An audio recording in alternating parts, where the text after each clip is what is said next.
fully expecting it to be tomorrow, but go with it. Yeah, why not? All right, welcome everyone to the release day live stream for Star Wars Destiny: A Renewed Hope, seeking answers. I'm just back from work. We got the DC team guys dialing in. None of them wants to turn on their camera, but that's okay. No, don't worry. I just was getting my tea. Set up here. Yeah, it dropped early, like way early. We usually see it the night before because it's, May 4th somewhere, but it was super early this morning.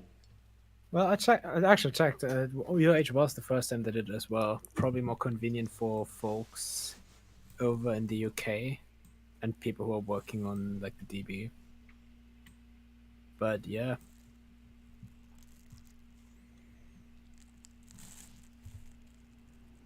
All right, well, I got the goods. So, all right, so we have, what is it, 100 and, I think it's 112, I think, is that right? Seeking answers. I It is have 115. 115. Oh, well, that's counting the double-sided cards. Yeah, so I have 113. Yeah. I have 113.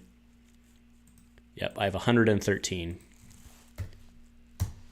with the two double-sided cards. Actually, aren't there more than that? Aren't there 3 double-sided cards? There is Ray, there's Snoke, Maybe that's just it. Maybe that's it. Either way. Well, we'll see. All right, so we're so 115 cards at a minute apiece. That's 2 hours. So we'll have to move fast through some of them. So, all right, Cultist of the Sith Eternals is a diceless character. You know how I love diceless characters. One thing, I was notified the DB text is correct here, not the card text. Because there's a difference here. There's a mistake on the card. Okay, what is that? So include only if you have a Sith on your team. You cannot play blue abilities on this character. PA, move up to 2 damage from a Sith to this character. So what's the DB says the difference is this character does not have the cannot play blue abilities. Instead, before this character is defeated, deal 2 indirect damage to an opponent. That is the difference. So you can play blue abilities on it? Yeah, and before the character dies, you can deal 2 indirect damage. Alrighty. Thoughts? Feedback? Questions, comments, complaints? Well, thinking about the big bad blue Siths that are out there already at 19 points, you have Palpatine, you have Maul. Potentially, you could use Transformation Vader. It's interesting. You might want to include maybe 2 of them, if really thinking about building around this guy, or even just access to blue with 1 of them. It's difficult to say. Well, you need a Sith, so yeah, it has to be at least 1 Sith with a lower point cost. Yeah, I don't quite know because the big blues we have in terms of blue villain. I don't know if they're currently able to keep up really with the field. Maybe pulp, but even then, that's a lot of power to have in 2 dice, and that has always been dangerous. Besides that, there might be also a space just to have this character on, with the Sith single off, and maybe there's some kind of shenanigans you can do, because it is a decent just damage sponge. And you could do some redeploy stuff with him. I don't know. It's not as flexible as the zombie. Before you could kind of splash the zombie maybe for a blow. You can't do this with the cultist. So I can't actually evaluate him much because it's kind of the space of, Yeah, it's a tough spot for 5 build points. Yeah. My mind immediately went to Darth Bane, but I don't know how good that would be. I just thought a 5-point character, and my mind immediately went to Darth Bane. I don't know why. I just thought of Darth Bane when I saw this character, so we'll see. I mean, there are 3 cost plots you can do. There's no room for failure now, which we'll see soon. that you could do the Isn't Bane 23 or is he 22? 22. 22. Well, I think we'll have to see if somebody can do something with the cultist, because I think it's a very difficult card to evaluate, because the 5 points for that you get a damage sponge that can protect your Sith and deal some indirect when it dies. We have to see, I think, if somebody can do much with this character. Otherwise, I think we might not see much of the cultist, just because it's kind of too difficult to use effectively. Yep. All right, moving on. Emperor's Royal Guard. So it's a 9/11 villain with 10 health, melee for indirect, 2 melee for indirect, discard, resource, and a blank. Character guard. After this character is dealt indirect damage for the first time each round, you may discard a card from your hand to remove a die not showing damage. That's pretty inventive. I would also say it is very nice. I don't know if it was intentional, but the similarities to the Snoke's Praetorian Guard I really like, just in terms of design. It's almost the same size. Of course, the cost is different, and the ability is similar. Although Snoke's Guard removed damage, this guy removes not damage, but anything but damage, and you have to lose something on your own for that. I really like that. I think we'll actually see this guy a bit because of that 11-point space that the guard fills, or 9/11 point spell. For 10 health, that is pretty good. And Yeah, he'll definitely see some play for sure. I love anything where it includes some sort of mitigation built into the character. And I know it's not damage that you're removing, but there's a lot of great specials out there. There's a lot of great discard sides to resource sides. It's very powerful. All right, Mother Talzin. So we've seen her, but she looks like she's going to be a cornerstone of the set. So she's 14/17. She's a 12 health villain, 2 gun, 3 melee, single focus, 2 shield, resource, and a blank. Leader Witch. After you activate this character, heal 1 damage for each of its character dice showing a value that is odd. Power action, resolve 1 of your character dice showing a value that is an odd number, re-rolling it instead of removing it. All right, what do we think? What do we think, Little Wookie? So, I think it was back in like the high stakes or redemption, like before the set came out. I told Wookie, I was like, "There's got to be some 17 big point witch," and then I thought of Mother Talzin. I was like, "There hasn't been a Mother Talzin since what was it? Way of the Force? I don't know what set she was in. Yeah. Legacies." Yeah. And so I said, "There's got to be a 17-point Talzin at some point, because there's a bunch of characters that could pair with her," and this is like a dream come true, I'm just saying. But I felt like she was a slightly underwhelming, because I was wanting her to do something with like the whole curses thing, but she's more of the odd cards playing character with just how she's designed, and so I was slightly disappointed, but she still looks like a great character that could be pretty strong.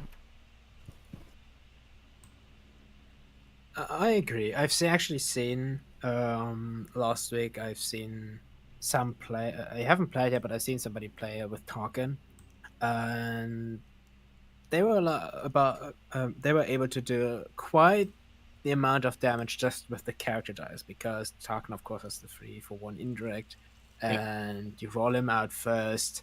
If you hit the 3-for-1, you just take that. You power action out of 1,000 and get another roll in. And her ability is, of course, fickle, because it's a 50-50 on your die to hit an odd side. And, of course, that one focus side is, as always, the one focus side on bigger characters really hurts when you roll it. But I'm interested to see what people can make her with, what kind of value people can get out of her. Because that heal, if you get lucky, that heal can do a lot. Especially if you roll 3s. Just roll 3s. Absolutely agree. Yeah, roll 3s. Even if you hit the resource side, I think that's great value to resolve it, then re-roll it. I think red would be an interesting pairing. Like you mentioned, I think Tarkin is a great example. If you can play something like Director and then just go ahead and re-roll it again, you can start ramping up very, very quickly. Get some solid curses on the board, or get some good supports. It can get nasty pretty quick. And especially since you have built-in healing, that's pretty solid too. All right, Ochi of Bastoon, Sith Order Assassin. I don't know about this guy. So 1 gun, 2 melee for indirect, disrupt, 2 discard for an indirect resource, a blank. He's 11-14 with piloting, no blue abilities. After setup, choose your target, and whenever you resolve a die showing damage, you can deal 1 damage to that character. Question I have is, why would I not just play Terran at 14? Yeah, I think the big upside, of course, with Ochi is not him. It's his ship, which we'll see in a bit. Actually, quite a bit, because it's a neutral. It's actually way in the back. But oh yeah, it's a neutral. Yeah. We'll see it later, but it's really because he synergizes. Of course, you can discard the card instead of paying money to ready it. He himself, the few times I've seen people play him, and when he was spoiled, he really underperformed because it's just he only has 2 damage sides, and what he does is reliant on those damage sides, and then one of them deals yourself damage. He's going to work better, I think, with another villain character we're going to see later, a villain red character. But it's just, if he had 1 damage side, another 1 gun instead of the disrupt, I would probably rate him actually better, because you have more consistency in hitting that extra damage. Actually would make him look really good. But that 1 disrupt was really, it really feel bad. hampers him. Yeah, The two discard is good. Yeah, not sold on blue pilots just yet either. I mean, as much as his ship is nice, and we'll get to it, it's just why play blue pilots at this moment, Or at least blue villain pilots. Yeah, exactly. all right, Snoke, and we'll do this one and the next one because they flippy flip. So Snoke, and he's the genetic strand cast. He has the same dice as the OG for the 2 indirect, the 2 focus sides, the disrupt, the resource, the blank. 11-13, right on par with where he originally was before, and I think maybe ended up later. After this character is defeated, return him to play flipped and ready. If this character is elite, make it elite. PA, deal 1 damage to this character to roll a die on an ability on this character into your pool. And then he becomes the Sith Citadel Laboratory. Focus, discard, shield, resource, and a blank. Support location. Support enters play with 2 resources on it. After the action phase ends, remove 1 resource from the support. Then, if there are no resources on the support, place 5 damage and flip it. So he becomes Snoke again. Just want to point out the rules on that is that you will, from a tiebreaker standpoint, have lost that damage that you put into him when he flips back over, because it goes into the ether, or whatever the Star Wars version of the ether is. And the other thing, I think we're all under the assumption that if Snoke's elite, the lab becomes elite, and then the lab, though, doesn't quite specify technically that Snoke would become elite. I think the assumption's there that he would be. It's the same as when you flip other characters. Right. But so then why did they need to say it on Snoke? Well, Right. because probably it's the first time we've have somebody flip into a support with dice. No, actually not. Obi-Wan from transformation. Yeah, Obi, but Obi didn't have any dice, so yeah, that's probably why they That's probably why. specified it. Yeah. All right. Either Because way, normally- you can't kill this mofo. So That is one of the characters I'm really interested to see how somebody's going to break him, because I can see like a career deck for what would be available. Moment, for example, where you have a devil's spot choice. Really, you're doomed if you kill one guy. You're doomed if you do try to kill the other guy. That's going to be interesting. Actually, as power action, I think it might be. It is really good, of course, if you get a really big ability, a death field on him or something like that. But it's already good if you get a force valor on him. Now that Nimin is gone, force valor is basically a free flip or free damage if you use the heal on him. So it's really good. Yeah, I started thinking of some pairings, maybe Vader, where you could use that special to decrease the cost of some abilities, place them down on Snoke, get them into the pool. You can play a plot with them, such as United or any other 1-cost plot, and then it gets out of control where you can, if they start targeting Snoke with all those abilities on him, then obviously you may lose them from the discard, but again, Vader can bring them back with that special, right? So, that way you don't lose that value if he does flip over. It's interesting pairing. And I like that you reuse the old die. And at first I thought, oh yeah, reuse is an old die, so it's gonna be a bad card, like good Durfee. But I saw his die and I thought it's actually, for what it was, it's not bad, because like the 2 focus, like just most of the sides are pretty good besides the 1 disrupt. But it is a pretty good die for what it is and what it was. Let me tell you a story, kid, about back in the day when he used to dominate the meta. Oh, yeah. Oh my! Yeah, I remember that. Snoke Tarkin. I keep thinking about Snoke Tarkin. God, I love Any that deck. Snoke deck, any Snoke deck. Snoke with the 2 little guys. What was it? Stormtrooper and Mandalorian? Was it that? Faust and Watto. That was a good one too. Yeah, it was Mando fought basically anything. Sienna was, anything. And then Sienna rotated out. Sienna. Yeah. All right. He's back. Moving on to Poison Darts. This is a downgrade curse. Discard this downgrade from play if you don't control a witch. Attached character's character. After attached character's character dies, resolve, deal 1 damage to attached character. For 2, seems pretty good if you can get it early, right? Yeah. You want it early, obviously. Seems pretty good. Seems like a terrible version of Shot Caller. It wasn't Shot Caller, just deal 1 damage after you activate it. Yeah, I mean, I think the point is this can get 2. Also, really nasty. Get this on a character and the inhibitor chip, and it still procs because it's still the same character die. But you get it. Yeah. Or you can get 2 poison darts down too, and then do 2 damage either way. Oh yeah. I think that is going to be like if you do like a curse deck now, and you want those 2 poison darts on that character. Yeah. And they never want to resolve those character dice. Any of their dice ever. Well, and remember, can't Marin force the activation too, right? So. Yeah. Yeah, that's gross. All right, apology accepted. Who's gonna run Nute and Transformations Vader? That's the thematic pairing, right? You're all shaking your head. You don't like that idea? I don't think Transformations Vader can hold up to the other stuff and that's out right now. Well, let's put him back at 20. That worked great last time. That's a joke, kids. 19. Oh, 19. Well, whatever, sorry. To be fair, right now, I don't know if that would break the meta. I don't think so. No. Especially with some stuff we might see in a bit. It's good that we don't have the 0 cost reset of kill one of your own characters, just ready one of your characters of what was the price of failure? Just kill one of your blue guys, ready your big. Well, price of failure wasn't a blue. Didn't require it to be a blue character. Yeah, you just kill. Yeah, just kill one of your guys. Yeah, that had to go away for diceless characters to be a thing.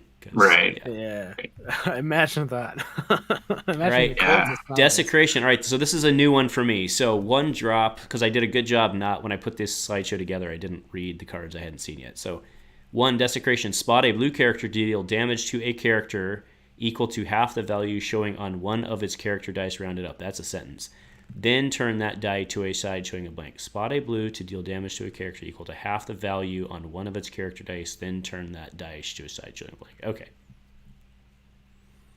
I like the... What were you going to say? No, go ahead. I was going to say I really like the artwork on this card. I thought it was really cool. But I also don't know how much play this card is going to see, just in terms of how the meta is. I don't really think it will see play, but I think Dooku likes this. Oh yeah, Dooku loves this. It is. I think first of all, you can obviously run this and Unending Hate for extra maximum value if you have the money. But even that, this can easily replace Unending Hate. Yeah. It has easier spot requirement. Right now, there are lots of dice around. We have lots of bigs with bigger dice, so it's 2 damage. Yeah. And then if you can blank it, you get another ping from Dooku. You don't need other blanks to deal the damage. You don't even need to turn it if it doesn't have a blank. Sure, you still deal the damage. Exactly. Also, that picture, Star Wars Rebels, Season 2, Episode 1.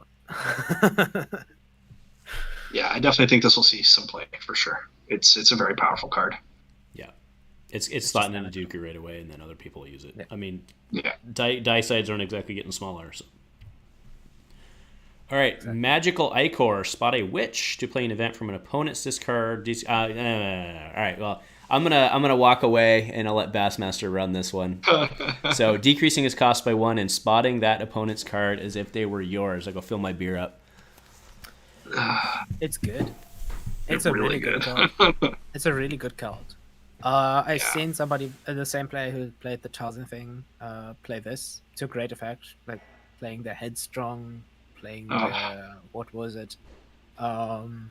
This is the way.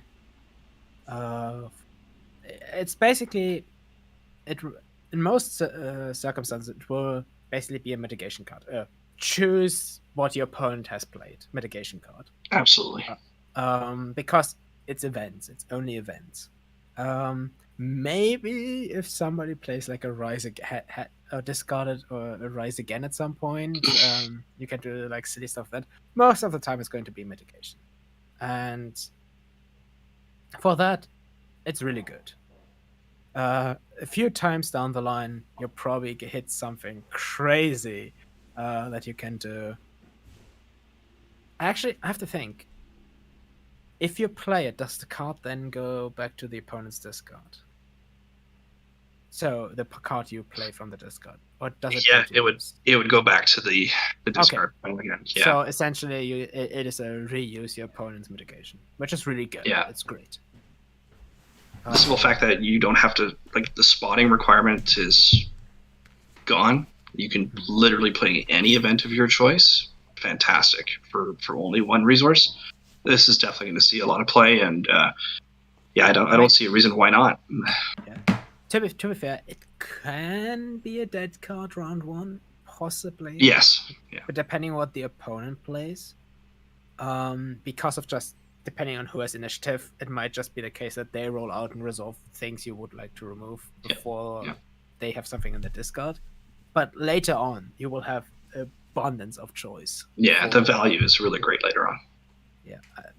Of course, you need a witch. That is the one thing that, if this had no spot requirement, I would say this card is almost through the roof in terms of value, because you can just throw it into any deck. But of course, you need a witch. So there's your limiting factor, which is good. Yeah, Talzin loves this. Definitely going to be played. Of course. It's an automatic include with any kind of witch deck, obviously. See, if we had Nisus or Zombie, we could just throw her in a deck and run this card, so we can have a 5-point character and run this card. True, though then you have to spend 5 points on a Night Sister Zombie. Which I don't know if that's worth including for this card. But if you have some kind of white deck where you just splash it for blue, that could be worth it. Yeah, I think at one cost, this is a very, very strong card. Imagine even if you could do your own discard pile too, that would be wonderful. But it makes sense. They couldn't be too powerful. Yeah. And to be fair, that's not really the villain blue faction thing. Yeah, exactly. Alrighty, so no time limit on this one, because this one's a big one. I know Bassmaster's ready to go. No room for failure. Your character dice cannot be re-rolled. That's not a problem in this game, right? Action, resolve one of your character dice, increasing its value by 1. That is not a power action. That is an action, meaning you get to do it whenever you want to do it, as many times as you want to do it. Yeah. Go get them, boys. For free. I'm gonna say somebody. Pretty easily, probably somebody is gonna show us that this plot could probably be 4, because just to imagine the value that you get from this plot. All your character dice have +1 in value. Don't ignore blanks. Ignore blanks for now, because it is stupidly easy right now to get some kind of focus. Or you build your deck around. Sometimes you roll blanks and can't do anything. You could roll this with Everson. We're gonna see him later, who can just get rid of the die you can't use. But yeah, imagine all the characters we've seen so far. Every character we have currently in standard for villain, available to villain, +1 on their die. the small ones especially. I played this with Boba and Savage, and it was brutal. Because you also have Tusken camps now. But Savage... Oh, Tusken camp. I didn't think of that. That's dirty. Yeah. Be happy Mega Blasters isn't a thing anymore right now. But yeah, Savage, for example, one side's turned into two sides. That discard side turns into two discard sides, which is brutal. Absolutely brutal. And Boba too. Any character that is on the lower end side, like below 15 points, you can look at, and the value just jumps through the roof. They suddenly become equal to a big character. And you don't really need much focus dice because you're gonna be happy with anything you roll. Yeah, I think you can play this with Snoke though, right? Snoke has amazing sides for this. He's only 13 points. It puts him at 16. Turn those focus into 2 and 3 focus. That's. I mean, any Dooku likes this. For example, the thing is I mentioned earlier, like Dooku, Elite Dooku with this and the Royal Guard, amazing sides that you can roll. Doesn't Savage has a modified though, right? So I mean, ideally you want to play no modifieds. He has Guardian, and to be fair, now that I've seen the only new characters, the Royal Guard is probably better. But as the value you get out of this plot, any kind of game that goes long, the longer the game goes, this plot just adds and adds value. Probably around, just with your characters, about 2 or 3 each round. The only real trade-off is the tempo, right? So obviously, it slows you down enormously. So against really fast decks, you might have problems simply because they want to end the game as quickly as possible. You want to, have it last a little bit longer so you get more out of your plot. But the potential here, just the build potential of this plot is insane, because you have to think, now with all your character dice being at +1 value, what can you do here? Like ramp is crazy, like with red. As we mentioned before, with Talon, Director on a red character, play this Krennic, who can just flip to the resource side. Yeah. Or of course, play it with yellow, and then you have the one that turns you to a resource side with ambush. It's just so much you can do with this plot when all your character dice are suddenly big. Yeah, Reef becomes really powerful, and like you said, the Tusken Raider camp, like that's fantastic with this. So, well, as I mentioned, Everson earlier, he has 4 3 sides with this plot, and then a 2 money side and a blank, which is pretty bonkers once you think about it. And if you build around, you can even do something with it for disrupt.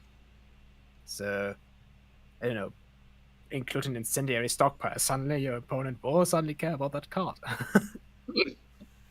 Oh, that's a good point. So with yellow, I don't know, you could run that. Doesn't Afra have a whole bunch of 2 sides with really good value? 1-2, 1-2 money. Yeah. There's some crazy build stuff you can do. And Afra brings a whole bunch of droids. I actually don't hate that. Yeah. So obviously get your mouse droids in for your focus, and then there you go. Basically, this card makes you look also at all the cards that get character dice back into the pool. Like what was for Mandalore, great inclusion. Oh yeah, gives you extra value. Boba, obviously, new Boba, as you will see later. Funny enough, you can include this and Hero with a combo of cards we see later because of a certain new engineer. Which is really funny. Though it won't be good. That would just be jank, but there's some funny stuff there. All right, so before we move to the next card, Beacon wants to know, Snake, where's your Kylo mask? That's a good question. It's actually upstairs right now, and the little guy's asleep, so can't bust it out for today. All right, Night Buzzard, your Kylo Ren has piloting. I'm surprised it's not a TIE fighter with no hyperdrive stolen from the Death Star 2 that suddenly found hyperdrive. Oh, all right. So Night Buzzard, 2 gun, 3 gun for an indirect, which is kind of odd on a ship, actually. Focus, 2 shield, 1 resource, and a blank sport vehicle. Kylo's got piloting. Before you resolve this die showing damage, you may deal 1 indirect to yourself to increase its value by 1. That seems pretty strong, dude. Note that it's not that it says your Kylo Ren has piloting, not your Ben Solo. So your Ben Solo doesn't get the piloting. It's only the Kylo Ren.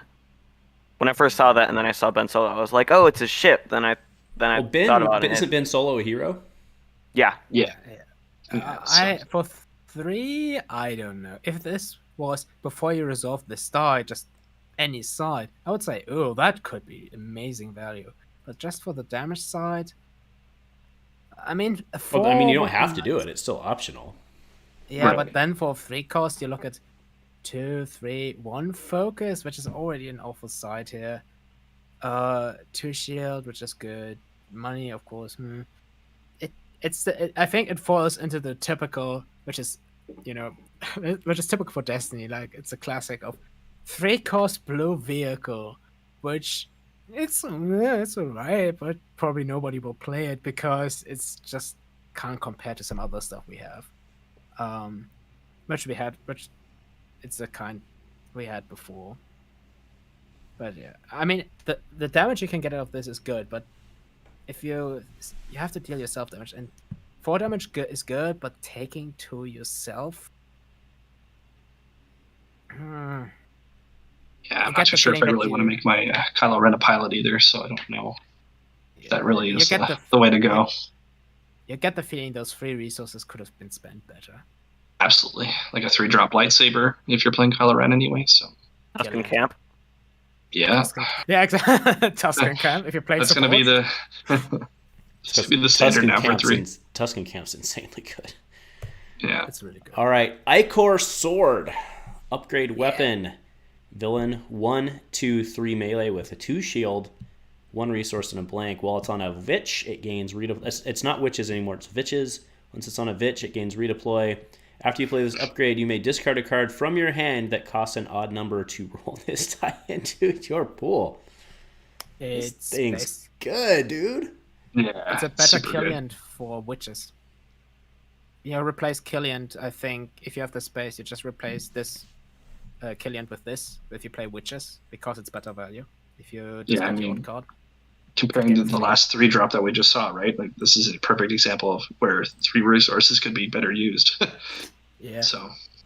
Would you use it even if it didn't say, while this upgrade is on a witch, it gains redeploy? Absolutely. You think so? Yeah. I mean, so thinking of the villain weapon pool right now and what you have available to them, like just looking at the 50% damage sides and 2 shields is really strong. Even in a Jarkai build, this is, exactly. It's really strong. Even without Jarkai, but villain Jarkai, that's like a 2, 3, 4, 3, 2. That's the most important thing here. No modified side, no pay side. A 2 shield side, which is a Killian has a 1 shield side, a 2 shield side, and just everything is resolvable as it is, of course, besides the blank, which is really good for a weapon that you can drop. So it's pretty good. Yeah, I'm just wondering. So Killian, I realize Killian has the modified 3, but it comes in and deals in a villain deck, it comes in, deals a damage, and then likely redeploys for another damage. So Killian's worth 2 damage on play, just not on play, right? So for 2 damage probably over the course of the game. Aren't you getting 2 value out of this? Maybe potentially more, but it costs you a card. So without the redeploy, I think you probably play Killian, right? Probably. I mean, without the redeploy, probably Killian, you might do this as a one-off simply because of the better die. If you're playing like a Jarkai deck, I think if you're trying villain Jarkai, well, if you're going Jarkai, you're trying to keep your one dude alive anyway, right? So yeah. I think if you're playing a villain Jarkai, you play this and maybe Killian, both because they're just good, and you can maybe play this and then overwrite with a Killian. Overwrite, yeah. If you're playing witches, you just play this because it's amazeballs. Yeah, Talzin loves this too. I mean, there's 3 odd sides on it, right? So, again, you can reroll it. An opponent's going to want to deal with this die regardless when they see it in the pool. The only sides they're not afraid of are obviously the 1 melee and maybe the blank. But when you see that die rolled out, they're going to want to address it. So, Yeah, that's a good observation, actually, that this dies probably worse with the 2 shield than it would be with the 1 shield. It's kind of interesting. That's actually a good observation, being witch focused. That's really interesting. Though it balances out again because it's a 2 shield set. So, all right. If you have somebody you want to keep alive. Sith Dagger, 1-drop. I love me my 1-drops. 1-drop redeploy, 1 melee focus, resource, blank. This card cannot be discarded from play except due to uniqueness. Before an opponent's effect defeats attached character, they may move this upgrade to one of their hero characters. So they will get that option before the redeploy, just to make sure everyone's on the same page. They can steal the redeploy. But if they don't want to use this and bump off one of their other upgrades, keep in mind they could always do this and drop it off, so just discard it, right? So, or if they don't have hero characters. What's that? Or if they don't have heroes. Yeah. Only heroes can steal this from you. Oh, that's true. That's true. Yeah. That's true. Yeah. So, yeah. Seems good, right? Yeah, villain Jakai. We were just talking about it, right? So they desperately need 1-drops for that. So it's the poor man's dark save for blue villain. So I know there aren't many 1-cost upgrade weapons for a villain, but when I see this card, it makes me think of, obviously, the Darksaber, which is way better, in my opinion, versus this card, even though it's a 1-cost. And when I see this card, I think I may as well just play a 2-cost and be able to override it later. Like, when I see this card, this is an overwrite card, but you can't override it, so it's just there. The thing that is true. I think this is a card when you kind of want to play a 1-cost, you might include this like as a one-off, maybe in a Jakai deck. I think probably in a Jakai deck and not much else, because for Jakai it's actually really good sides. Probably the 1 focus side is actually really good on a 1-drop. If you have that in Jakai deck, that's 2 focus, so you're happy with that on a 1-drop. That's amazing. But yeah, you're right.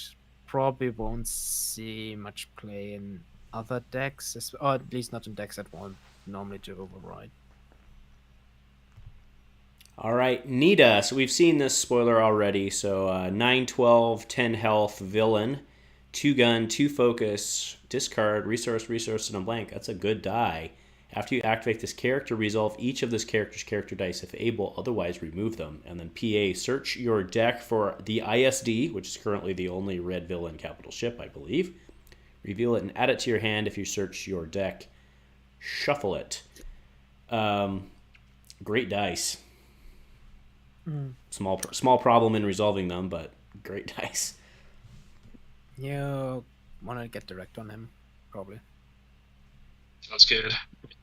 There's reward with him too. It's a very swingy card, but just looking at the value of his dice, even for his point total and having a built-in tutor, he's a very, very interesting character. You definitely want to have dice already in your pool just in case you hit that 2 focus, right? So you can at least resolve it in case that seems to be the case. But yeah, Director seems like a very smart play on him, obviously with the 2 resource sides. So yeah, he can ramp very, very quickly, or if you hit the 2 blanks, it's a really feel bad moment. Or the discard. Yeah. I don't know. Whenever I play him, he likes to roll the blank in the discard, so that's what I get out of him. But he does ramp very well, and I would agree with your word. Interesting is the word. Not like amazing, but interesting, because he pulls the capital ship, which the capital ship is meh, but I agree. I agree. I know there'll probably be there that disagree, but I think it's meh. Yeah, it is meh. Though I was playing him with Moff Gideon, and just trying, and I was able to ramp really fast, especially when I roll the 2 focus, and I can focus Moff Gideon's 2 dice to the 2 resource, both of them. So yeah, he ramps really fast. I think he's a cool character. Just like I said, the combination with the capital ship is just like it just his power action could be better, I guess is what I'm trying to say. Well, I mean, it'll only get better, right? Yeah. Yeah. So, Well, yeah. I mean, I would say presumably, right? it's probably, if you can get some kind of action sheet with him, rolling the 2 focus would be amazing, because that is probably the best side. What was the old villain red action sheet? Well, Tactical well, it was tactical mastery, yeah. Yeah, But that they have the would be battlefield. amazing. They have the Hoth battlefield. That would be also good. Yeah, when you need some. Or of course, there's the one where you just get the plot where you discard cards and gather resources on it to gain 2 actions. Because if you roll the 2 focus with any kind of action sheet, and you have some good dice out there that you can focus to damage or whatever you need, that could be really good.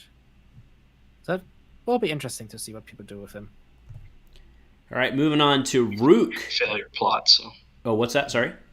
No, I was just mentioning that the no room for failure plot with him is also kind of fun and interesting too, right? Oh yeah, no control over it. Dan is go for rolls, man. Well, no room for failure, though, is probably you don't want to play with him because you can't increase his dice. Only do Well, it but by one. you have to only remove do his by one. you have to remove his dice anyway.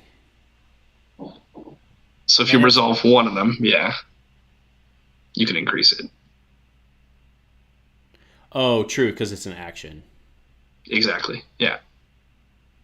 Revolve. You're just each. not losing tempo, right? So. Well, no. Oh no, yeah, I don't Yes, think you can resolve any. After you activate Nina this character, says you resolve have- each of his dice. Yeah, that's right, because no room for failure is an action. That's right.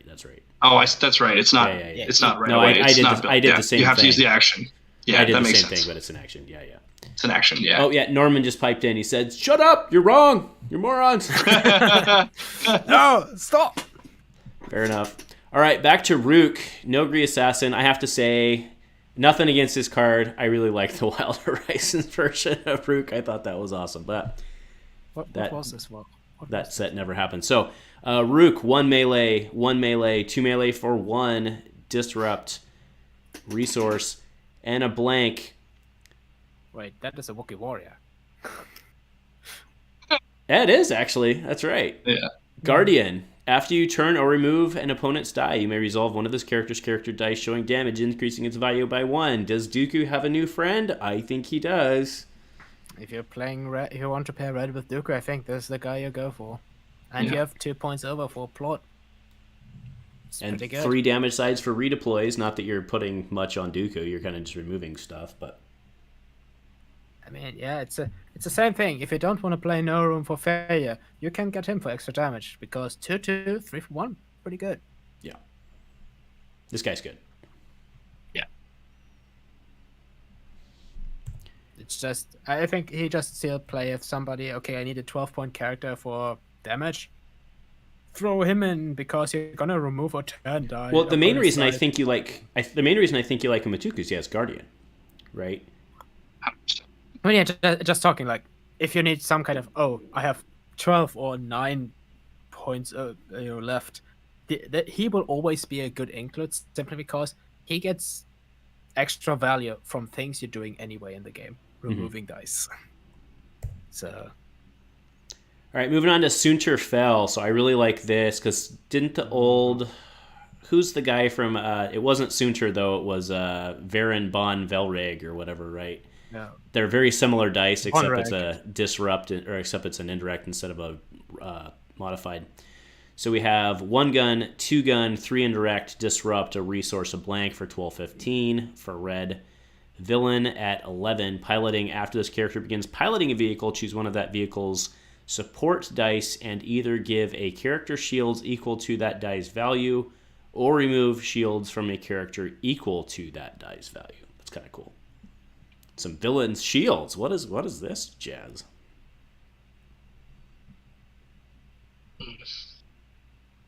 No comments. He is pretty good. I saw him earlier. I was playing some games with Echo Base folks earlier, and yeah, he produces a lot of shields or takes quite a lot of away.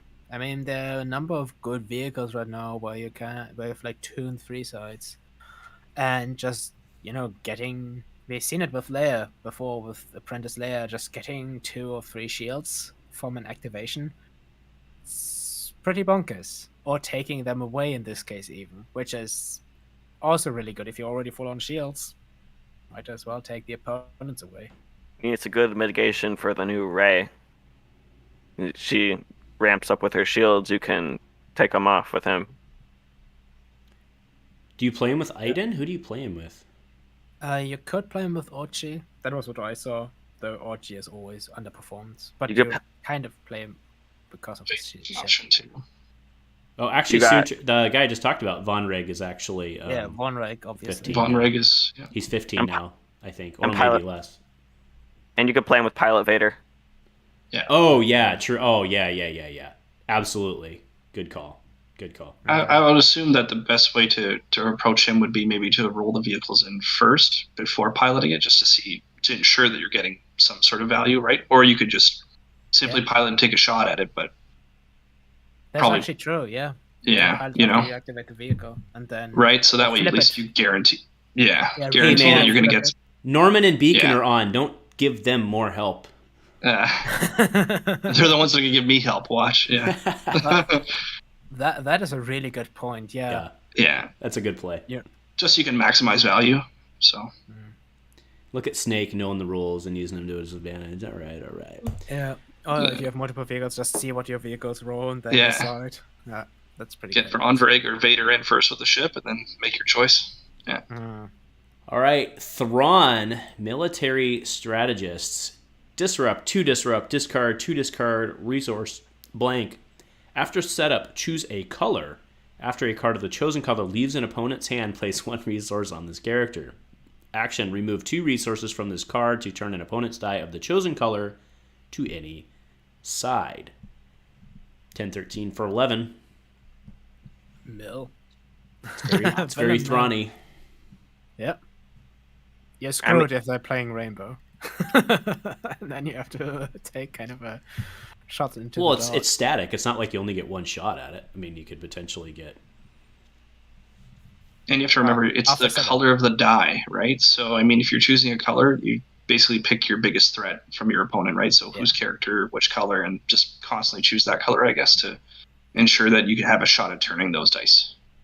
As always, Thrawn is really good if you remember what your opponent normally plays.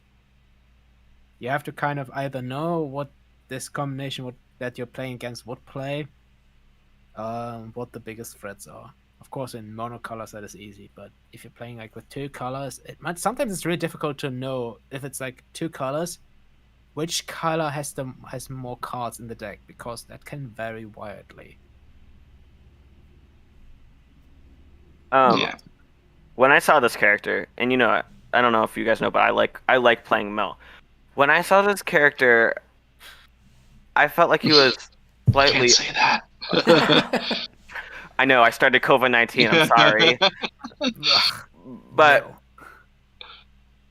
I felt he was slightly underwhelming just with some of the options there are, and I don't know. Some people are saying he's good. Some people are saying he's not. But I saw his action, and I just thought about how many times will you get that off in a game? Like how many times? Like I don't know how strong he's gonna be. He feels like he's slightly underwhelming. I don't know. I think your average is going to be 3 times every 2 turns. Sure. Yeah. If you choose correctly. Yeah. I think it will vary really on what kind of deck you're playing against. If you're playing like against a monocolored deck, it could be that you get this off 2 times every round because they just play only blue cards, only yellow cards, with some grays in between. But if you're running into like multicolored decks, I think it can really, especially now where nobody really knows what kind of decks everything is, it will vary really wildly, and it will take time for him to really find a spot, because it will take time for the meta to form and for people to know what is being played and what. Yeah, I mean, I think there's two things. I think you need to remember that this is a soft mitigation in addition to your normal mitigation, right? Because if you are playing mill, right, Clooney, you had soft in addition to your normal. Plus, I think a lot of people early will be like, it doesn't say once he gets to 2 races you gain no more, right? So I think using this early, unless you're trying to keep them off ramp, is probably not the right play. You want to get 8 or 9 resources on him or something like. I mean, maybe that's not the right number, but you want to get resources on him and use it for your mid to late game, where you've got your money to, like, you know, beguiled. I know beguiled's not a thing anymore, but you know, you beguiled out or whatever, and then the dice that are left, you soft mitigate. You make them burn more cards when they don't have cards to burn. I think that's where you play. I think that's how you play this. Is I think 6 to 4 resources is the. Yeah. Is What where you want be. to do is just you want to get rid of the hand or most of the hand, and then you just action to just mitigate everything they have. Or if they're re-rolling, you just action, get rid of their most valued dice. well, what you just said is the right play, right? Because it's an action, they'll be able to hit you in between, right? So what you really want to do is bait them into re-rolling, or not necessarily bait them, because you just want to force them into. I mean, because they're going to know what you're doing. So you force them into re-rolling, right? That's going to be the power of this, is trying to burn a card when you do this. Yeah. And it's when it leaves and it's when that leaves a hand, so it's not when they play it. So if you discard it, or if they discard it to re-roll, you actually get it back. So I think mid game this guy's got legs if you can pull it off, right? Yeah. And we're going to see some cards that are going to help this version of Mill. All right. Also, go ahead. Last word. Go ahead. Also, with Dune C, would that add up a second token if you discard one and then it makes you discard the second one? Does that also add a second resource? It should. If it's the color. It still leaves the hand. Yeah, because it's based on the card, not based on an action that makes a card leave a hand. So there's one thing right now. There's a bit of discussion why he might need some rewording, because of if stuff leaves the hand but goes, if they shuffle things from the hand into the deck or put it on top of it, because it leaves the hand but it's still hidden. So there might be some rewording. Oh, that's a fair point. Coming. Because you would need a judge every time to confirm, oh, this is this color, because it's leaving the hand. Without you being able to see it. Yeah, so it worked with Gerrera because it was only detected cards. Here, it works with this card because the discard is open, and of course with playing. But with anything that's still hidden, he might need a rewording or some clarification that it does not work with still hidden cards. Anyway. Yep. All right, moving on. Espionage. For 1, look at an opponent's hand. You may remove a die showing the same value as the cost of a card in that opponent's hand. Seems very Thrawn-y, right? Yeah, you're not forced. Unlike what was the card with Thrawn, where you looked at the hand and then you had to remove dice equal to the value of the cards in there. So this time you can at least choose not to if only you have dice. Yeah, that's fair. I feel like this card is hinting at a spy Thrawn in the near future. He's a crappy spy with his blue face. Hey guys, I'm just the new guy. I just look like Thrawn. Love the artwork on it too. It's a nice card. Good scene from when Mr. Hux was double crossing Kylo. So might see a Hux in next set. That's Hux. What a character. Did I say Thrawn? Yeah, I was like, you meant Hux, right? I meant Hux. Sorry. Oh, that makes way more sense. You could do Hux with detect. I got you there. I follow. Yeah. All right. Sorry. Yeah. I got future Hux is what he meant. Yeah. It obviously works best if you have a character that already looks at an opponent's hand, because then you know already if it's worth playing. Like Tarkin. Yeah, if you have Tarkin, this is a good include, because obviously you can look beforehand and see, do we have anything I can actually use here? Or do you have anything that is... I don't know. Back in the day, somebody would have said that getting to look at the hand alone was worth playing that card. So, also true. True. We'll see. All right. Only stormtroopers are so precise. One of the largest jokes in the Star Wars universe. Resolve one of your trooper or weapon dice showing range damage as unblockable for 0. And these blast points, too accurate for sand people. Fair enough. I don't know. I saw Boba Fett, and some of those sand people were stone cold killers, man. Yeah, I was about to say, man, they're snipers. Yeah. Isn't there for 0? I think it's good. Yeah. Isn't there a blue card that's exactly like this, and it's just blue, and it works with the form, and it's never played. Yeah, well, to be fair, we might Resolve is see more unblockable? shields. Yeah, the thing is, because it's trooper or weapon, I think it's a lot more Yeah. versatile, right? Yeah.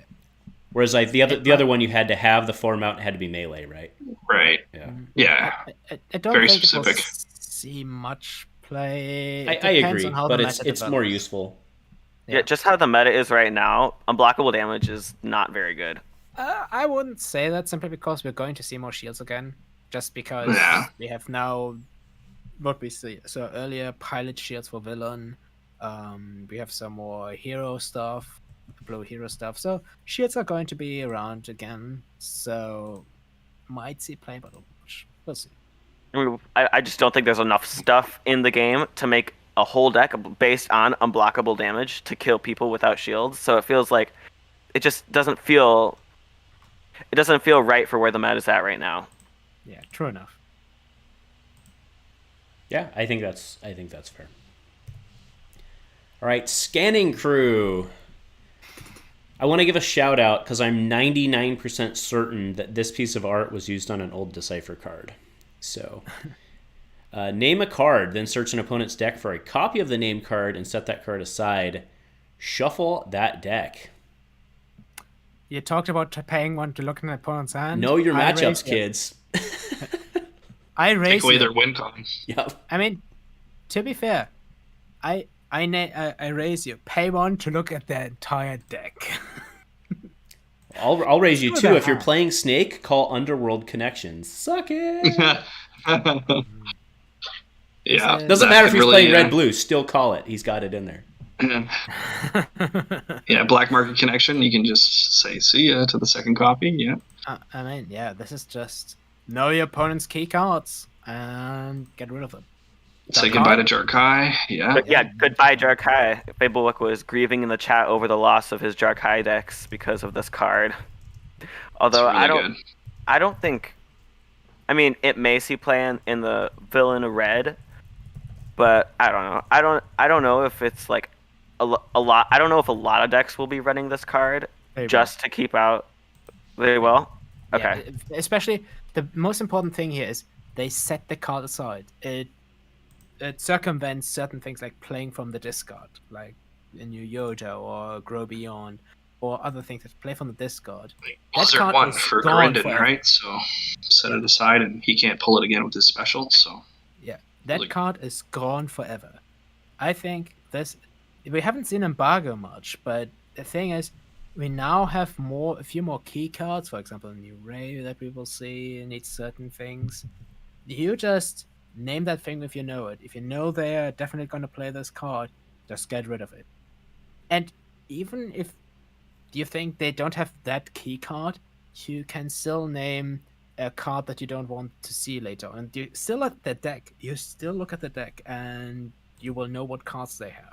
For example, you play against yellow and you don't know their key card. Name Headstrong. You don't want to see that card. Pay one to get rid of their Headstrong later on. Sure, I'll take it. perfect.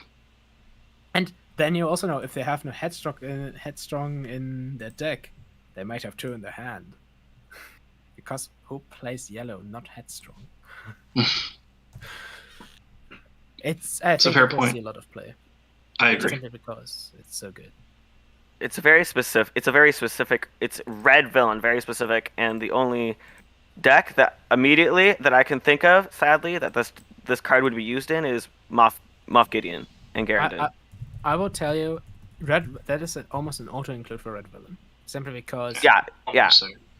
for any red, simply because it is the possibility of removing key cards, knowing what they will play in the future, because you could look and see some surprise that you didn't expect.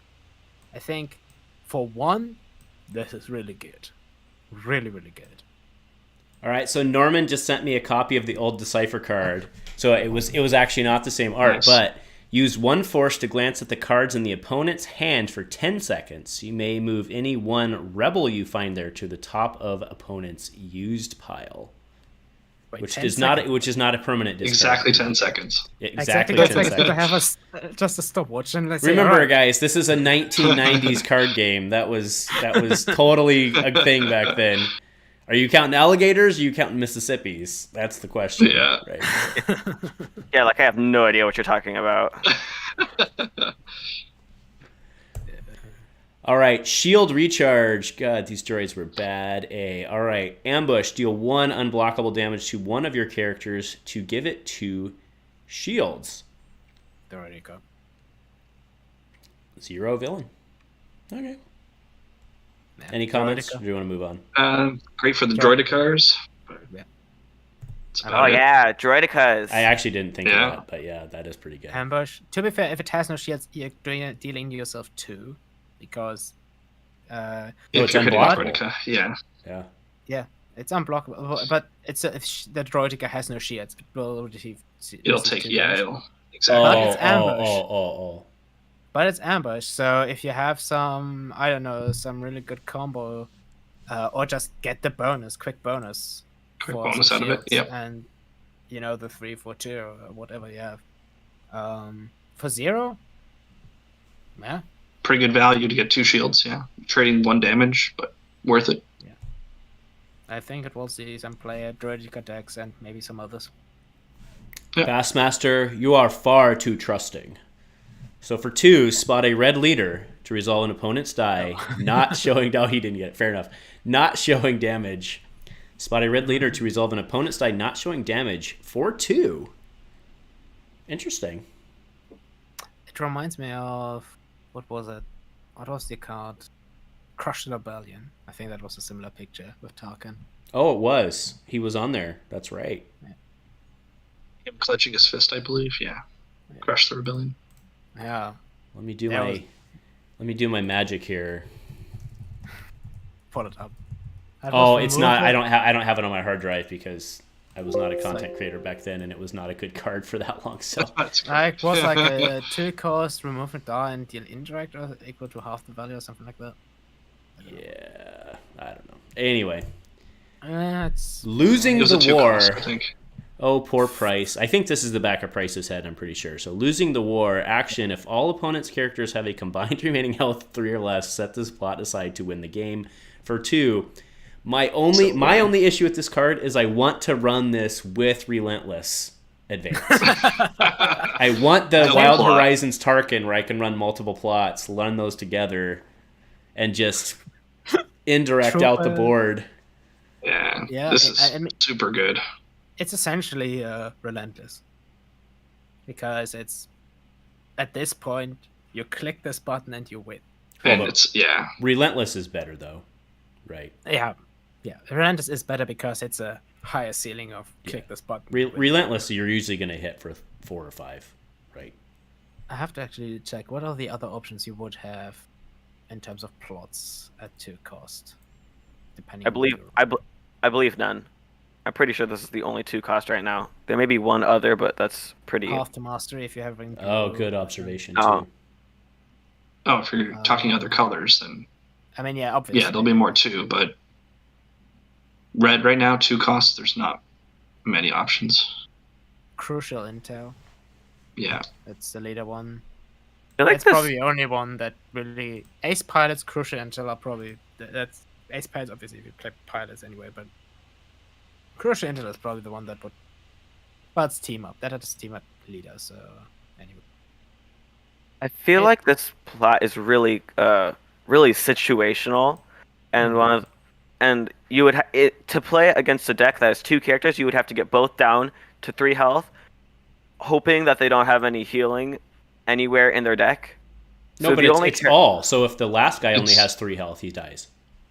It's a combined, yeah, right? So combined remaining health of 3 or less. So if you're playing like a single character like Rey or Crusader, Yeah, like this is very helpful in that situation. You've now turned that 18 health monster into, 15 health health. character. Yeah. So That's this how- card effectively reads do 3 unblockable damage at the start of the game. Right. That's effectively what it reads, except it's better because you can't heal it. Right. That's what I was Exactly. gonna- That's what I was gonna say. It's probably really good against Rey because you get her to 3 health, and then next round Push the button. Yeah, because when Rey plays next round, she rolls out, heals, and resolves whatever she's got. So if you got that the round before, and she's got 3 health left, you can kill her off. Yep. The only and problem that Beacon is commenting that this is better if you're outrunning troopers from the Relentless point of view, because troopers has team up, or Relentless has team up. So that's an excellent point. Yeah. I think that's the only problem though with this plot, because it is in rivalry basically with the leader team up plot and the troopers team up plot, and the pilots team up plot, which are basically the main things of Red. So it's probably going to be tricky to find a spot for this plot where another wouldn't be better. I would definitely want to mix this with yellow. Synergizes better. Yeah, I would mix this with yellow just for the simple damage from hand. You have, Chem Strike, you have everybody profits. You want to be able to do as much damage from hand as possible. Just get them down to that 3 remaining health limit as quickly as you can. You have those improvised explosives. There's lots of great ways to get their health down. Oh, I love that card. We only have one more set left of that card. Oh. Right, so utilize it while you can. I think it fits well with this plot. You can get a guy down pretty quickly. Yeah, all right. Oh, and Norman says this is a plot for Bosk, which is also a fair point. Yeah, exactly. Yellow again, right? Ooh. Yeah. All right, we're on the ISD. So the capital ship, this card's cost cannot be decreased. It can be activated because it has no associated die. After you activate the sport, roll 3 set-aside TIE Fighter dice into your pool. You may gain 1 resource. That's very interesting on the you may gain 1 resource. Because the TIE Fighter, it's the ATG TIE Fighter dice. I will bring those up. They do not have pay sides. So you can use that 1 resource for something else. Like I said, I played Lorth Nita with Moff Gideon, and I tried playing this. And it was really helpful. Every time I activated, I got the resource, but the dice are not great. Because you do need focus, and there's also the modifier sides and the indirect sides, but those are the only 2 sides you want to resolve. Like I don't love resolving the 1 gun side on my 6 cost support, if you know what I mean.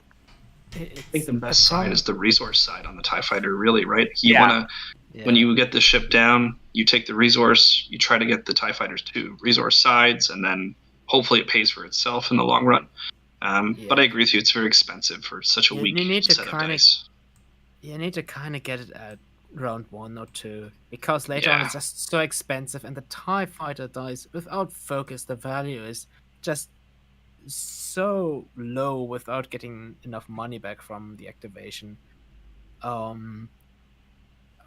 It's going to be really difficult, I think, for this one to gain much traction, because at 6, it's not that not that far for the 8 for the Blizzard 1. Really. Yeah, exactly. Blizzard 1 has so much better value. Yeah. Or you could play 2 Tusken camps, that seems... Yeah, 2 Tusken camps. I mean, like... imagine that.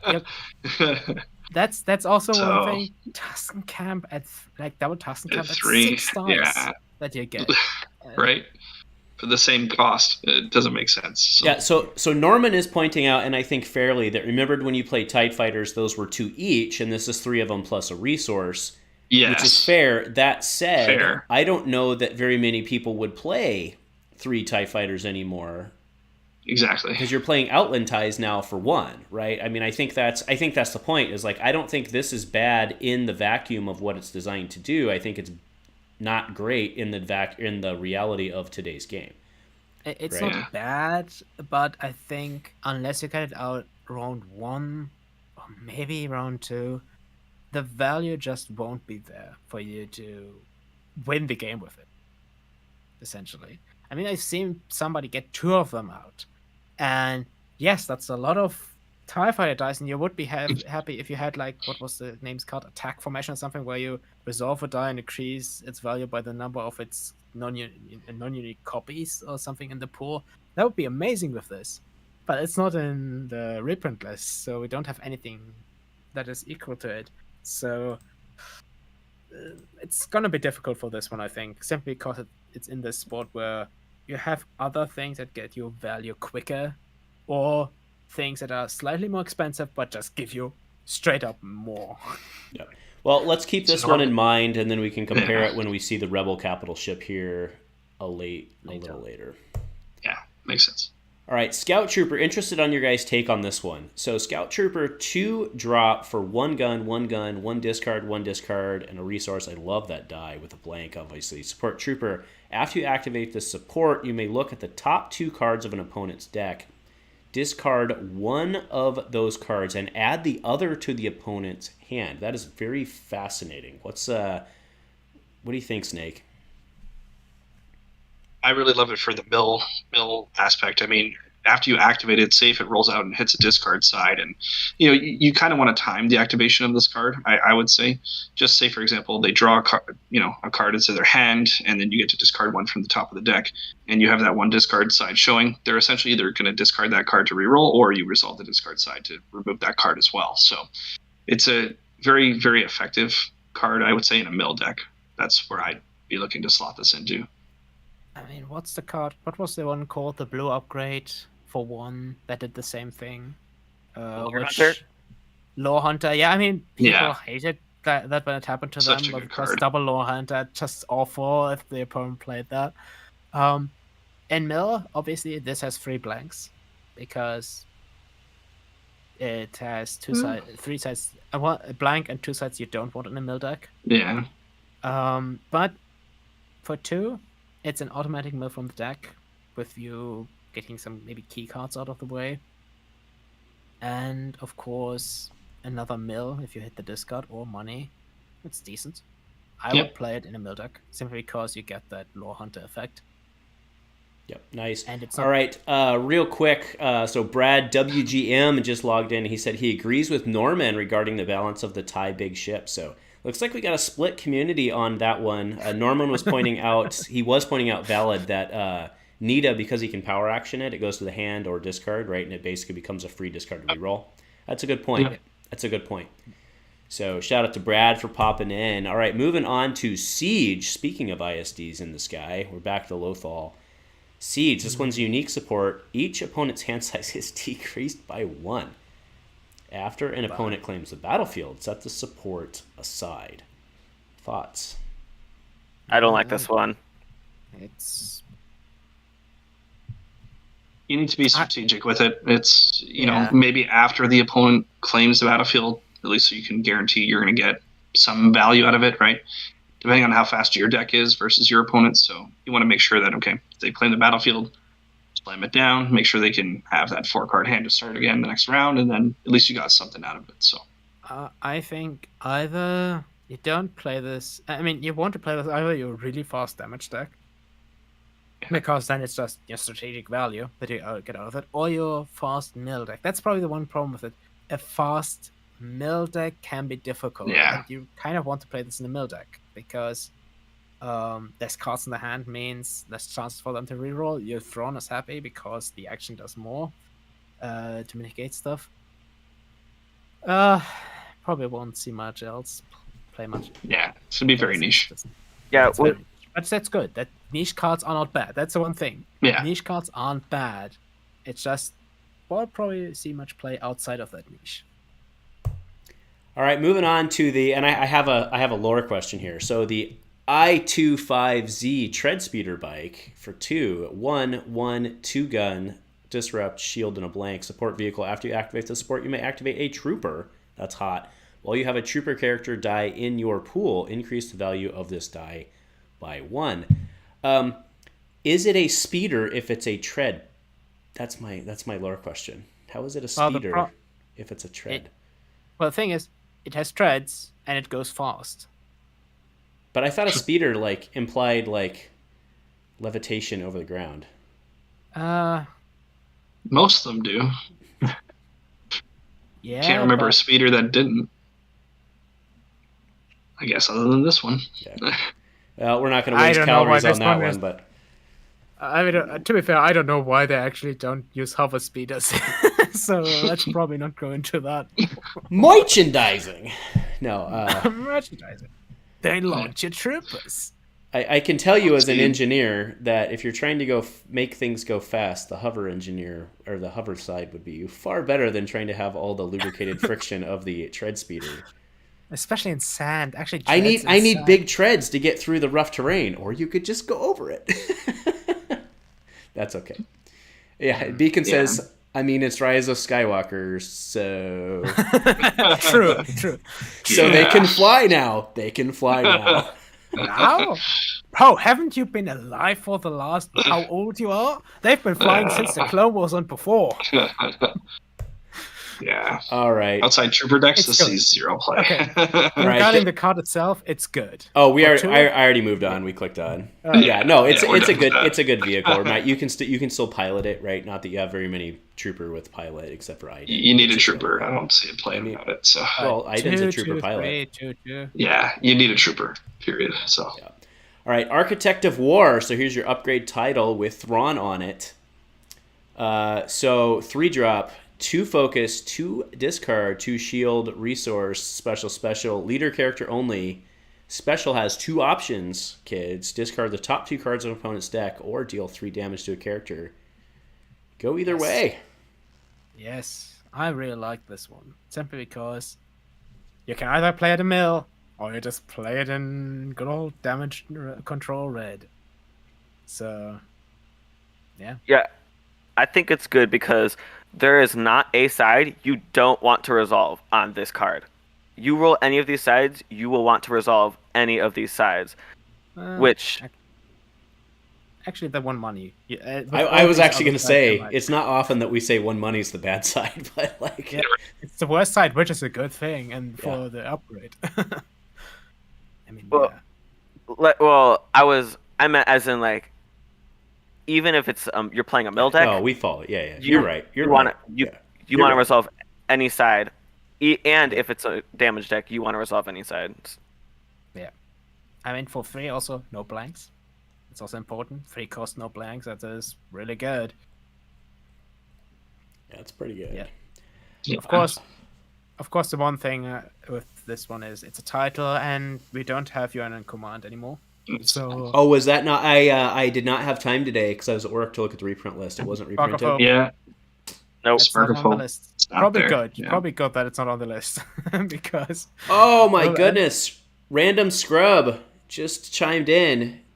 Mike, why are you not dialing into the stream? That's the question. All right. So Black Kirston. He's a beast, literally. Well, he doesn't have a subtype beast, but he has Wookiee, which The is close beast. enough. So 2 gun, 3 melee, 3 indirect, 2 discard, 2 shield, 2 resource, 22-29. After an opponent resolves a character die showing damage against this character, deal 1 damage to that die's matching character. It's pretty hot. Power action, roll 1 of this character's character dice into your pool and resolve it. If this character is defeated this way, ready this character. This should really read, as your first action each round, roll this guy's die into the pool and see if you can buy a gun. Right. This guy's So- awesome. I've waited so long. I'm so excited about him. Not only because he's a yellow villain bait. Since Dryden, I've been waiting. All right, since Dryden, and he was fun to play, but he was dry. He was barely competitive at times. Also, they haven't done anything about Wolfe. He's still as he was. So No, that's a real deck. I did the math. It's a real deck. it is. Yeah. I've played Yeah. it a few No, times yeah. now. It is insane how either with Red, Tough Wolfe, or with the Vengeful Wookiees, it's pretty good. Oh, so you can go It's because I was messing with this. So you can go Tarful. It's just sorry, no. It's you can go Wolforo, Wookiee, right? Vengeful, yeah. Yeah. Well, Vengeful and then the Red Wookiee, right? Because you can No. play. You don't have to play Wolforo Elite. No, but 16, 7, 8. So it would be Oh, the that is minus too one. much. Yeah. Oh, So no, it's I know out what of it was. Vengeful. It was Wolfwaro Elite Wookiee, Elite Kashyyyk Warrior with Tribe. Yeah, Right, you could yeah. do that. I tried the Tarful with Tribe because you get the plus health. It's also not pretty good. But both are really good. I mean, you get Fling. And if you ever had the feeling of flinging a ray out of the window, 100%. that is the Just game is flinger. over at that point. I ended the game with that in round 2 because of that. You know, it's 4 dice gone. And in the yellow only with the Ventrals, Black Chrysanthemum can just stomp through your own Wookiees to reset himself, which is funny as hell. And in the red, it's just healing without end. I actually, in round 3, since you take 29, if you had shields, 27 damage at the point in the game, despite the opponent damaging me, I actually healed 7 from the start of the game in total by round 3. It was silly. It was really silly because you have med packs, and since you have so high health characters, you can just switch around the damage and heal for 2. Did you have Fortitude in there as well, or anything else? No, I actually didn't play Fortitude. You didn't even need it, right? No, I don't need it. And you have Ron. The big thing about the red version is you have Ron the Mud, which you're probably gonna need. Oh yeah. Since Ray, Ron the Mud and Fling destroy Ray and any other bigs. So I don't know if, as long as that is possible, I don't know if anybody will play him Villain Elite because Villain you could do United and then bring some Den of Thieves. Like there is some plays, but What about the hero version is silly. I know. I know Andrew didn't get to see the reprint list, but Retribution was put back on the reprint list. You playing that? If you play that, it was. Yeah. Oh, that's huge. Yeah. I don't know though. That plot is amazing, dude. I don't know though if you want to play Retribution or United rather, because United is. No, so I think you play Retribution because you have to assume over the course of the game you're going to get his dice removed more than once. Or it would be, on average, it would be twice. 2 removals would pay for a Retribution, right? If you're assuming that you roll that die in and it gets resolved. So I think you absolutely play Retribution from just a pure value standpoint, right? Then you can use the Comm Tower Battlefield, so increase his dice a little bit too, or anything else that he's rolling in. Comm Tower or the Comm Center. Or what is the healing one? The other one? Yeah, that one too. Yeah, it's gonna be interesting. The hero version, I think, will be the most played of him, simply because it's just better than just him. Well, but specifically the red hero version, right? Because you want those med kits. Both. The Vengeful. Yeah, you want the med kits. One is healing, the other is just removal from the start. I see. Because you're Vengeful. Yeah, and actually Norman just chimed in. He said that the Vengefuls, he says you deal a lot of damage. Or the removal you'll get from that is better than trying red. Yeah, you have reroll and remove, and since any die you can do good against mill as well. It's going to be interesting. And in yellow you can immediately reset yourself by killing your own Wookiees if you want to. Like you said, Bass. Oh, sorry, yeah. No, you go ahead. I'll say it after you're done. Yeah, and in red, you rather don't want to kill off your own Wookiees because you want to heal rather. So it's different play styles for him. If you go all yellow, or if you go with red. Yeah, with red you still get run to safety and stuff, and you get a lot of healing because you can spread around, and then you can still move it to protect who you need. So I don't know. We will see what the kids do. All right, but we got to move on to Cornelius Evazan, aka He Doesn't Like You on a Stick. He's a thing. I don't know. Honestly, we're going to move on because we talked about him at length. Yeah. He was no room for failure. Spoilers. Yeah. We don't care what you roll anymore. Yeah. This one, though, is new to me. So Ponda Baba, his buddy, the Aqualish Thug, 2-gun. Also, these guys are good. This guy's good with no room to failure as well. So 2-gun, discard, 2 discard for 1, indirect, resource, and a blank. After this character is defeated by an opponent, discard your hand. Ouch. Yeah, you're disarmed. Your cards are gone. Yeah. They're on the floor there. Power action. Reroll this character's character dice. Then you may remove one of this character's character dice. Oh my god. Reroll this character's character dice. Then you may remove one of this character's character dice and spend 1 resource to discard a weapon or equipment from play that costs equal or less to than the value of that die. So he throws his arm at you and you lose your weapon? Is that what's happening here? Kinda. Also, that is why he won't be good for no room for failure, simply because you can't reroll it, so the power is just useless. Oh.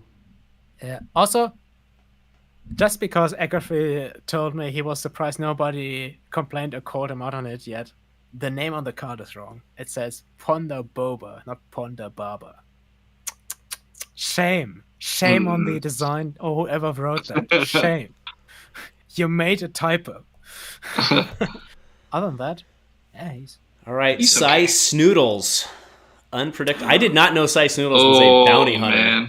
Cy Snoodles, Oh, man. unpredictable Palawick. Two gun with her voice, its voice, whatever. Two gun. Focus. Discard 2 money for 1 plus 2 money. Blank 9/11 charm, and then a PA. Remove 2 charm tokens from an exhausted character. Roll one of that character's character dice into your pool. Seems pretty good. She took a bounty in the Clone Wars to kill Zero. Yeah. So I think that's where that came from. Yeah. Got it. Also, musician, so there's synergy there with the card we'll see later. She only has 8 health, understandably, here, because if you play with a big, you can roll that big back in. So it's gonna be interesting. I'm just still in shock that she's an actual character. The dream came true. Yeah, Everyone's excited, you know? Like, oh my god. We finally hit the decipher tier in terms of going into the full depths of the cantina. So. I think there's more to explore there. There are some other things. To be fair, we've been expecting her for eons. She's actually not that vague of a character. She's just kind of a meme character in that regard.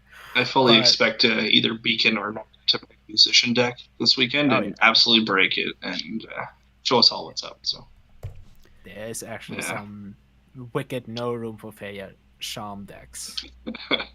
That's Lando's. Wait, who's the blue charm? Is there a blue charm? No, not charm, but it's what was it, Garza and Ren, where you Garza flip people because you. Oh my god! And Ren with his extra character die and all that. There was silly stuff happening. All right. Most Wanted. Downgrade bounty. Play only if you spot a bounty hunter. After an opponent activates attached character, you may force them to choose and discard a card from their hand for 1. That's pretty good. Yeah. Constant hand advantage. That's pretty good. Pretty good. Definitely. You can only have 1 at a time. It's unique. And do you remember that Dead or Alive went away? Was that on their list? Nope. So that's gone. We got Wanted back, the one where they draw cards when they die. Right. I was gonna say we got 1 back, but I don't think it was. So we have Wanted and Most Wanted. Well, yeah. Well, Wanted was Convergence, I believe. Yeah. Actually, I'm positive Wanted was Convergence. So yeah, it was. It came back with this. It got added with this list. All right, Dead or Alive. Dead or Alive. That's big. All right. Yeah. And again, disclaimer, folks, I haven't seen the reprint list. I mean, I do have Google in front of me, so I could do that. But all right, next is Ichuta. How rude. Play only an opponent removed 1 or more of your dice during the last round. Remove an opponent's die showing a value of 2 or less.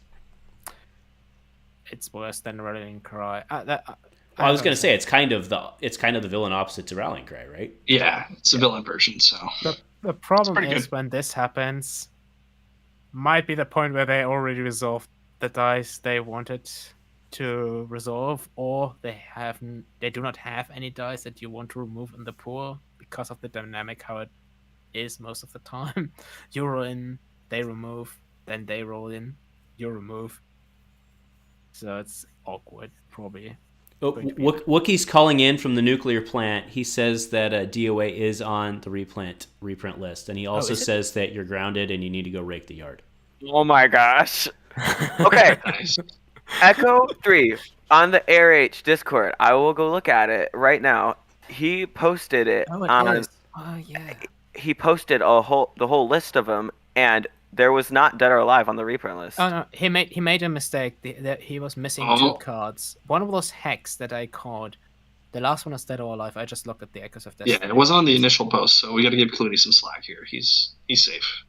All right. Yeah. Well, you don't have to rake the yard, but you're still grounded. You're still grounded. You're still grounded. Nighttime here. Well, that's part of the punishment. You got to go find all the leaves, and it's not even fall time. It's going to be a long fill up the bin. All right, whatever. We'll move on. Fun. Right. Prize Fighter. So 3 costs for ambush. Remove one of your yellow character or upgrade dice showing damage to deal damage equal to its value to 2 characters. I mean, I'm just thinking of Fear and Dead Men in my head, and this seems not as good, but... Yeah, for 3... I mean, remember Anarchy? I think that costed 3 as well, where you just remove a die yellow die and deal damage to each opponent's character equal to the value. Nobody played that. Nobody will play that, or at least not many, because for free, you can't play a weapon. I mean, the dream play here is like, but it's you do that then equal PA. to but it's equal to its value, so not value showing. So you could remove a vibro sword for 5, right? No, because that is a resolve thing. No, it says remove. Remove one of your yellow characters. Yeah, no, but the vibro gets the increase on the resolve. Oh, you're right. Yeah. I think it's interesting because of the ambush aspect. So if you're close to a kill, I mean, this could be really, really powerful based on that. I mean, looking at 3 cost, I automatically think of reversal. I'd probably rather just remove their die and do the damage to a single character. Both are comparable, but the ambush I think is interesting. That's what kind of gives this card a little bit of an edge, so you can finish off someone. Yeah, the ambush is, since it's obviously like Chrysanthemum, since he has the big damage dice, it's kind of you want to remove his 3 side, then deal 3 to both, and then PM to maybe get the reset, kill and reset. There you go. But realistically, you're gonna spend 3 rather on mitigation or on weapon like a vibro. Exactly. Yeah. Yeah, I think this should be 2 cost. Yeah. But 2 cost without the ambush, maybe, and then you have something that people would use. Yeah. All right, moving on to... All right, we're going to spend much time on this. So, Swindle, spot a scoundrel to resolve any die showing a cost for free. Cool, it's niche. Yeah. No, I mean, people will use it if there are certain decks in play, but probably not. Well, but then it still wouldn't be worth it. I was going to ask if Bosk's ship, Houndstooth, was still on, but then it still wouldn't be worth it, right? So... Oh, Andrew, you get a bunch of money? Pay to get Andrew, you got your text. Yours are an opponent's. What's that? Oh, did he? They added it. Yours or your opponent's. They heard you. Yeah. No, that's actually that. No, that makes me happy. There was no reason. That makes me happy. There was no reason not to do it. Thank you. There's tons of space. Yeah. Yep, nicely done, folks. I think this card, like you said, this card is really niche and probably won't see play. And it also has like the creepiest picture. That character was really creepy. Yeah.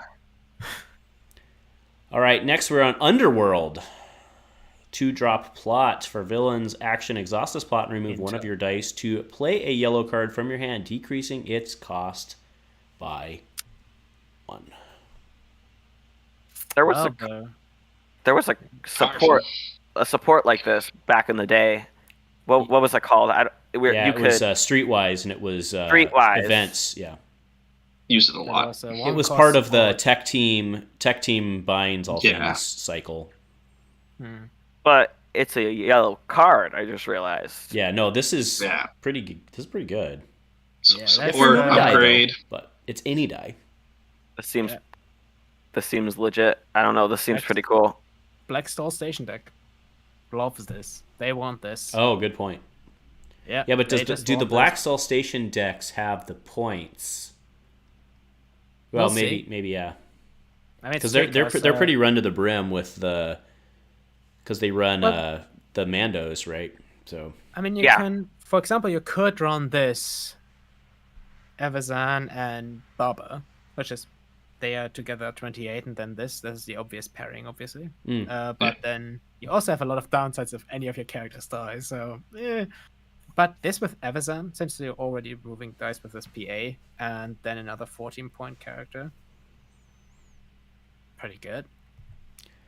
All right, Desolate Deed. So it's the new DM, kind of, not really.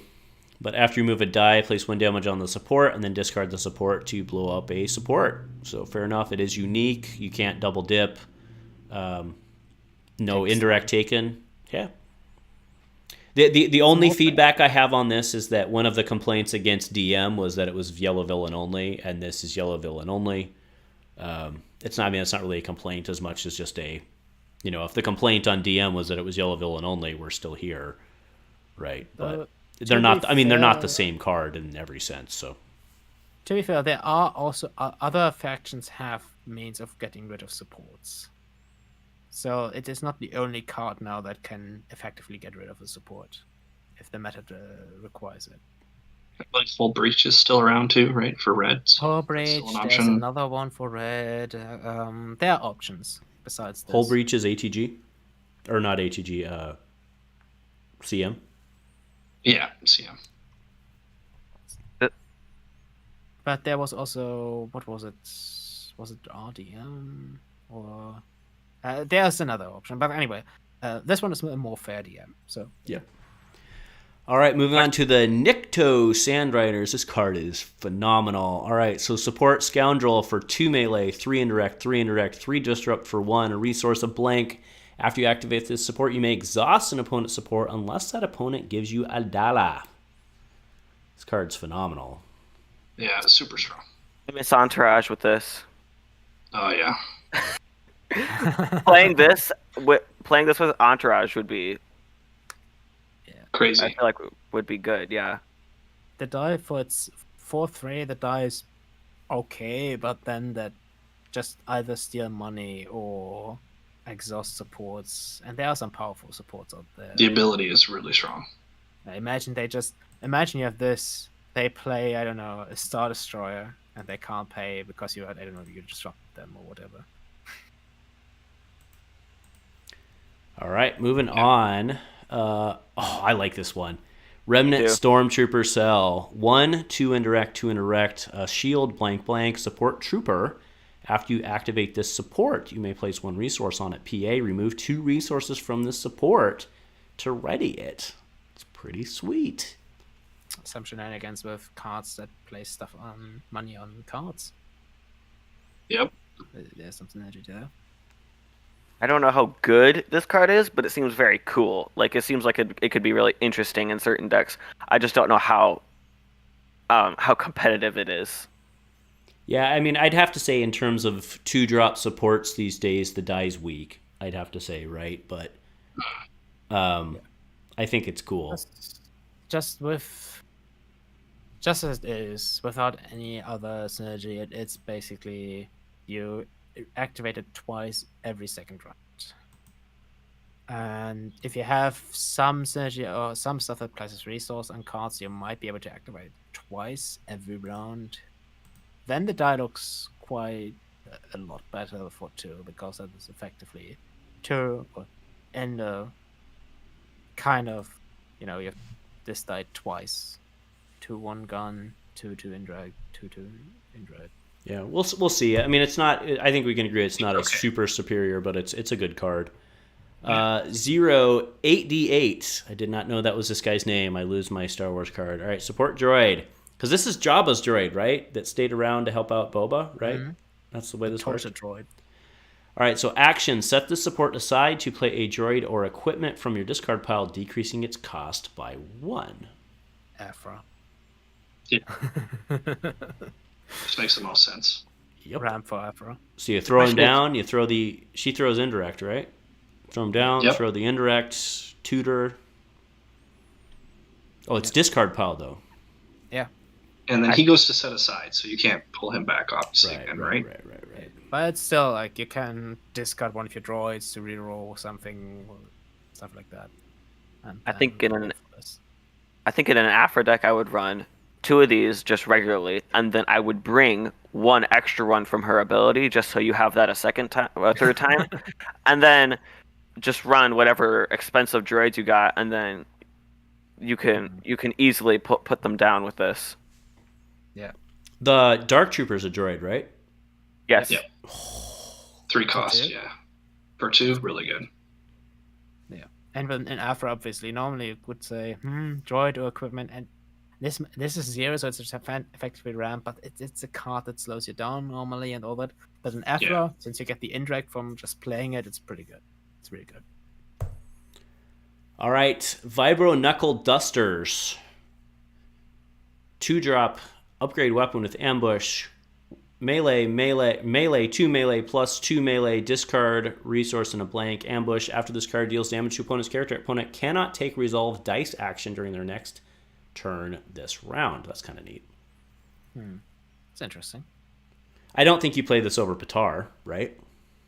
No. less blanks, but damage is better on the tar. Yeah. The thing, there might be some stuff. It's kind of difficult because, yeah, they can't resolve, but if they don't want to pass, if they still have cards, they can just toss a card to reroll nothing on their side if they don't want to reroll. It's basically, if they this would do what, since you resolve the damage, there's not really anything else you can set up with it. The only thing I can think of is the power action with Chrysanthemum. Like you take the damage, right, and then they can't resolve to kill you, and then you power action and hopefully land the side you need. Yeah, it's probably the only logical play I see with it. Yeah, I think there's enough ways to dirtle these days that's not necessary. It's not like they're forcing a pass, exactly. Right? So, yeah. They have better upgrades, right? All right, we're moving into Hero. So I'm going to read out Ben Solo and then go take a break. So we'll let Little Wookie run this one. So Ben Solo, free of torment. So he's now free of torment. He gave you a kiss and then passed away into nothingness. Right? 1 melee, 2 melee, 2 melee for 1, a disrupt, a resource, and a blank. So reusing that OG, actually not OG Kylo, 2-player set Kylo. He has Guardian. He's an apprentice still. Apprentice of who, Rey, at this point? All right, action. Defeat this character to heal 3 damage from one of your characters or 5 damage instead if that character is Rey. Go. Back in the 2-player set, during that time, I loved the old Kylo Ren. I played the heck out of him, and to see his old die reused is really cool. That Kylo Ren right now on the reprint list is not very good right now, but it's just funny. This die is on a 17-point character that's never played, and this die is so bad they can put it on a 12-point character. To be fair, the 17-point character gets the activation damage if you guess right. So if you guess right, if you guess right, exactly. But Guardian, I don't know. It's really good for running a big, obviously. So it wants you to pair him with A-side Rey. I don't know if that's the right way to go with him. I'm not really sure how to play him. And what were you gonna say? Could pair him with B-side Rey and Solidarity if you run his single and him too, but that's jank. Yeah. I think you're right, Clooney. Like I think the only realistic play is to play him with Rey A side. Obviously with the action too. Like if you don't play him with Rey, then the action is obviously useless. Guardian is nice. He's costed well. Health makes sense. Yeah, I think it just makes sense to run in the Rey A side. But there's other cards that I think we'd probably partner Rey A with at the 12 cost. Yeah. In this set, I actually think I saw games there playing with Chewbacca, which was that's interesting. Tanky. I think the problem with him, with Rey, is Hero Blue do not have. Do they have stuff to move damage around? I don't think so. That is the main problem, because why go for him? He has Guardian, sure, but he can Guardian 1 die, and that's all the damage he will take unless the opponent has Indirect. If they have Indirect, fair enough. Then this one, he's really good because you can put him on 1, then action him to heal 5.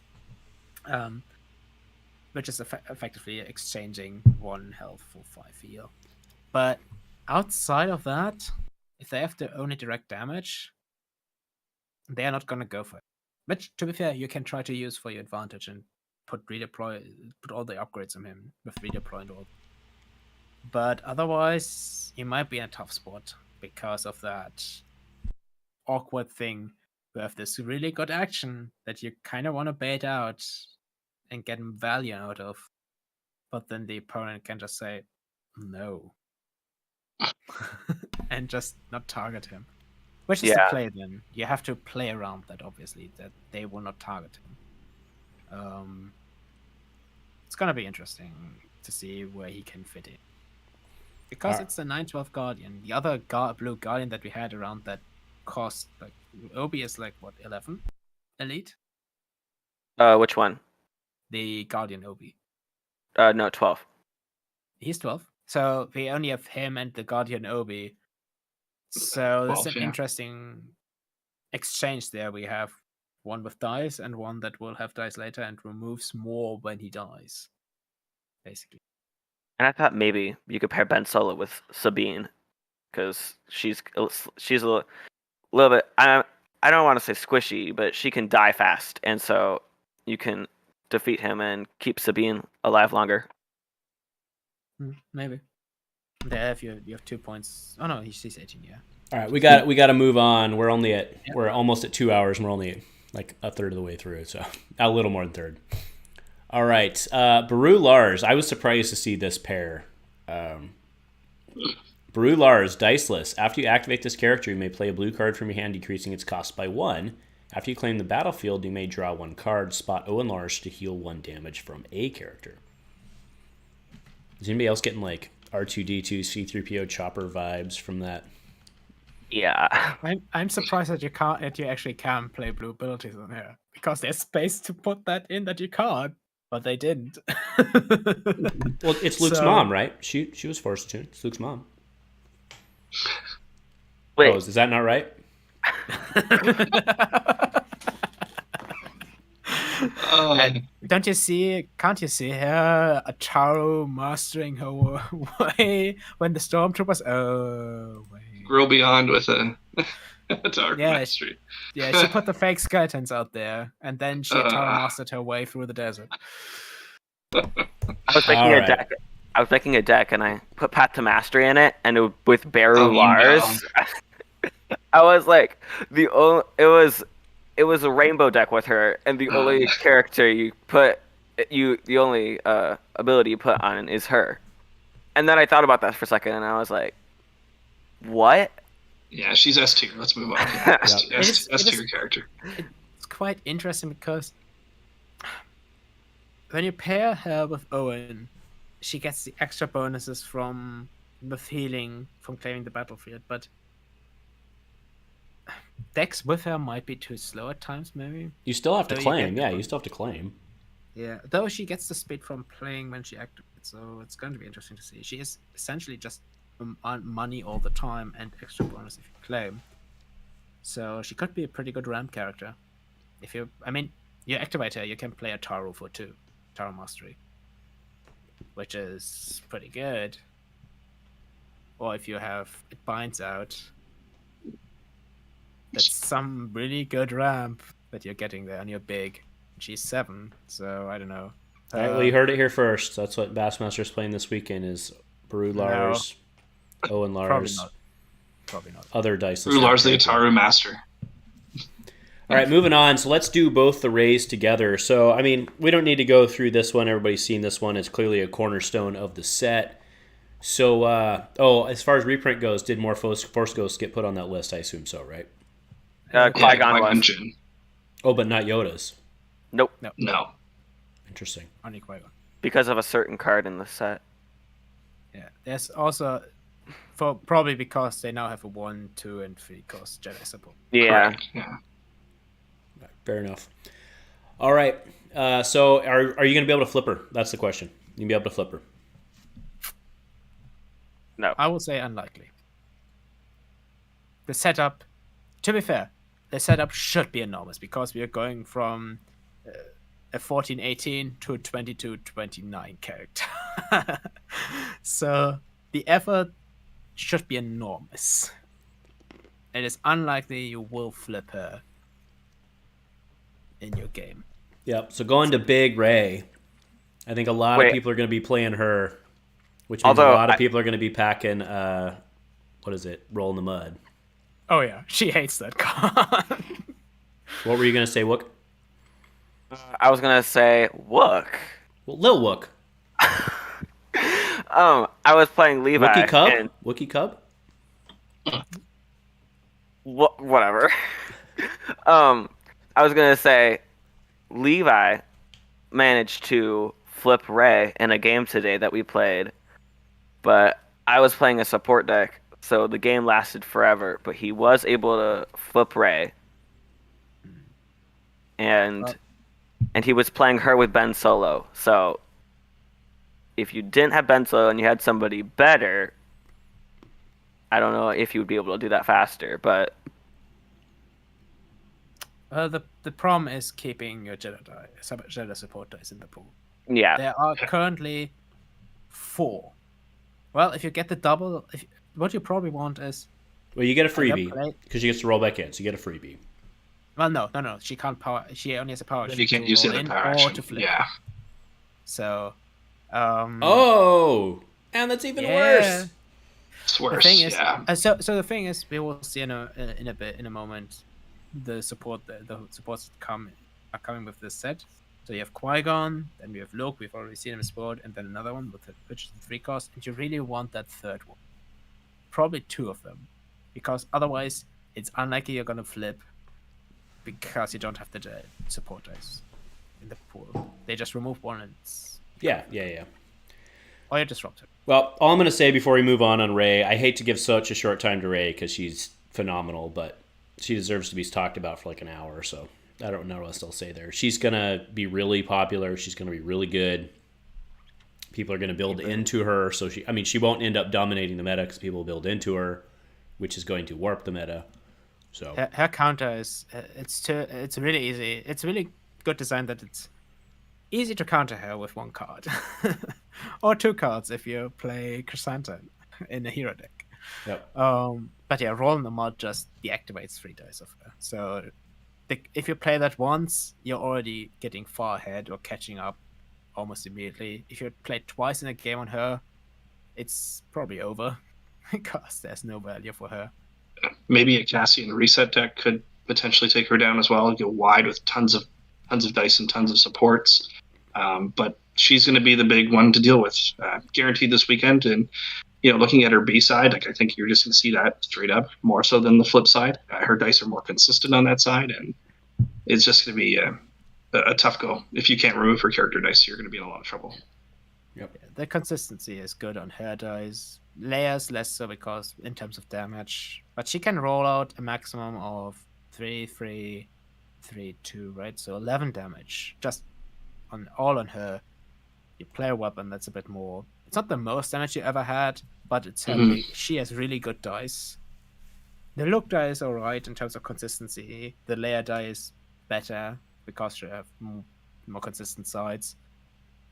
But yeah, and of course the power action to just heal. All right. Speaking of, so Clooney, you get first shot on this one because you said speaking of. So here's Yoda, the Patient Jedi Master, 2 melee, focus, 2 shield, a resource, special, 1720 with 14 health. PA, play a blue card from your discard pile. Then if that card's an event, set that card aside, but not if it's an upgrade or something else. Special, move 1 damage from a card to another card, or 2 damage instead if you played a card from your discard pile this round. What do you think? well, he's squishy. First of all, for a 20-point character, he is squishy, because the most of the 20-point characters are 15 and above, I think. What, Bassmaster? I can tell you he's not squishy. He is actually insanely not squishy. I've watched him. He played a few times, and one of them was again shout out on Game Slayer. Him single die, Solidarity, Rey A-side single die. That deck won against what was it, Boba Fennec with no allegiance, who had double lead dice star, but he just didn't die. He didn't die. His special was removed a few times, but every time that special came online, he just moved 2 damage. He didn't even need to resolve much of his damage dice. It was just the move. And what you should look at is actually, if you play Mono Blue, Yoda is a 16-19 character with Solidarity, because he doesn't care about Solidarity.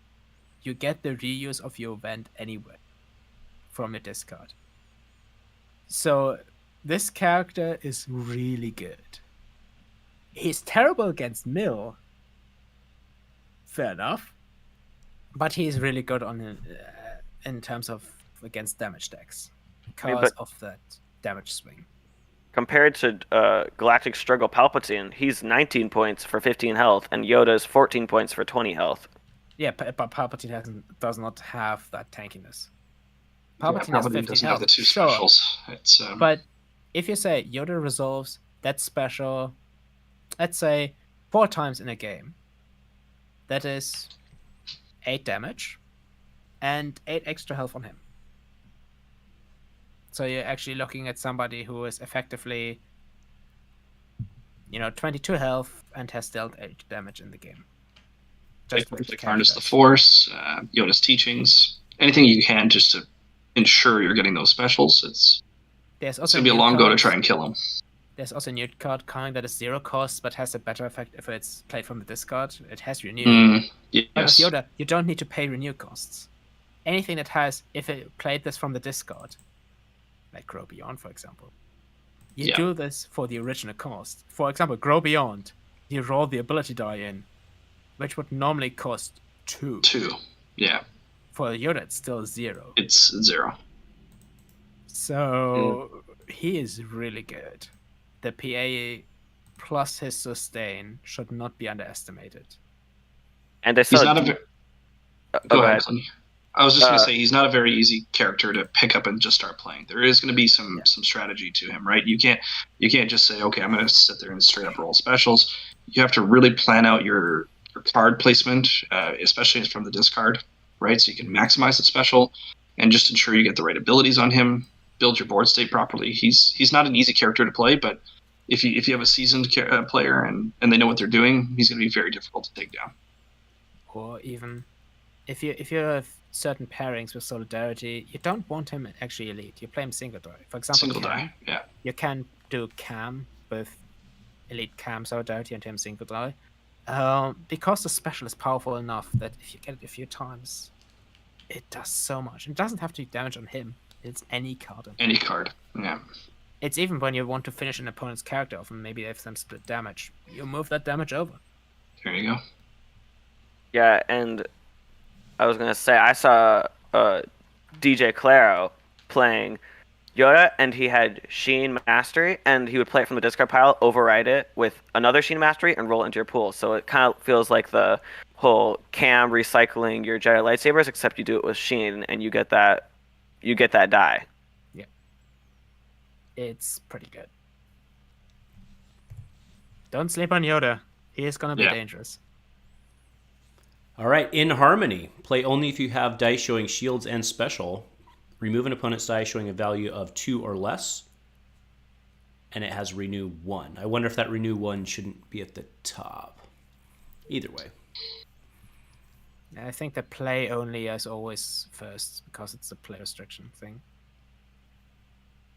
Having to have, a die showing shield and special for 0, there's a lot of conditions still to get this to go, and it's 2 or less as well. So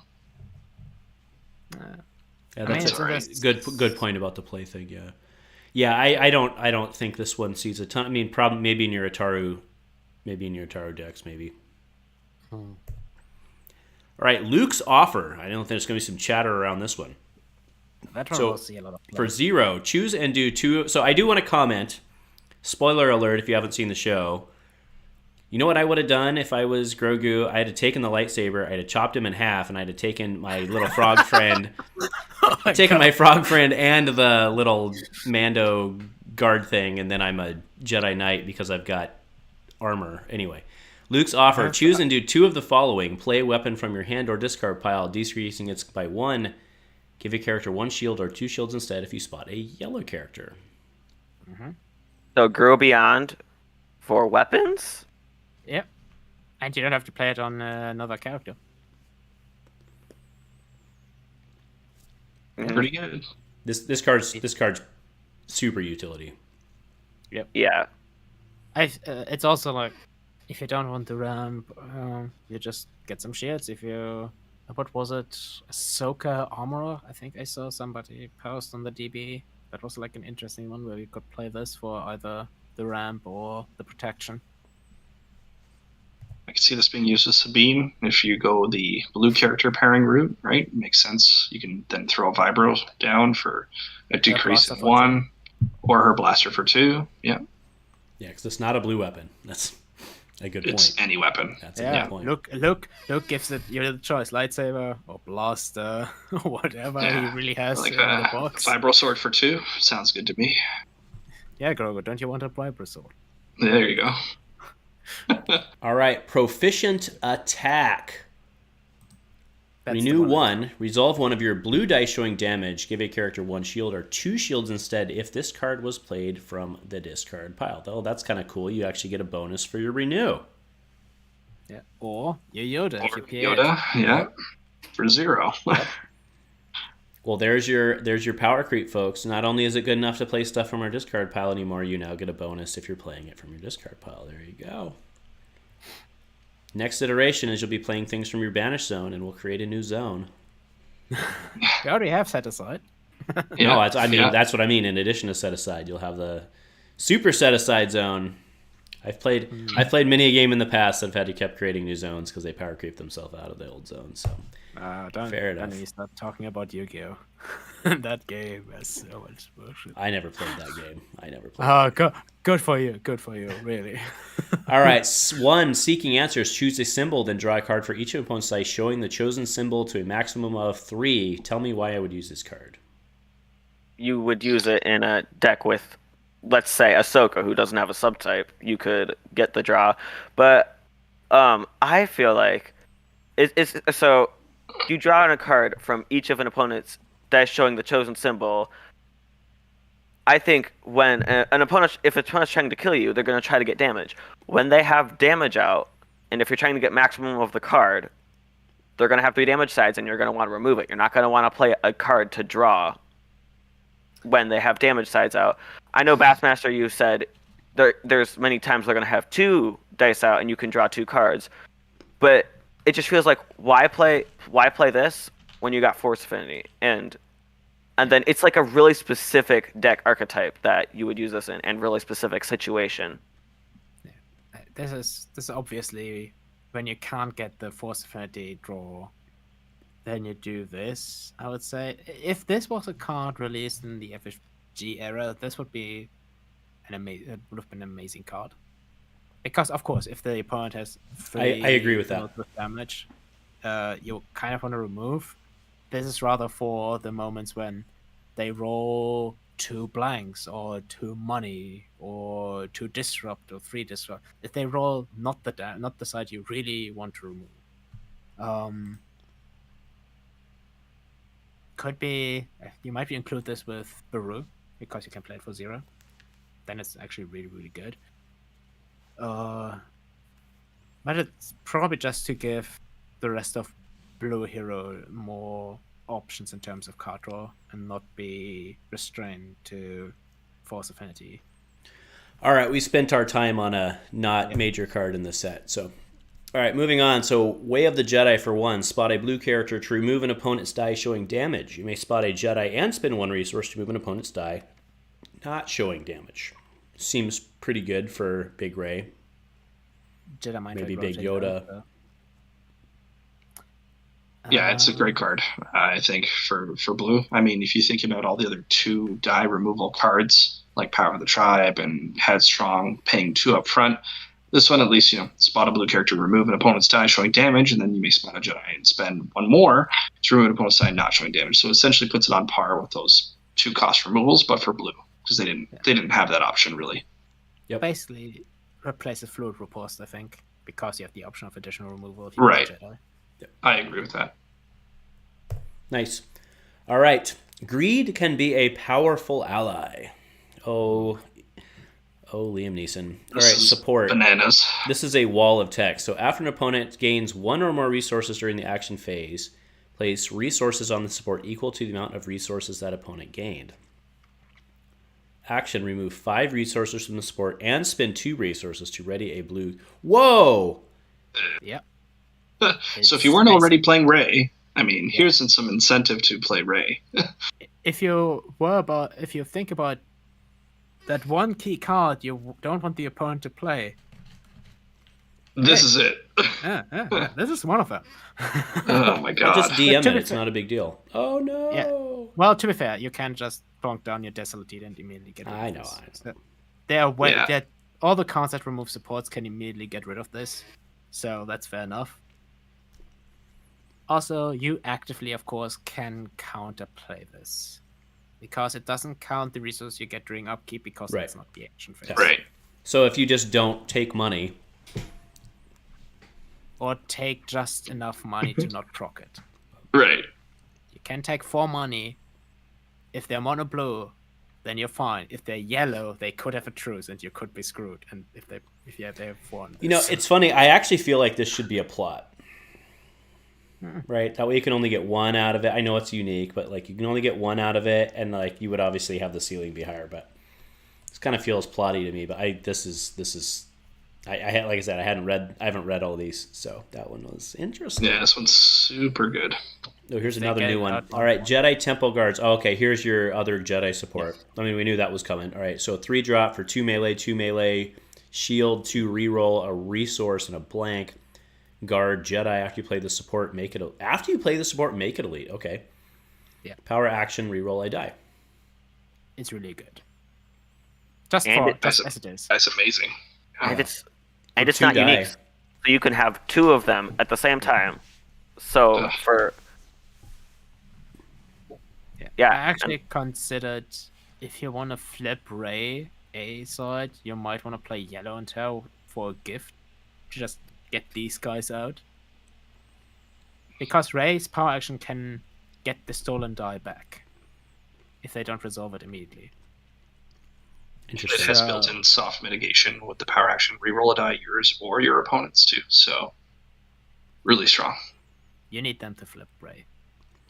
I also just learned something. I did not realize the Temple Guards were actually Jedi.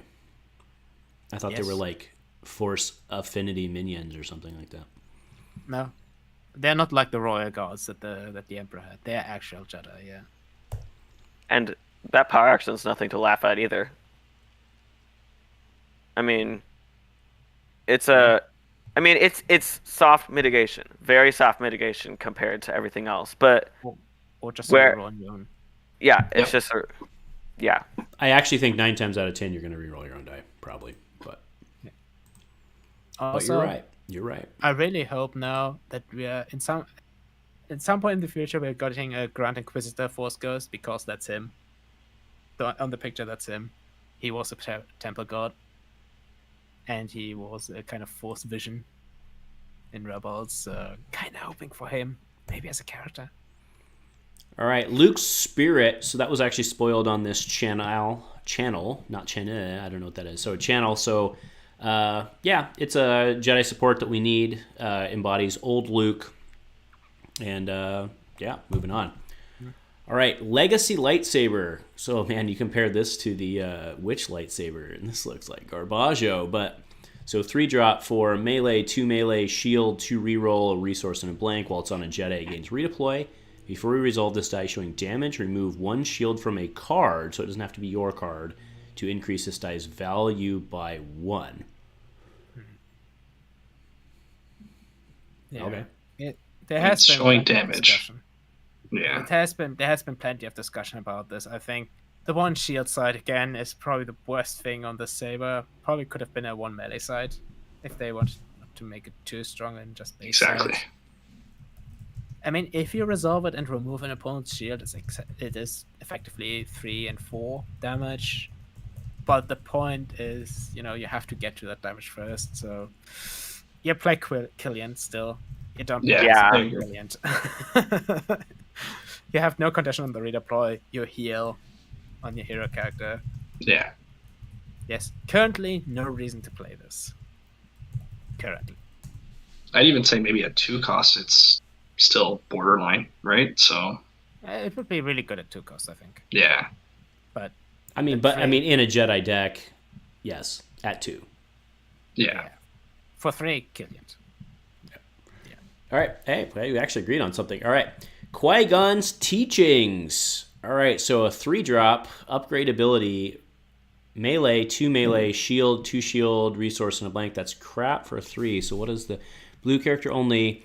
Before attached character gains 1 or more shields, you may remove 1 of attached character's shields to deal 1 indirect damage to an opponent. get a Taro and this on a character, but you're pretty set. So I didn't realize this was actually a 3 cost. I thought it was a 2 cost. But it is a 3 cost, and it uses the old Qui-Gon Jinn's die, which I think is pretty cool. But Yeah. its ability or whatever, the text on the card, this card is obnoxious. So I think I don't remember who I was playing, but somebody played this against me, and every single time they took a shield, they just took a shield off and did one indirect, and it was super annoying. Yeah. To be fair, they have to have a shield beforehand. So it's before they gain the shield. Yeah, I mean this is Awakenings. Oh yeah, is that David Dugas David DTD just signed in and said this was the old Qui-Gon ability. Yeah. Except Qui-Gon was damage, All right. not indirect. Yeah. Right, it was direct damage. Yeah. But still, this is in a deck. Blue Hero has plenty of shield sides on their dice. You know, all these pesky 1 shield sides. Now turn them all into 1 indirect. Yeah, I don't know about 3 though. I mean, the thing is, this has no limit per round. So if you think, Yeah, it's not an action. It's not a power action. You're right. It's anytime you're taking shields. Yeah. And if you think about, you want to deal damage, like you already have 3 shields, and you roll out, and we've seen a bunch of dice that have this 1 shield side, and suddenly all these 1 shield side or 2 shield sides suddenly turn into 1 indirect, or 1 indirect into shield. You would think of big transformation Luke with his power action to add the shields, right? So if you have this on him, say you had the three dice already equipped to him as well, this becomes pretty strong. So here's my issue though, right? The value of an indirect is roughly 0.7, 0.8 in that range. So you're trading the shield for that. Now, granted, in that case that you're doing that, you don't need the shield, right? I grant you that. The thing is, if you're making all the shields you need and you're not dealing damage and you're fine, then you've already won. So, like... Well, the problem would be that you have all these shields out, but you need to deal damage, because if you don't deal the damage, your opponent will overtake you eventually. Because you don't deal damage. That is, for example, was a problem with, Leia, Apprentice Leia, where you just didn't drill the melee sides. Yeah, but I think more where I'm going is... Oh, and we can see the sun coming up behind you, Bassmaster. It's early morning there, huh? Well, in front of me. Yeah. But I guess my point is, like, if you are in the advantage to where you're resolving shield sides and not re-rolling like a champ, and you've already played this, I think you've already won the game. Well, it also depends on who you're facing. If you're facing, for example, Mill, where you will have... Okay, now that's a fair point. Yeah, it always depends on your matchup.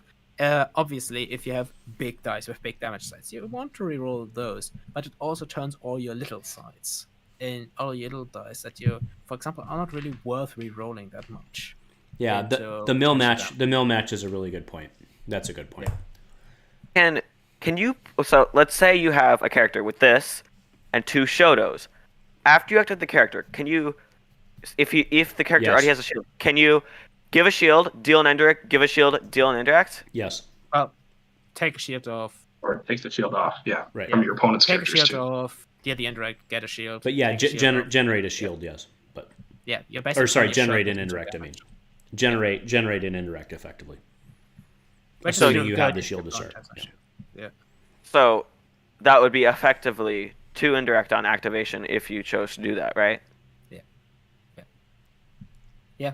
It is pretty good. I mean, it's the old Qui-Gon ability, only an indirect damage, so it's pretty good. Mm-hmm.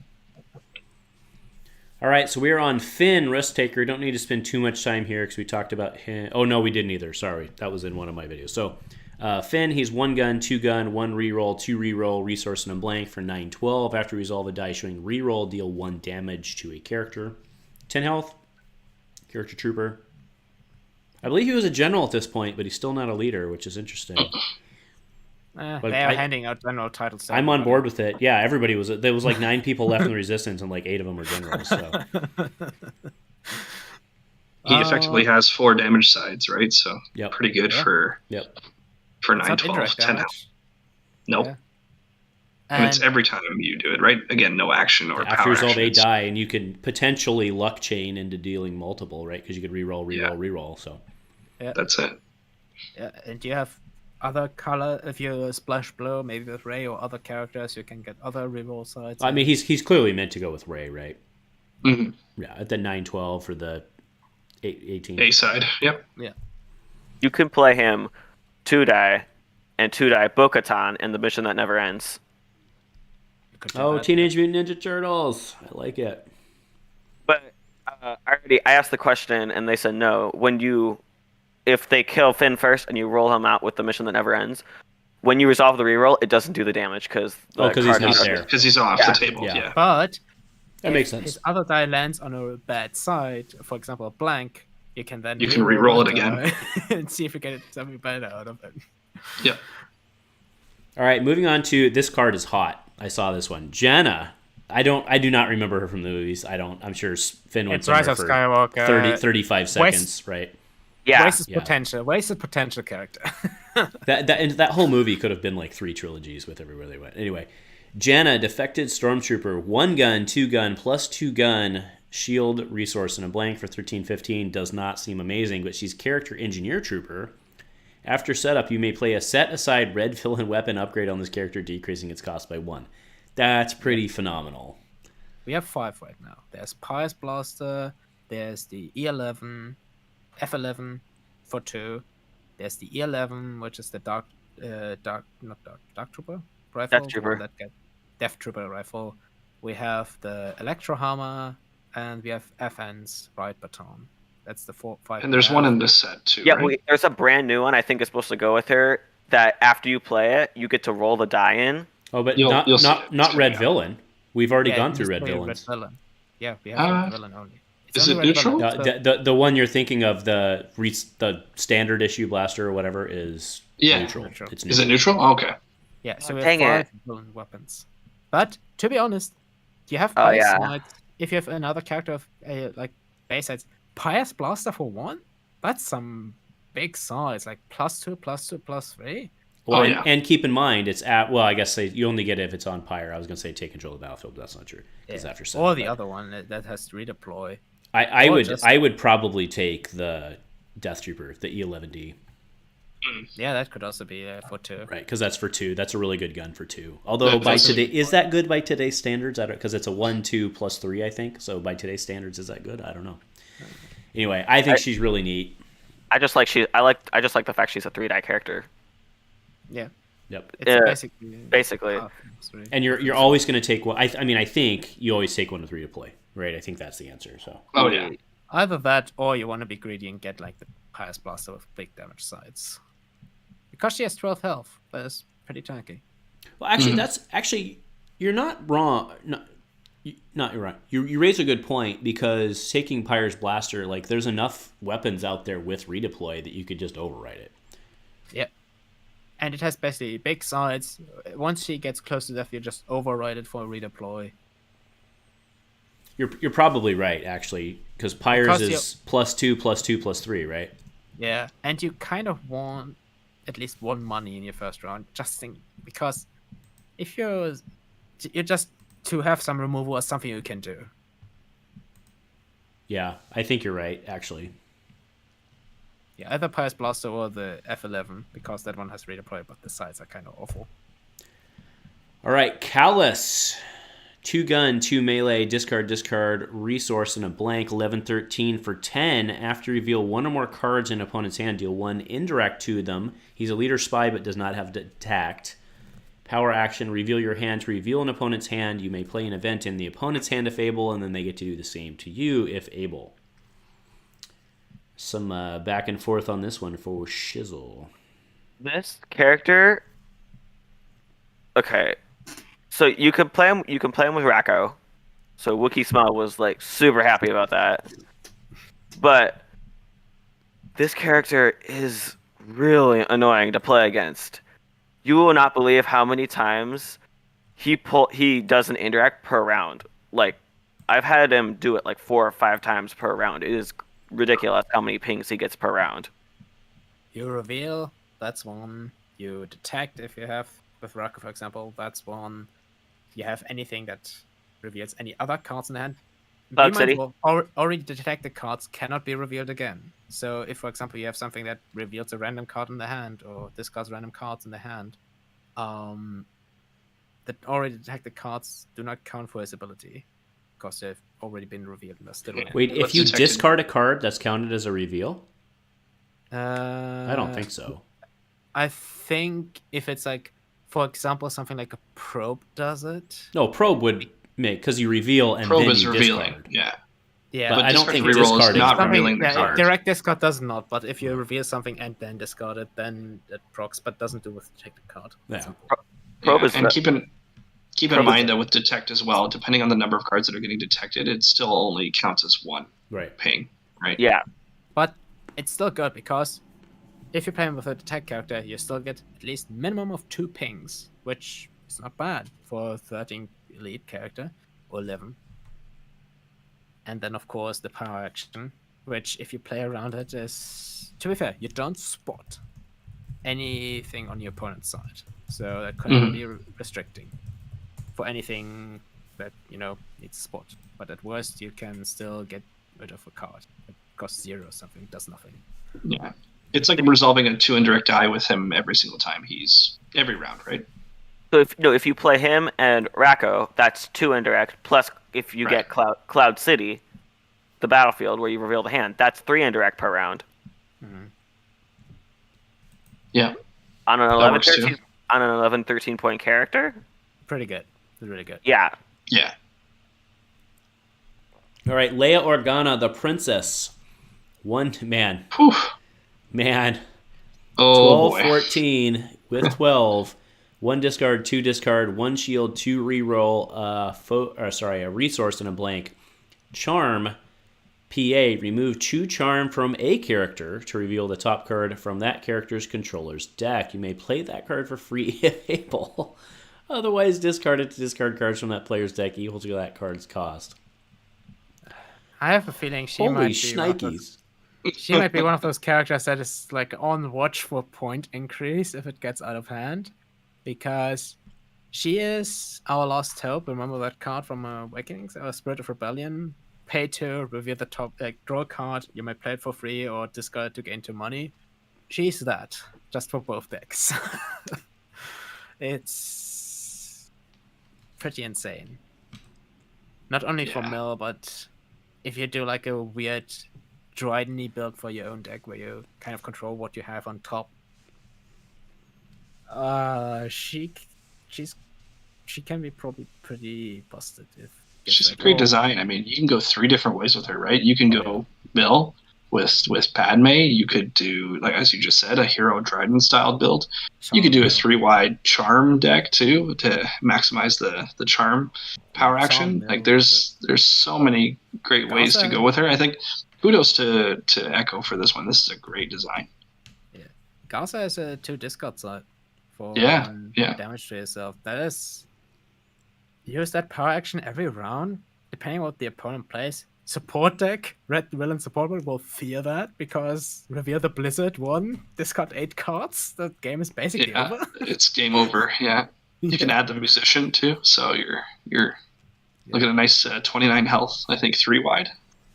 Yeah, I mean the thing is, 2 points for her die with those discard sides is like usually you look at a character like this and you're like, oh, 100% play single die, but like for 2 points with that die, that's pretty good. Really good. Also, I like her with that. What's the new gray musician support with charm? There you go. Yeah. We haven't got to it yet. You play at round 1. That means you get her power action every single round. You can also play her elite with singular Garza, and then 1 die the musician. Finger and Dan. Yeah, and then you also have the musician support at some point. Somebody's gonna build that mill deck. 100%. All right, so next we are on, I'll reveal it in a second so I can read. All right, so Talasan Lintra, protecting the peace. That sounds so noble. Character pilot with no dice. After an opponent activates a vehicle, you may activate this character. After you activate this character, roll a set aside A-Wing or 2 A-Wings if this character is elite. Keep in mind the A-Wing is 2, 3 for 1, focus, disrupt, and a blank. That's pretty good for 11 points. Okay. Yeah. No money So- side. So that's important. Right. That A-Wing die, in my opinion, is a crap die and was never used in Convergence at all. She does not have piloting, even though she's a pilot, and Well, flew because a she's ship. piloting the A-Wings is why, right? But Yeah. Well, she's- yeah, true, but I get the what was the old Jango was after the opponent can't activates a activate. character, you can activate this character. I'm getting that vibe from this character, and it's not like as strong as that was, but I think this is viable. I don't know. It invokes Han vibes a bit because of the 2 dice being so just a single die in this case if she's gonna lead. Of course, the promise. I don't know if that die is worth 3 points because yes, in terms of damage dice, it's not bad if you hit the damage. It's 2 and 3 for 1, but the other sides are really, really bad, especially 2 disrupt sides. It's good if they have money, maybe, but if they don't, that's just 3 blanks on the character and the die she rolls in, which, to be fair, against a pilot deck or vehicle support deck, she brings the extra speed and action sheet effects, basically, because you get to roll your dice out before your round or turn. We have to see. I mean, it's 8-11. So 8-11 pilot. there's not a ton of 11s around as much Yeah. anymore, right? So Yeah, we have Cass still, but Cass is not really. I don't know if Cass is worth it in terms of. Not 11 at least. He's not worth 11. and that potentially busted ace pilot's plot is a thing. So she's unique. We're gonna so. see. We're You gonna could, see the vehicle later with which it will be used. Yeah, you could do like Benthic and stay ahead with her too. That's kind of annoying. So Oh, you can? Oh, that is Oh. annoying. yeah. All right, behind So- enemy lines, spot a spy to reveal an opponent's hand. Then you may discard a card from your hand to play an event in that opponent's hand. There's another interact with Fulcrum. Yep. It's a 0 cost. That's just with Fulcrum. Even if you don't do the rest of the abilities, just do an indirect. All right, code K10. So was that the code to evacuate Hoth Base? Is that what it was? Yes? Yeah. No? Getting off that battlefield. Yeah.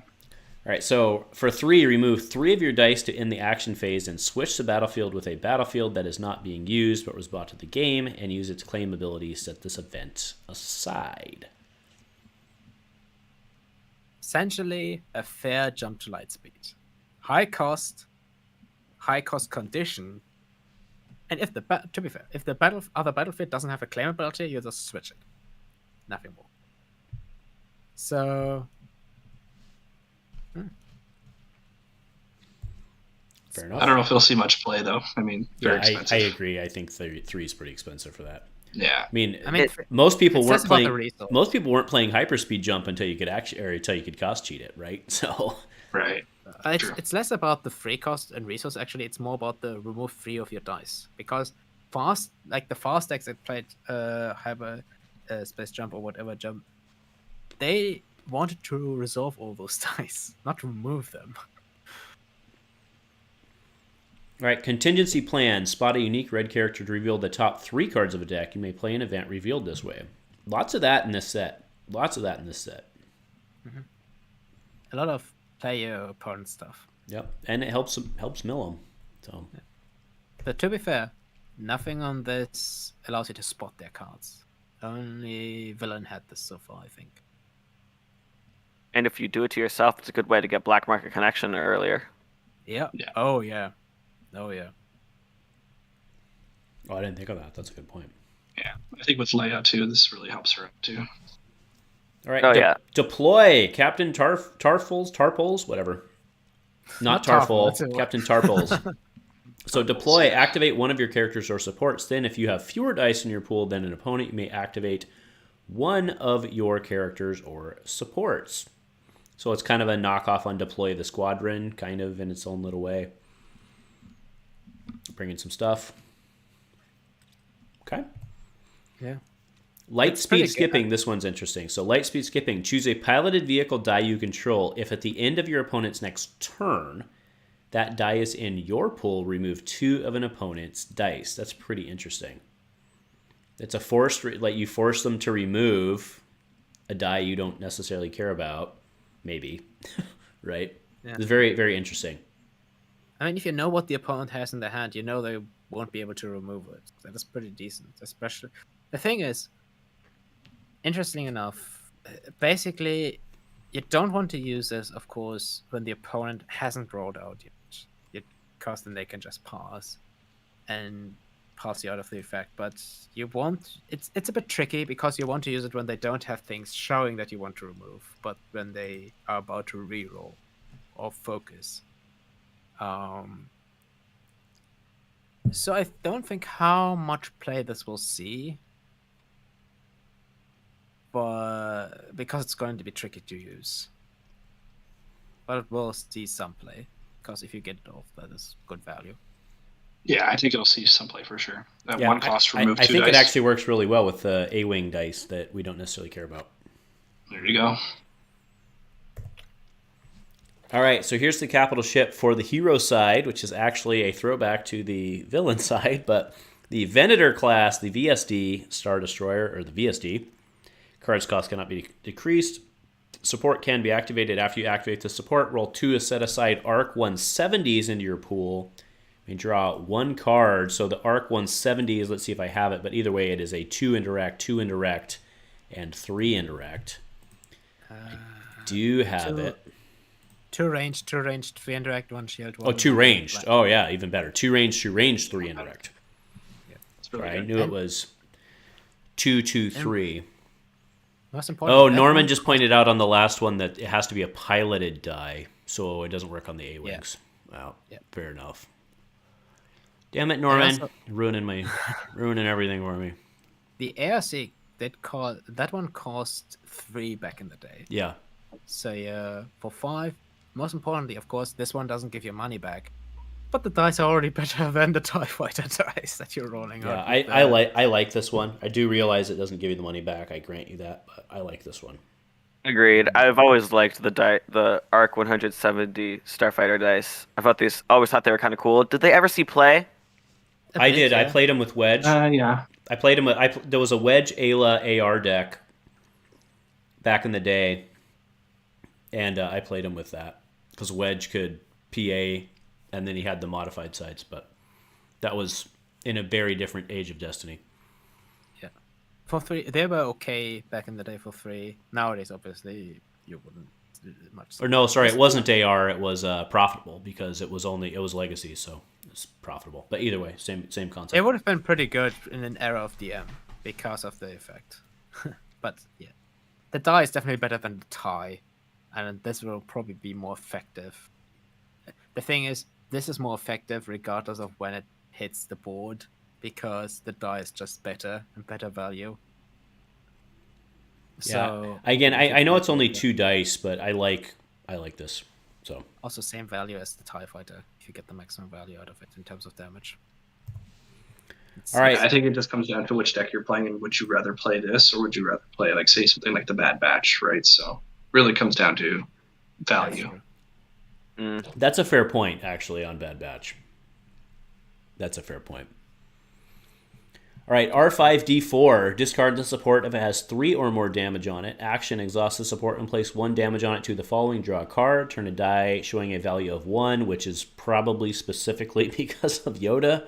I'm sure on the value of 1 thing. He still works pretty good with Yoda to generate the damage if you need it in a mill matchup. I don't know. Sai seems pretty good. Any major thoughts here, or should we move on? I feel like Eric's just trying to develop this archetype, like really trying to make this archetype where it's just like, I know they already have this, but like they're trying to encourage drawing cards. Like the Venator class Star Destroyer, you draw a card, this you draw a card. There's a whole plot that you increase your deck by 4 and draw cards. I feel like they're trying to like get an archetype there, and I don't really know what that looks like, but I feel like there's something there.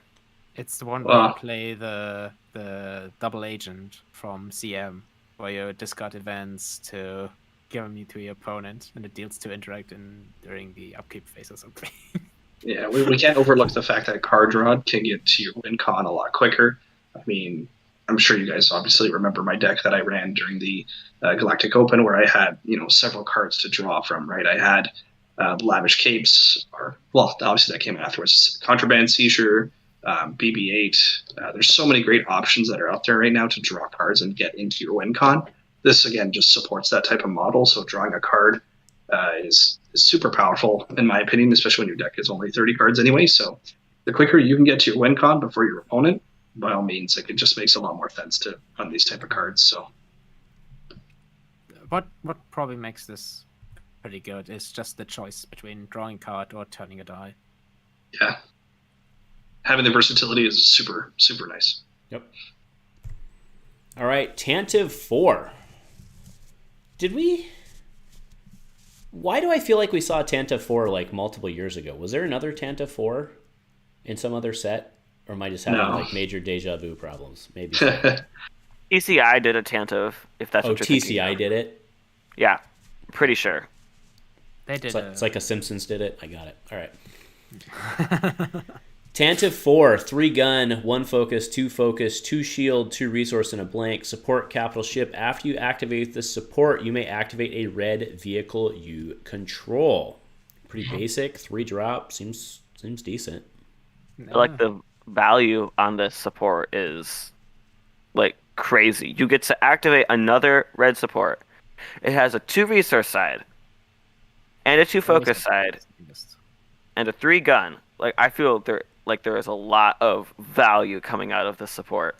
I do want to point out it's capital ship as well, so it triggers the cards that go with that. You can't pilot it though, so you can't gain speed through piloting it, which is important. For 3, I would say the die is okay, but the 2 resource side is really what you want. Because that one is really good. You would basically want this, at least the first round, that's the return money to pay for itself. And then just get the speed from using it to activate other vehicles. Yeah, you wouldn't use this in a pilot deck. This is not a fast guns pilot deck. This is for the slow decks. Like if you use Laz as a hero Dryden, you can use this and slowly ramp up and get supports. And you don't. It's not a fast deck. It's just roll out the supports and your Tuscan camps. Yeah, again, it comes down to comparing values, right? You just mentioned Tuscan camp, right? So would you rather play this or the camp, or even a comparable ship, right? You look at Redemption, getting the 3 dice, you can pilot it, you can essentially heal yourself to, just comparative value, right? Like this die is pretty strong in comparison to Redemption. I think it's very, very similar. But if I had to make the choice, I'd probably spend the extra resource, maybe run a bad batch or Redemption over this guy. Still a very good card. Yeah, those are fair points. And then Norman's pointing out that there are no stars behind Tantive 4. So maybe they went into the Alderaan system or something. I don't know. Oh, this is a new one to me. All right. So 3 drop. Finn's Glee 44. Really? Glee 44? All right. The Glee 44 Blaster Pistol. 2 gun, 3 gun, 2 reroll on a gun? Resource and a blank. Redeploy. Oh, that's good. Power action. Turn this die to a side showing reroll and resolve it. Whoa. Okay. Then you may spot 2 red characters or Finn to roll this die back into your pool. If you thought Finn was kind of mid for what he was, if he has his gun, he is going to be a bit different. Dude, also, that's pretty good. This thing is it's really good.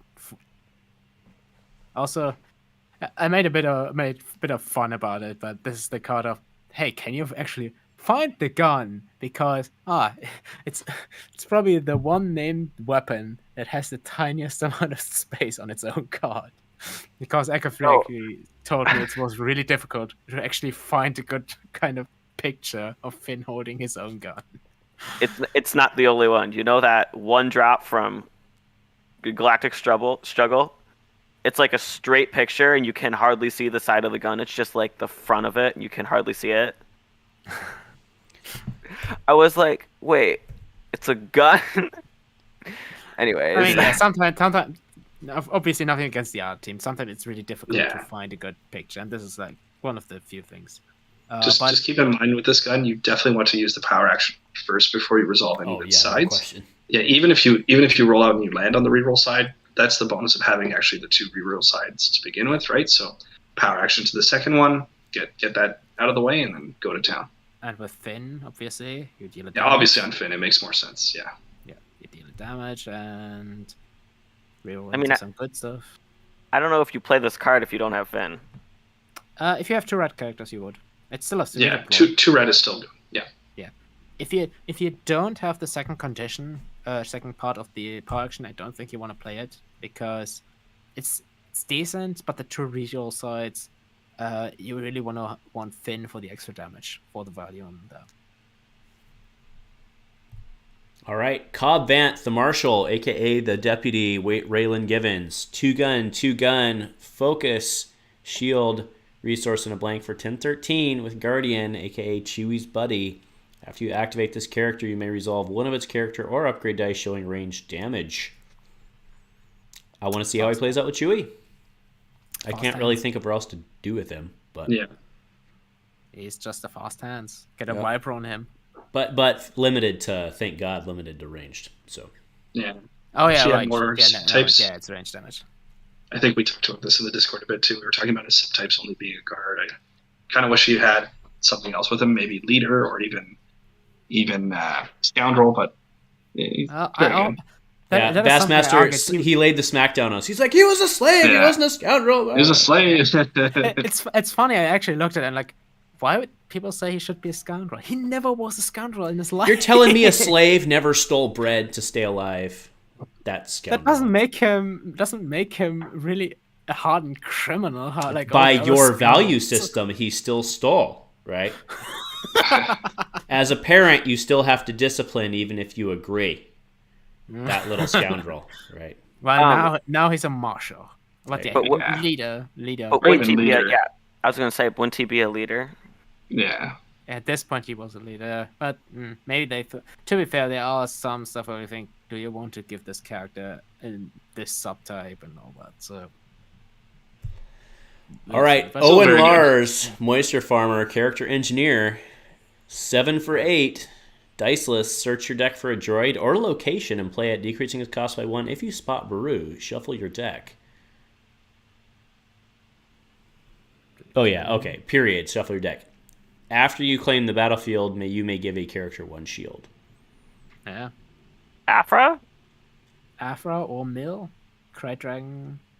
Yeah. That's what you're saying is it's Baru, Owen, and Afra, that time that they worked together, the time that their adopted son's father's side piece walked into Tatooine. Side piece.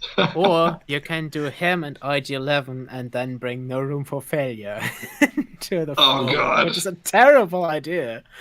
I mean, you have to also play Baru, obviously, or some kind of... But it's a terrible idea because IG's sides are not ideal. But yeah, droid or location. Locations, we have Cry Dragon, which we'll see later. Tusken Camp is a location. So there are some options. Fair enough. All right, Sabine. I love this card. I really love this card. All right, Sabine, Mandalorian Warrior, 2-gun, 3-gun, 2 disrupts, resource, a special, and a blank. 14-18, PA, resolve up to 2 of your dice showing a disrupt as if they were showing indirect. And then the special is deal 1 damage to each of an opponent's characters. Reroll this die instead of removing it. 14 health, kids. She is pretty good. She has 4 damage sides. One of them rerolling instead of removing. So if she gets lucky, that could be really nasty. Definitely. Shout out to the 86 for that video. The spoiler. That was pretty mind-boggling. A bit of a seizure in the beginning, but I think I had a seizure at the beginning. But still, it was impressive just to see how much damage she could do in those sort of little sequences. And with her weapon, oh my god. Yeah, dude, her and her guns are Crazy town.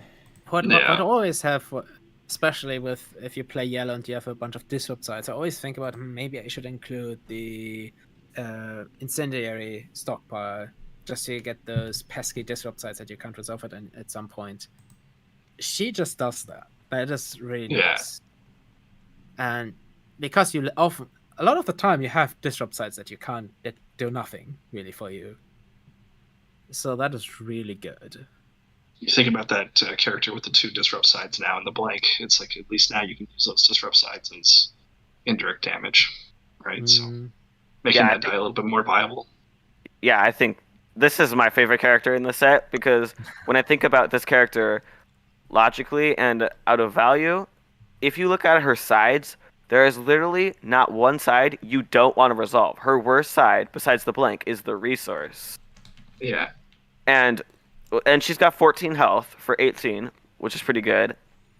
And just her special and power action are also really good. Like, just the character itself is... If I don't- only there was a 13-point Spectre lead to pair her with. Who could that be? The Spectre cell, Yeah. if only. Yeah. I don't know. I love this. Absolutely love it.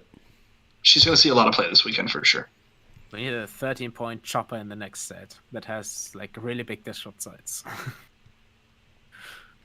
All right, the Armorer, Wise Leader. That's interesting that somebody said that about Ahsoka, because that actually, I didn't think about that. That makes sense. So the Armorer, Wise Leader, 9/12 for 10 health, 1/2 melee, 2 shield for 1 resource, resource special in a blank. The special is give this character 1 shield and turn a weapon to any side. Then, if it was your weapon, you may resolve it. If it was an opponent's weapon, deal 1 damage to a character. Could be any character, could be yours. I don't know why you do that, but yeah. That special can be brutal if you wipe out. She seems like a really good pairing for Ahsoka. Yeah. Especially if you run the whole Jark High package, you can flip and resolve with an increase to die. That seems pretty good. Yeah. I had somebody play this with Sabine, and Sabine's Blast, or just a Vibro. I mean, if you have a Vibro on a blank or a 0 and you flip this to a 2 and immediately resolve it, that's really scary. Diamando likes this as well. All the weapons that you're putting on him anyway, so... Yeah, that's where my head went, was this goes with E-Mando, right? Not E-E-Mando, but... Yeah, 2 Diamando, yeah. Yeah. She has a really good just slot that she can fill with 9/12. Because you have any color can play weapons. Very true. All right, Zorii Bliss. So, should we just call her Benthic's buddy? 2 indirect, 2 indirect, 3 indirect, discard, resource in a blank, 11/14. Scoundrel piloting after resolve a vehicle die, showing a resource, deal 1 indirect damage to opponent. If that vehicle was piloted, deal 1 damage to a character. Now, the bummer for the piloting there is that you don't get all the red tricks for piloting. But you just get to deal indirect and hit people when they claim, and yeah. But I mean, either way, regarding Benthik, or disregarding Benthik, she seems pretty strong for 14. I mean, if you get the value on her ability is really good. And it's not an action. It's not a power action. Every time, baby. Yeah. Same with like the Qui-Gon's teachings. It's like, if you have vehicle out, just resolve the resource, deal damage. If you pilot it and you roll money... Like I mean, she's probably be better single die, right? Or you could do Poe. know. Poe at 16, maybe Ace Pilots. Is that something that's also viable? I don't know. I mean, at 14, her die is pretty good. I mean, really good. I think Poe is 16, right? 16 red elite from Covert Missions. So I mean, I'm just thinking that, because she's at 11 with Ace Pilots being a -1 effective, you can go a 3-wide pilot deck. That's also true. But ton of health, you could also right? You also could do that, yeah. Ace Pilots is something you'd look at with her for sure. Yeah. I mean, you could do her elite. What's Plo Koon? He's 10 or 11. Plo is 11. He's not. Oh. I don't know. It's almost as if Post 13 elite. Yeah, he's 13 10, elite. 13, right? Yeah. Okay, he's 10. Yeah. You could Hurley Pro 10. Is there a 7-point pilot? Is the Rebel pilot 7 points? No, Yeah. to There's do a her, Rebel. you'd need to. I mean, to do her, because the Ace pilots is unique pilots. Oh, unique pilots. Oh, Yeah. yeah.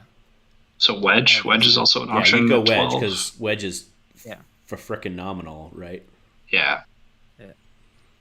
And that's actually 30 right there. So actually, you could find another point if you wanted to. Right? Yeah.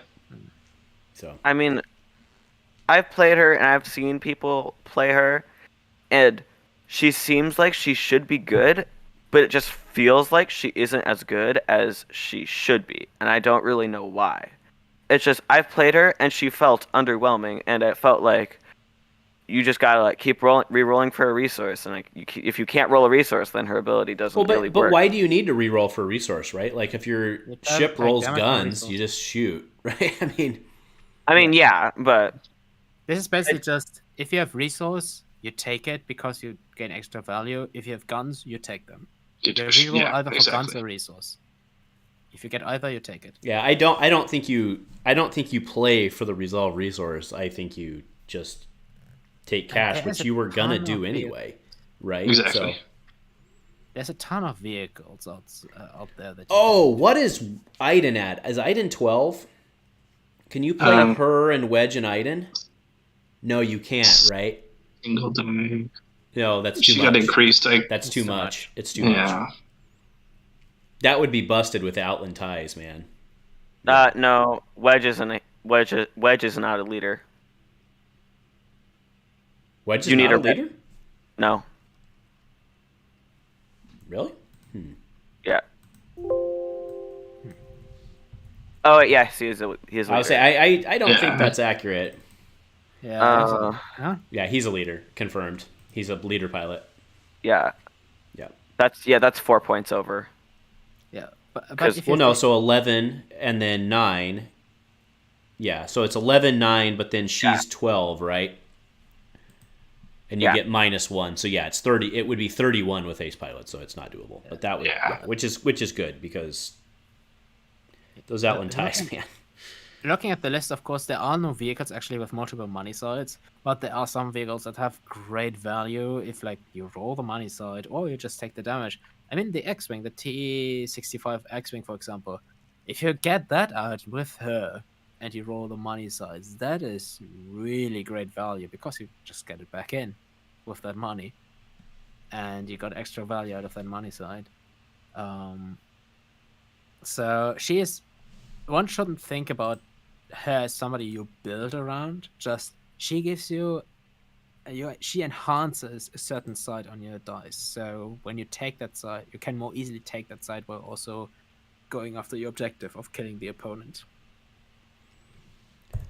Yep, hot. All right, get around. I was wondering when the augments or whatever they call them. I was wondering when those guys were going to make it into the game. So get around. Discard the top card of any deck, then reroll any number of dice up to the cost of that card. Eh. So long, Sky Trash. Here's Zori EE. Play only if you have dice showing indirect damage and resources. Deal 1 damage to a character and gain 1 resource. For 0, it's almost worth packing that card, I think. I think that is definitely worth packing if you play a character with indirect sides. Like Benthic. If you play Benthic Yeah. her, you pack 2 of those. Oh, yeah. This If makes you're it playing bad. this in Benthic, no question about it. Yep. Yeah. Agreed. Or if you just, because if you have any deck that has some number of indirect sides from the start, you just play this, put this in your deck because, of course, you're gonna roll indirect and resource at some point. That's just a given. Yeah, I mean, the question is how long do you have to sit on it? But, I mean, I still think you pack this, right? I think the value is too high to not swing for the stars on this one, right? Yeah. All right, this is the way for one. Play only if all your characters on your team share a color or subtype. I don't know, like Phoenix or whatever, the Spectre, sorry. Play only if all your characters on your team... Oh, yeah, remove an opponent's die for 1. So, fair enough. It's good. Pretty good. Basic Destiny, right? All right. Din Djarin's in 1. I laughed my rear end off when He got a Naboo fighter. That was hilarious. All right. 2 gun, 2 indirect, 2 shield, resource, special, and a blank. Support vehicle your Din has piloting, because of course he does.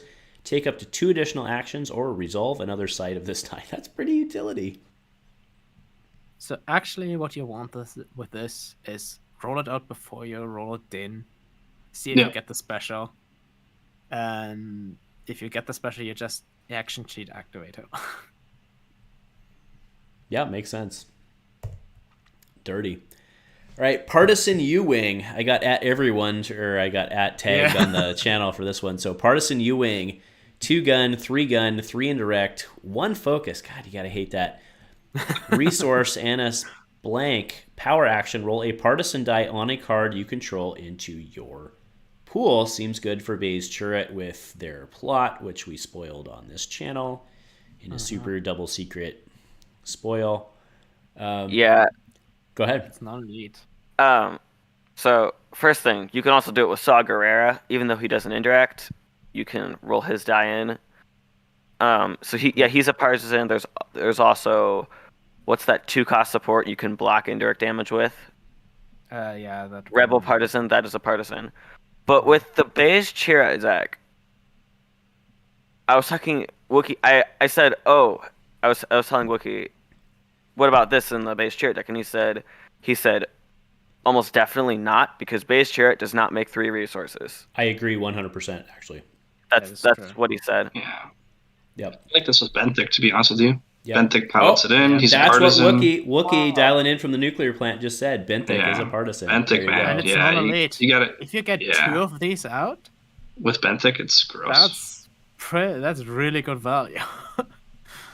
Yeah, I mean, the other issue with the Gylov problem is, like, none of their dice, like, you don't actually want, most of their dice you don't actually want to roll back in, right? Like, when you get them resolved, it's a 3 and you worked to get it resolved.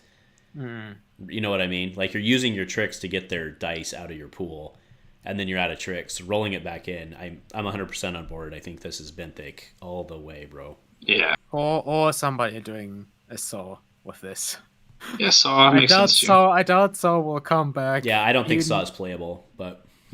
Yeah. Sadly. Saw Benthic Extremist campaign with this, and at least you have Benthic out there too with it. That's probably the only way you see Saw even touching this.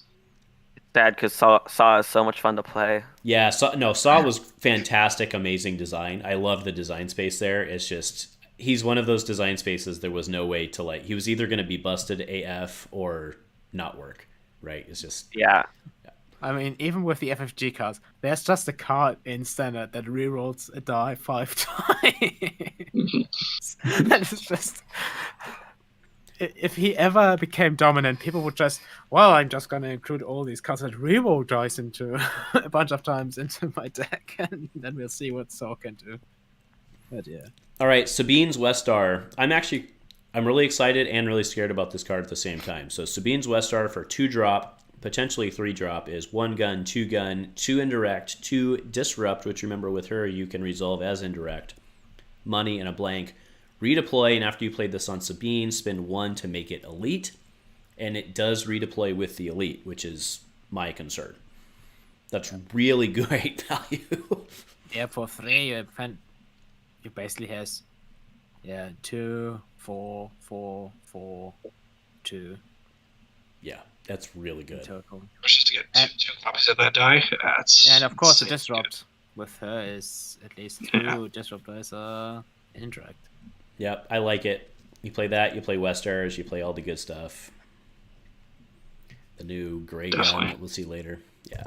I mean, I don't know if there's much more to say there. That card's just amazing. Yeah. So, Insurgent group, this one's very straightforward, but it's awesome. Include only if each character on your team is a partisan. Each partisan you control gets +1 health, and you can include up to 4 cards of any affiliation or color in your deck at basically a max of 30. That's basically what that says. So I went and looked at all the partisans, and there's literally no pairings besides Baze and Chirrut that you can play this with. So this is this. Well, no, doesn't Saw have his minions? No, he needs extremists. Yeah, you need extremist campaign with that one. So this is straight up just Baze Chirrut. Yeah. Yeah, for now. For now. if they drop the elite saw to 14 points, then you could do this in 2 of his partisans, which might bring him back. I at least don't in some form, think they're because- gonna touch Saw. Like, Yeah, there's- and if you drop probably him to, not. Probably not. you could do him with Benthic at that point then too, right? Because he's 16 if you drop Saw to 14. So we should drop Benthic. I think he'd be good at 15. We should see what happens. yeah, he was pretty good at 15, wasn't he? Yeah. Yeah, let's bring back Benthic Wedge and stay ahead. Let's do that. Yep. Dak. Do Dak as well. Dak Benthic is way better. Oh my god, than that. that's so good. All right, Blue Milk. All players gain 1 resource. Everybody gets a money. Choose and do one of the following. Place this card on the bottom of your deck. Heal 1 damage from a character. It's good. It's anti-milk. Great way to start getting that Jedi Temple Guard out, right? So this question came up in a game I was playing. If you have Yoda and you play Blue Milk from your discard pile, does the card go on the bottom of the deck first, or does it get set aside first? It would. You play it, so Oh. the effect of a card goes through first. However, I think Yoda would strip it from the deck. The way we played it is it goes on the it goes on the bottom of the deck and then it goes to the set aside. Yeah. I think Yoda strips it. Yeah. Okay. Yeah. I think so. Unless somebody clarifies that otherwise, Yoda does say. Then if that card isn't play a card from a discard pile, you played it, you moved it to the bottom of the deck. Then if that card is an event, set that card aside. Yeah, you set it aside. Yeah, and I think because if it was shuffled in, then I don't think it would, because then it would. I mean, well, it would still be in the same zone. Yeah. If shuffled in, you basically that would be really weird, because then you would have to search your deck for it again. Right, and then you'd have to shuffle again. But it wouldn't necessarily say shuffle again, right? That's the problem. You don't shuffle it again. Right. You just search your deck and not shuffle it again. Because a card has to say Yeah. I mean, anyway, we're down 2 things of removed from Kevin Bacon or whatever, but I believe actually the fact that I'm saying that means it's probably not true, because that's generally how it goes. So no, I think it's right. I think Yoda strips it, but. All right, Lightsaber Feint. So for 1 ambush, remove 1 of your Jedi or Sith dice to activate 1 of your blue characters. Mm-hmm. Any Jedi like for that action sheet. Normally it's just pay 1 and get the ambush action, right? So, but this one is, get the Jedi support out. Remove that, like a Qui-Gon roll him out. He doesn't hit anything, like a +2 shield. You remove it. Ambush activate your. This at 1 though. Yeah, so pay 1, remove 1 of your Jedi or Sith dice to activate 1 of your characters, and then ambush afterwards. So, do this with Big Ray, and you have like a cheap Jedi support, or you play like the one drop and the Jedi Guards, not Luke. Yeah, I know. I'm just putting the value on it, but. I was gonna say if you can get a Jedi support down and play this and ambush into rolling out with Rey, that might be good. But other than that, I don't know how this would be played in like a Sith deck or anything, because nothing comes to my head at the moment. If you have, I don't know, something with pulp. I think obviously if you have some character that is built up, and then you ambush activate them, that would be some kind of way there. But yeah, in Sith decks, I don't know. Well, you could do it with, what's the deck? Bane Zana. You could do it with Bane Zana, right? Sack whatever cruddy die. So she rolls out, pings, and then you could activate Big Daddy with a bunch of stuff on him, I suppose. And then but then you'd sacrifice a Bane die. And that's, I would not think that's worth it. Yeah, no, but I'm just saying that's the only thing I think about. If he's got Deathfield on, if he's got some serious upgrades already on Bane, like you'd sack the Bane die, just roll out all of that. The problem with... I mean, let's be clear. If it rolls out a 3 melee, you're not going to do it, right? But you're not going to sack it. The problem is probably that like the dice are all inconsistent with each other, so you can't get really a big... resolve all your dice thing. Look, you're killing my joy here, Bassmaster. It's better in hero than in It's villain, it's okay. No, I still yeah. think removing the die plus the resource is Yeah, removing the die is rough. expensive. The Yeah. art on this card is phenomenal. So methodical for Oh, one. yeah. Resolve one of your blue dice not showing damage to remove an opponent's die showing damage. Resolve one of your blue dice not showing damage. Yeah, the art on this card is awesome. Yep. Resolve for money or to shield or whatever. This card's useful. Special. It'll just depend whether or not this card gets included will depend basically on if you have space or not. Right.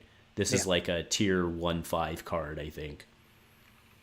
I I think think it looks if you it's have good with Yoda. Yeah, Oh, that's if you- true. Just for the special, right? Just though if you are playing Jedi, you choose Way of the Jedi over this anyway. So it depends on what other one cost removal you might include. Right, that's what I'm saying. I don't think this is necessarily like your auto include, but it's like your if I am looking for chaff, I mean not chaff, but if I'm looking for other stuff, like I think it's better than most stuff, but I just don't know. There's a lot of good stuff out there. So, Yeah. If you're patient Padawans. all right, here you go, Bassmaster. Bastoon Legacy. Yeah, we So talked about it's a 1-drop. That seems good for 2-gun, 3-gun, disrupt, 2 shield, special, and a blank. Support vehicle. Card enters play exhausted. Card does not ready during the upkeep phase. For a PA, spend a resource to raise support or discard a card from your hand and spot Ochi to ready this support. So, yeah, you're going to see this in 2 kinds of decks. Ochi, because it's his thing. And I think Plo Koon or other hero pilots. Both versions run ace pilots. Because you want to ace pilot this. It's 1 cost, and you get a second die of this. 2 free, 2 shield. You don't care about the disrupt, but that is really good. Especially once you ace piloted it, you also gladly pay a money to ready it, because that is just great value. With Plo Koon, you can play this for 0. That's good. Ochi, not really the best character, but if you don't want to spend much money, you can do the discard. It's a pretty good vehicle. You probably don't want to play this outside of Ace Pilot decks, because you really want the Ace Pilot effect on it, because the cost ramps up a lot. It's a 1-drop, and then 1 every time. It's alright, but once you get into the area of having paid 3 or 4, the value decreases more and more. Decreases more and more the longer the game goes on, the more that you pay. So you really want to play this in an Ace Pilot deck. Fair enough. yeah, I That think looks it's really good. I think it's okay. It's a decent vehicle, and I just the paying the 1 and then it comes in exhausted. It's like you're effectively paying 2 if you want to use the die round 1. So and so on and so forth. Like you said, the value will obviously decrease over time unless you have it. I guess in an Ace Pilot deck, it's it'll feel bad later on. I guess if you're spending 1 constantly to reload it. The one problem, of course, it also has is due to its 1 cost, it can easily be discarded by any of the support discarding effects. So if you play an Ace Pilot deck and make this elite, and they discard it from play, that will feel really bad, especially if you already paid 1 to ready it or something like that. Yeah. All right, fair But enough. good. All right, Force Assistance for 1 is an upgrade ability with an amazing die, 0 gun, 0 melee, 0 shield, 0 resources, and a special, which is worth 0. With a blank, blue character only, after you roll this die into your pool, you may turn a die to a side showing the same symbol as this die. Action, exhaust this upgrade to roll this die into your pool, and special is give a character 1 shield. Okay, I would Force actually Nexus. say- By far, best card in the whole set, right, guys? Actually, Totally. really good card. It's No, actually seriously, pretty. It's actually It's pretty good. useful. It's really Ashman good. took the words out of my mouth. It reminds me of Nexus. It's very, very Yeah. good for that It ability. is- So Nexus of Power, but Nexus of Power was its own die. This one yeah, is either autofocus on your dice, or a blank of an opponent's die, and you get it twice per round. that is really good. Yeah. If you hit the special with Yoda, like that's enormous value. If you hit any side, really, depending on what you play. Okay, of course, if you play like a deck that doesn't really have guns, the guns is a blank essentially. So maybe you can use it to do something with your opponent's dice. This is the same. It's a May. It's not a mouse. Okay, it's a May. So never mind. But this is actually really good. I would say for a thing that you might override later on, really good. Just because you have it twice. If it wasn't twice per round, it would be a lot worse. But since you get it twice and the effect twice, because it's after you roll the star into your pool, not after you activate attached character or anything. Oh, Also, remember Wookie with your- chiming in says Dooku likes this too because I did not know it says you may turn a die, so it's not. Yeah. Fair enough. What were you going to say, Snake? Sorry. I was going to say it's also good with Bassmaster's favorite plot. I mean, the 3-cost one, right? So, again, if you're turning your dice, right, like you can't re-roll them, this super helps. Actually, and again, you're getting some reminds value. me, I forgot to put this into my Dooku deck before. Yeah, it's, yeah. yeah. Fair enough. Yeah, Dooku with that plot. Yeah, there you go. All right, so I got to turn my head here. So, Monastery Mortis, power action, reveal the top card of your deck. Then you may play that card paying its cost. Otherwise, discard it and give a character 1 shield. Okay. It's pretty good. I played against and... Yeah, but if you're fast, you don't usually close the round with resources if you're the one claiming. The thing is, you play this... I mean, you can also play this in a deck that makes quite a bit of money. And just the effect is... I mean, reveal the top card of your deck. Of course, a lot of the time you won't know what it is, but it's like a Sentinel in the Messenger, where you look at it, or reveal it in this case, and if you don't play it, you discard it, but you still get a shield of it. Of course, the danger is you might find something that you can't pay for, but you sadly don't want to discard, but it's pretty good, I would say. It's not the best battlefield that you can choose, but it's pretty good. I would first think of Kiadi Mundi or Yoda when I look at this battlefield, but again, you could just use Forest Clearing, right, which is essentially the same thing, and then both characters get a shield, so if you're playing mono blue, that is. Yeah, you don't use this to get a shield. You use this for the play the card on top of the deck. You don't use this for its otherwise action. The shield is I'd a like to get bonus both. if you can't play the card. Yeah, like if you can do both, then why not, right? Yeah. And to be fair, if you play around the battlefield with this, you could include the support that gives you money every time you discard from the top of from your deck. So yeah. Yep, fair enough. All right. Present, spot a cap ship to remove a die for 0. It's pretty good. So how much resources you put in, you better get something out of it, right? I mean, you need one first. Yeah. that's right. the thing. Strategic Discipline. This card, I'm very interested to hear the chatter on this one. Your deck size is increased by 4. After you play an event, you may exhaust this spot to try. You skip one. War is Inevitable is the next one. Yeah. Oh, well, not on my list. I think I know why. I think that one's 90. Yeah, number 90. Yeah, well, I had a 990 that got put into my list, and it goes in numerical order.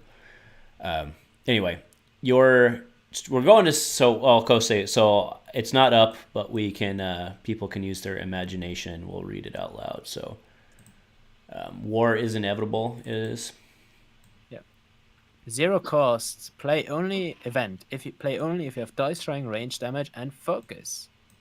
Same as other cards we've seen before. Similar pattern. Turn a die to any side. Deal 1 damage to a character. This is if people remember these effects we've seen with if you play only if dice showing this and then do this and this. We've seen cards similar to that before, where you had do as much as you can. You have a dice showing this, do this. Have a die showing this, do this. I like that they invoked this again, because those cards didn't see much play. They brought it back in a different way that is more playable, I think. Yeah, fair enough. All right, I finally got it up. and then we're done talking about it. Fair enough. Yeah. All right. Strategic discipline. So now I'm very interested to hear the catter on this one. So your deck size is increased by 4. After you play an event, exhaust this plot to draw a card. After you play a non-event, you may ready this plot. 3 cost neutral red. Anti-mill, obviously, because of the increased deck size, but not anti-mill in the sense you have to draw your hand.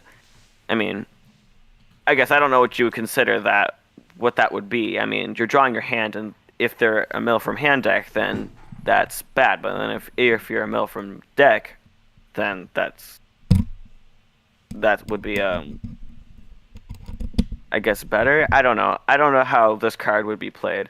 See, like I said again, there's this archetype this archetype of drawing a card, and more than once from this plot in a turn. I don't know. What do you guys think? For me, it's pretty strong depending on what style deck you're going to be playing. I mean, increasing your deck limit by 4 is valuable in itself. Depending on what you're trying to do, right? Like if you're looking at, say, an example like a Dooku deck where you're trying to put as many cards in there that you can turn your opponent's dice. Just as an example, obviously I'm not saying this is what you would play with him, but just in that aspect of where you try to maximize your character's abilities or your win con. Like for me, that is where I see value in it. But for me, I want to draw as many cards as I can to get to that win condition. So increasing it by 4 kind of goes against that strategy. So I don't know. It's an interesting card, but yeah, go ahead. Afra. Yeah, exactly. 10 extra cards in a deck. There you go. Basically. Right, adding more droids. Yeah, so that's where you would try to maximize the value, I think. Could also do I think this might have less competitive value and more just have fun building a deck value, because it's not on the same level as No Room for Failure levels of what kind of just stuff I can build with this, but there's some fun interactions. For example, you could do more, flip more A-side, try to draw as many events as you can, so you can flip them really fast. There's some fun interactions you could try. But all right, I all wrapped wouldn't up on that rate one? it too highly right now. Yeah. All right, special operative, 1 drop. Oh, hold on. Norman says, this is a really interesting deck building task. It would have been wrong to make this cheaper or do it without increasing the size of the deck. Yeah. I agree. Yeah. Fair enough. Fair statement. All right, 1 drop, special operative, 1 gun, 1 melee, focus, discard, resource, and a blank. Power action, remove this die to remove an opponent's die showing the same symbol and value. I don't know why this reminds me of promotion. They're not the same at all, but it just evokes promotion for me. But seems pretty good. The problem is do you guys play this over the 2 1-drop guns that we have, like the 2 DH guns? I don't know that you Probably do. not. Know where you would play this, since Bale is no longer in standard. If you had Bale, you would play this because Sure. it's 0 drop with Bale. But he's no longer in standard, so I don't quite know where you would Yeah, but would you even make this card if Bale was legal? Probably not, right? This would be bonkers busted if it was Bale. So I wouldn't know about busted, but because you can override it then. Good. Yeah, I mean, but you could play any other titles for 1. But you can override it later with another title. That's true. I mean, yeah, it would be really good. It would be great, but not bonkers, I would think. But I don't know as it is right now, because the power action, maybe in a Black Stall Station deck, you could try this to get some extra value out of the remove. I don't know where else, because Remove is very difficult to pull off, right? Yeah, if you look at the die, it's very inconsistent. It's same value, exactly same value, same symbol. If I had to play this over promotion, I wouldn't. Promotion, at least you draw the card, and you're essentially stockpiling that resource into the upgrade for an overwrite. So I think you get more value out of promotion than this. The question is, when would you give up a resource to stop the opponent from ramping? Only if you were already ahead in terms of ramping. Absolutely, yeah. Or maybe the focus to remove a critical 1 focus on the opponent's side. But other than that, you don't use the power action much. Super really. hard to. Yeah. Yeah. All right, so we're in agreement. You run the 2 baby blasters. Definitely. I mean, I would run the Mandalorian Vambraces over this. Yeah, for sure. That doesn't have a blank. And it returns back to your hand too. That's also exceptional value, right? Yeah, it's in a weird place, this one. All right, standard issue blaster. So this is the old E11, not the E11D, but the E11 die from Legacies. 1 gun plus 2 gun, 2 Indy, 1 shield, 1 resource, and a blank. Has redeploy. After you play this upgrade, or it is moved to a character, you may roll this die into your pool. It's pretty hot, kids. It's really good. On a Jarkai deck, like red, blue, Jarkai, it's really, really good. In Game Slayer's words, I think it might be busted. I mean, but if you're comparing it to Westar, and yes, I realize that Westar you have to have battlefield control, right? But if you're comparing it to Westar in terms of value over the course of the game, they're probably equivalent, roughly, right? Yep. Very close. It's probably the thing of immediate value. A thing, sometimes immediate value is better than the possible value that the opponent has a chance to deny you. Since this just, can pay 1 for itself immediately. It can deal 2 indirect immediately. If you have it in Jarkai deck, it's even better. Well, it doesn't pay for itself on 2 indirect. Well, no, but possibly, but if it rolls the 1 money, obviously. I mean, I don't know. I to be clear, I'm playing this and Westar. I want to be very clear here. That said, I think Westar is a better gun. Because I would agree with that. Yeah, if you roll this out and you have the blank, we've all seen that before. Like we all played FN back in the day, or at some point you've played FN and you get the die stranded, right? And it's like, oh, well then why am I rolling this in, right? So it's kind of the same thing to me. Like you have a 50% chance of getting value on the die. I would probably think the difference between Western and this one is this one has a basically fixed value. It will always give you the same value from playing it, because you always roll it in when you play it. It will always roll in when redeployed. Wester is situational more. It's more situational value. It has a bit of a better die because it has a 2 base side gun base side. But the additional effect might not come into play depending on how the match is going and what opponent you're playing. But the unrealized value of Westar is forcing your opponent to claim early. Or just have them mentally worry about Westar, right? Well, or they're just faster and they don't worry about it because they know they're faster. That's the thing. But probably the best difference is Standard Issue Blaster has fixed value that you will always get. Wester has potentially more value, but also the danger of not having extra value besides the die and the redeploy. That's probably the best. Well, either way, we're going to see another gun here in about 10 cards, I think, ish. Yeah. And then we can debate whether this is the best card in the game, because I think that one is your best gun in the game, I should say. All right. Death Star 2 Wreckage, full of hyperdrive capable TIE fighters. Claims set aside a support from a discard pile to gain 1 resource. That seems pretty decent. Yeah, it's decent. Yeah. Yep, it's not just your discard pile; it's a discard pile. So you can build to make sure you can take advantage of it, and you can stop those damn outlands. Although probably not, because usually they play those right away. But you discarded Jedi supports. Now you can make sure that they're gone. They don't come back. Yeah. It's a good battlefield. Yep.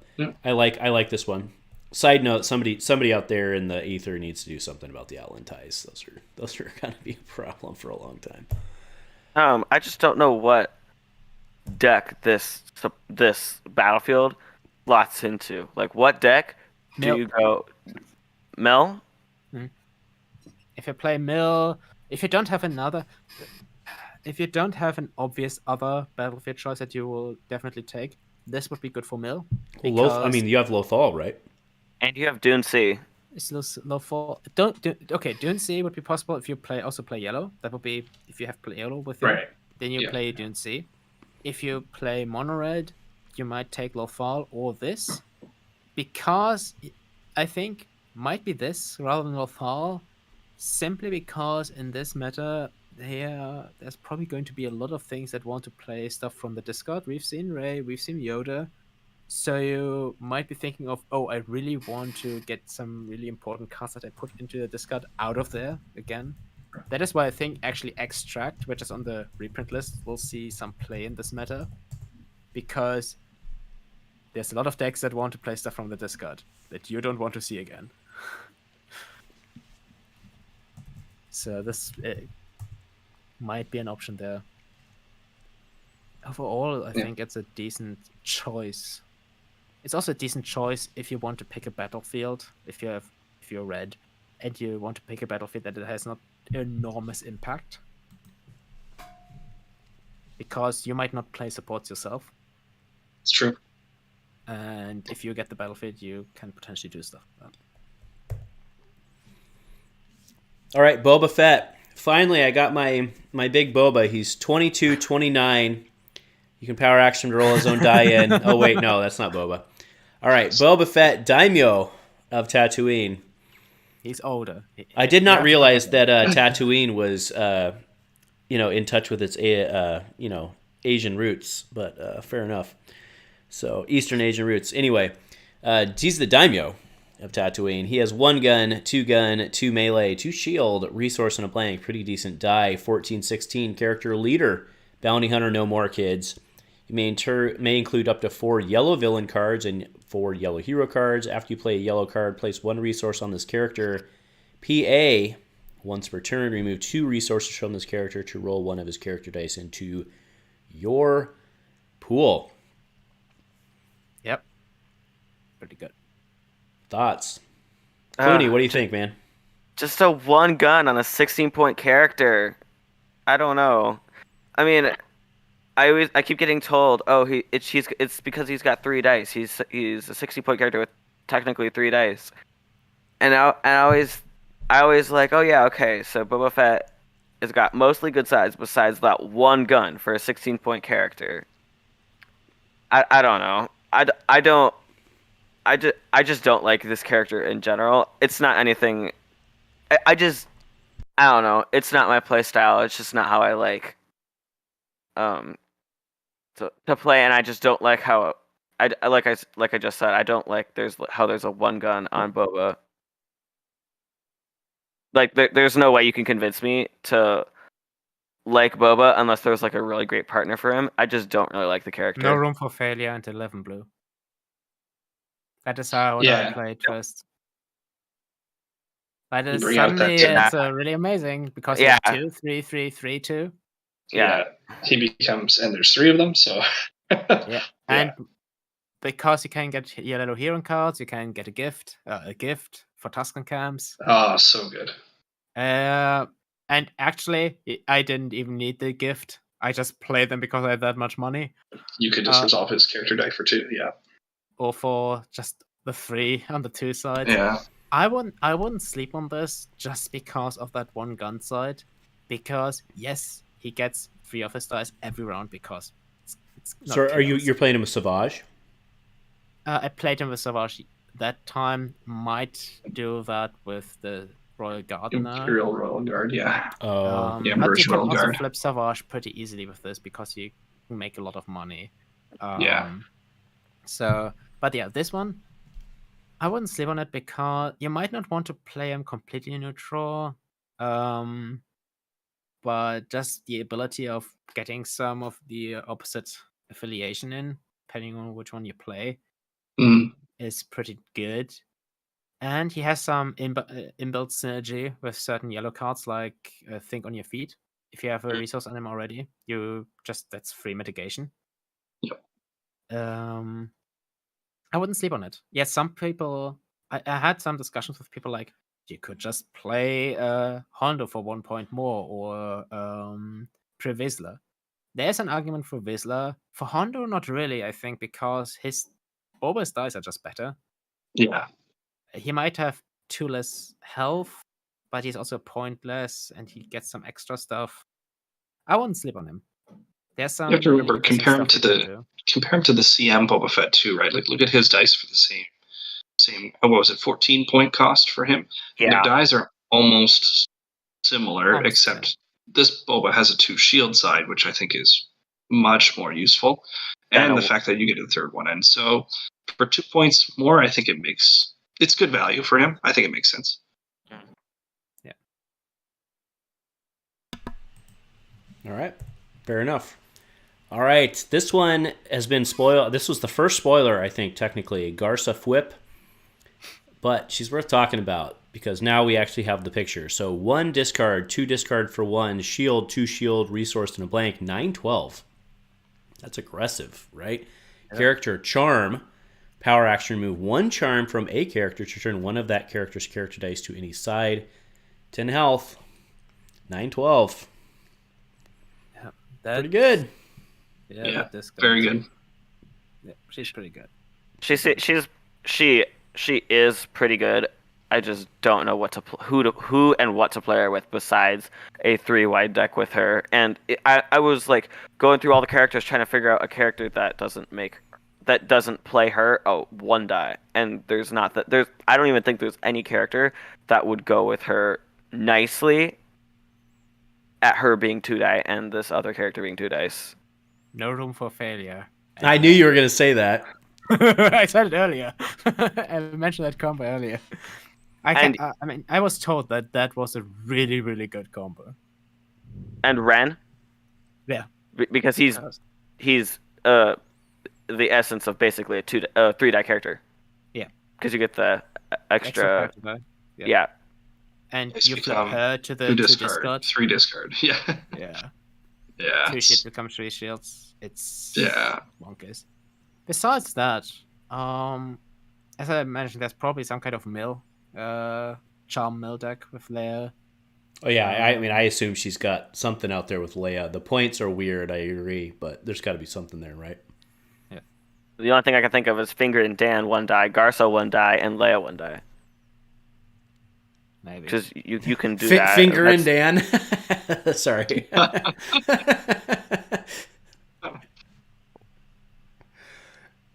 Did I say it wrong? No, I'm being a dirty old man. Sorry.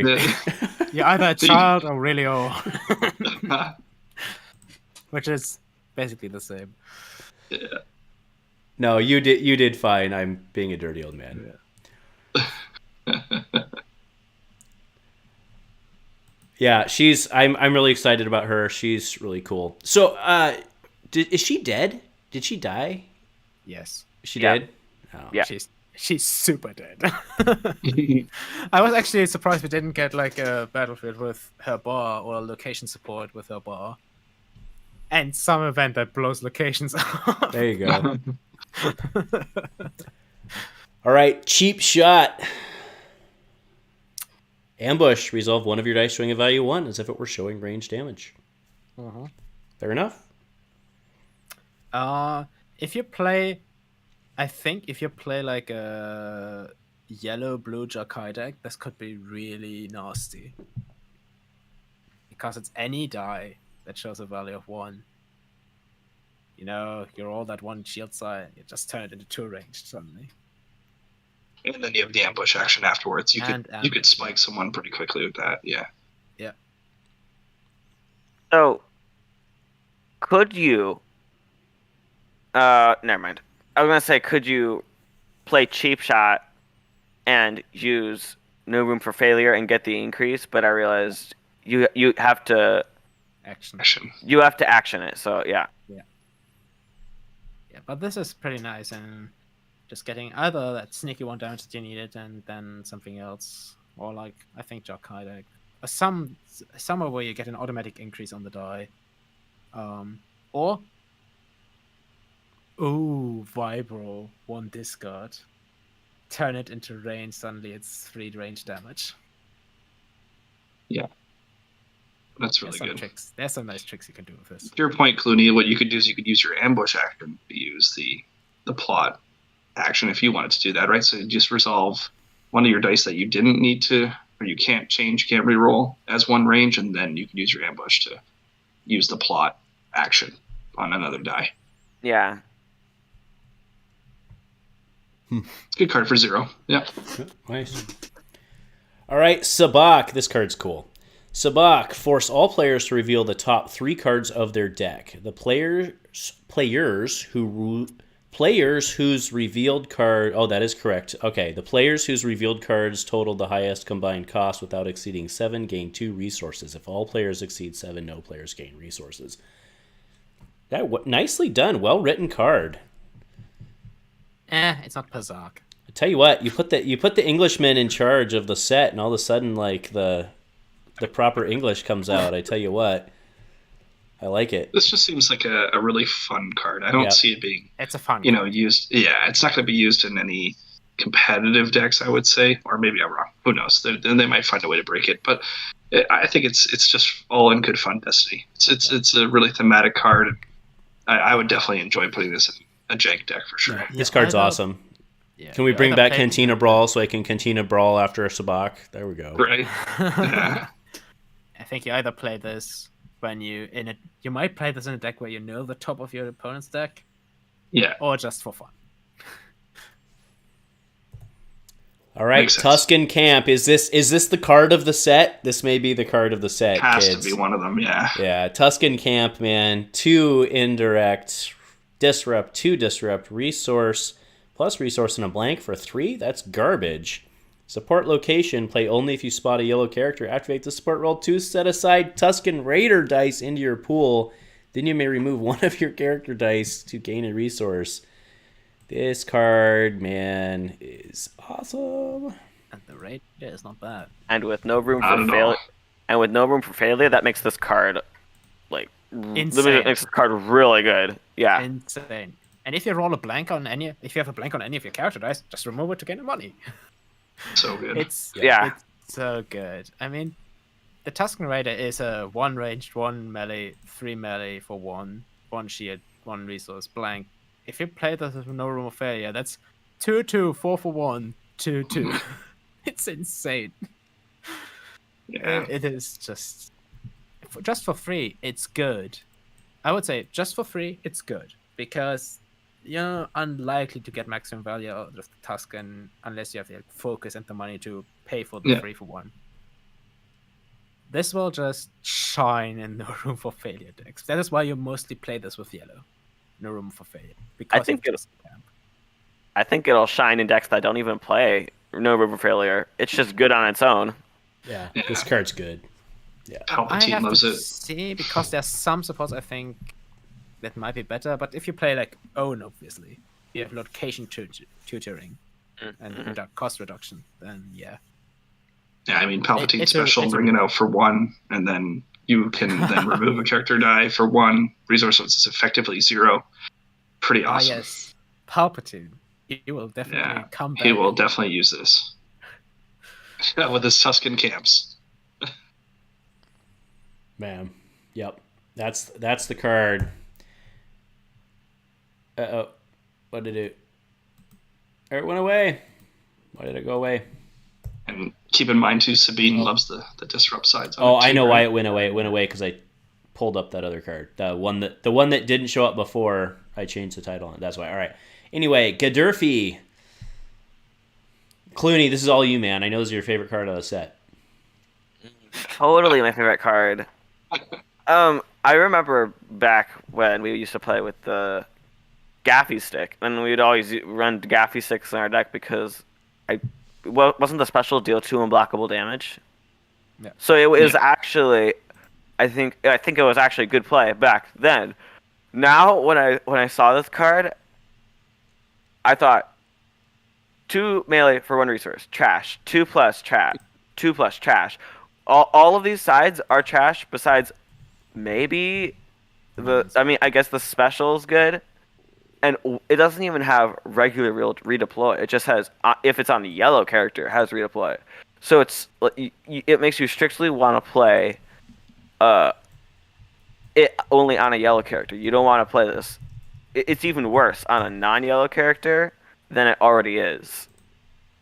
It's really funny because what Echo 3 earlier said, yesterday on my time, said when we were like just playing decks. we have been really spoiled for great upgrades. This one, Oh, would have yeah. been all right. This one would be all right in FHD days. This is quintessentially too good for one, too expensive for two. Should have been 1.5 if possible. Because the special is actually what you want, really. It's hard to pick two and then try to resolve the top base side. You can't. Yeah, I mean, the thing is, like, to your point, I think you're right. Like, we have been spoiled with really good upgrades, because, like, if you look at the guns... Yeah. Oh, yeah. I mean, like, we have. But they've been the one designing them, so then when they design one and they're like, well, the reason that I designed this is because all these other stuff I designed is not good. I mean... Right, so they don't all design all the weapons, so there are different people and different. No, I get that, but I mean, still, right? It is a shame a bit because this one, the special could have done a bit more. Maybe deal damage and remove an opponent's style. Then it would be a bit different. But but just putting them in perspectives, they are harkening back because the old Gaffy stick, I've got it up now, is remove one of your dice showing melee to deal 3 damage, right? And the idea there was that the Tusken could not have to pay for his 3 for 1, right? Or his one side, but well, I don't think it will see with that much play because you have so many better options. Yeah, and better options that came out within the same set, right? Like even if you're running a melee deck, you're still going to run like some of the other guns, right? So, all right, Tatooine Dune Sea. We did talk about this one after. An opponent takes the re-roll dice action for the first time each round. You may force them to choose and discard another card from their hand. Now, do note, this is similar to one card we saw in the past. I actually can't remember what it was. Oh, it's Asajj. S-O-R, Asajj, right? They can still, if they only have one card left in their hand, they can still discard. Yeah. Right, just to make that clear. It does not stop them from re-rolling. It just makes it cost more. It's a bonus. It's not a restriction. Right. Also, we see now why Anakin really hated sand. Apparently, it melts you. Also, it gets everywhere. It gets everywhere. Yeah. So coursing. Yeah. It just gets rid of the cards in your hand so much. But yeah, if you play mill and have yellow, you don't go for this. All right, it's Finger and Dan. Bith for hire. Focus. Resource plus resource. Blank. This guy on paper looks like he sucks, but I think this guy's actually going to be pretty good. Yeah. I mean, the big thing about this power action is it is any character die. You can resolve one of theirs. You don't remove it from the pool, but you can resolve it. Yep. Do you ever play this guy Elite, though? Probably not. I don't know. Yeah, I don't think He's so. probably not. I know it's a 2-point difference for the extra die, but the die is not the greatest, so probably even though he is neutral, he is... Here, let's see. If you compare him to Ozzel, Ozzel's got 1 more health, and instead of the 2 sides showing a focus, he's got 2 sides showing a discard and an indirect. Comparing it to that, and Figrin Dan has charm and his power action. I mean, Figrin Dan doesn't seem that much worse than Ozzel, and Ozzel's considered like not terrible. Well, the thing I think with Figrin Dan is you might play him in some kind of maybe with a big or just in the 3-wide in a wide lineup. Simply so you can use his power action more. But there's also some synergy with his power action to get it off more easily. Mm-hmm. I mean, at a basic level, he needs somebody else with charm to really be singing or playing music, whatever the right analogy is there, or whatever the right saying is there. He needs to go with somebody, so it makes sense to go multiples because when you start losing people, he becomes less effective. And right. So I think a 3-wide charm, but we'll see. All right, I love the art on this one. Anticipation. For one, this is fantastic. Ming-Na is a great actress. I loved her in, she was in Stargate, what was it, the SGU, Stargate Universe. Great. Anyway, 1-drop Anticipation.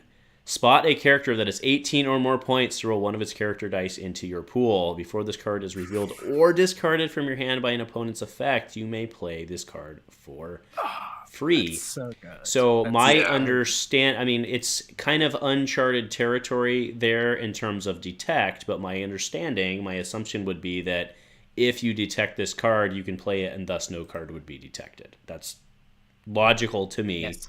But again, I've had many things that I've thought have been logical in the past that have not been accurate. So. Basically, what happens, you click the random discard button. If this card pops up, you just play it for free. It doesn't count as detected or discarded. Right.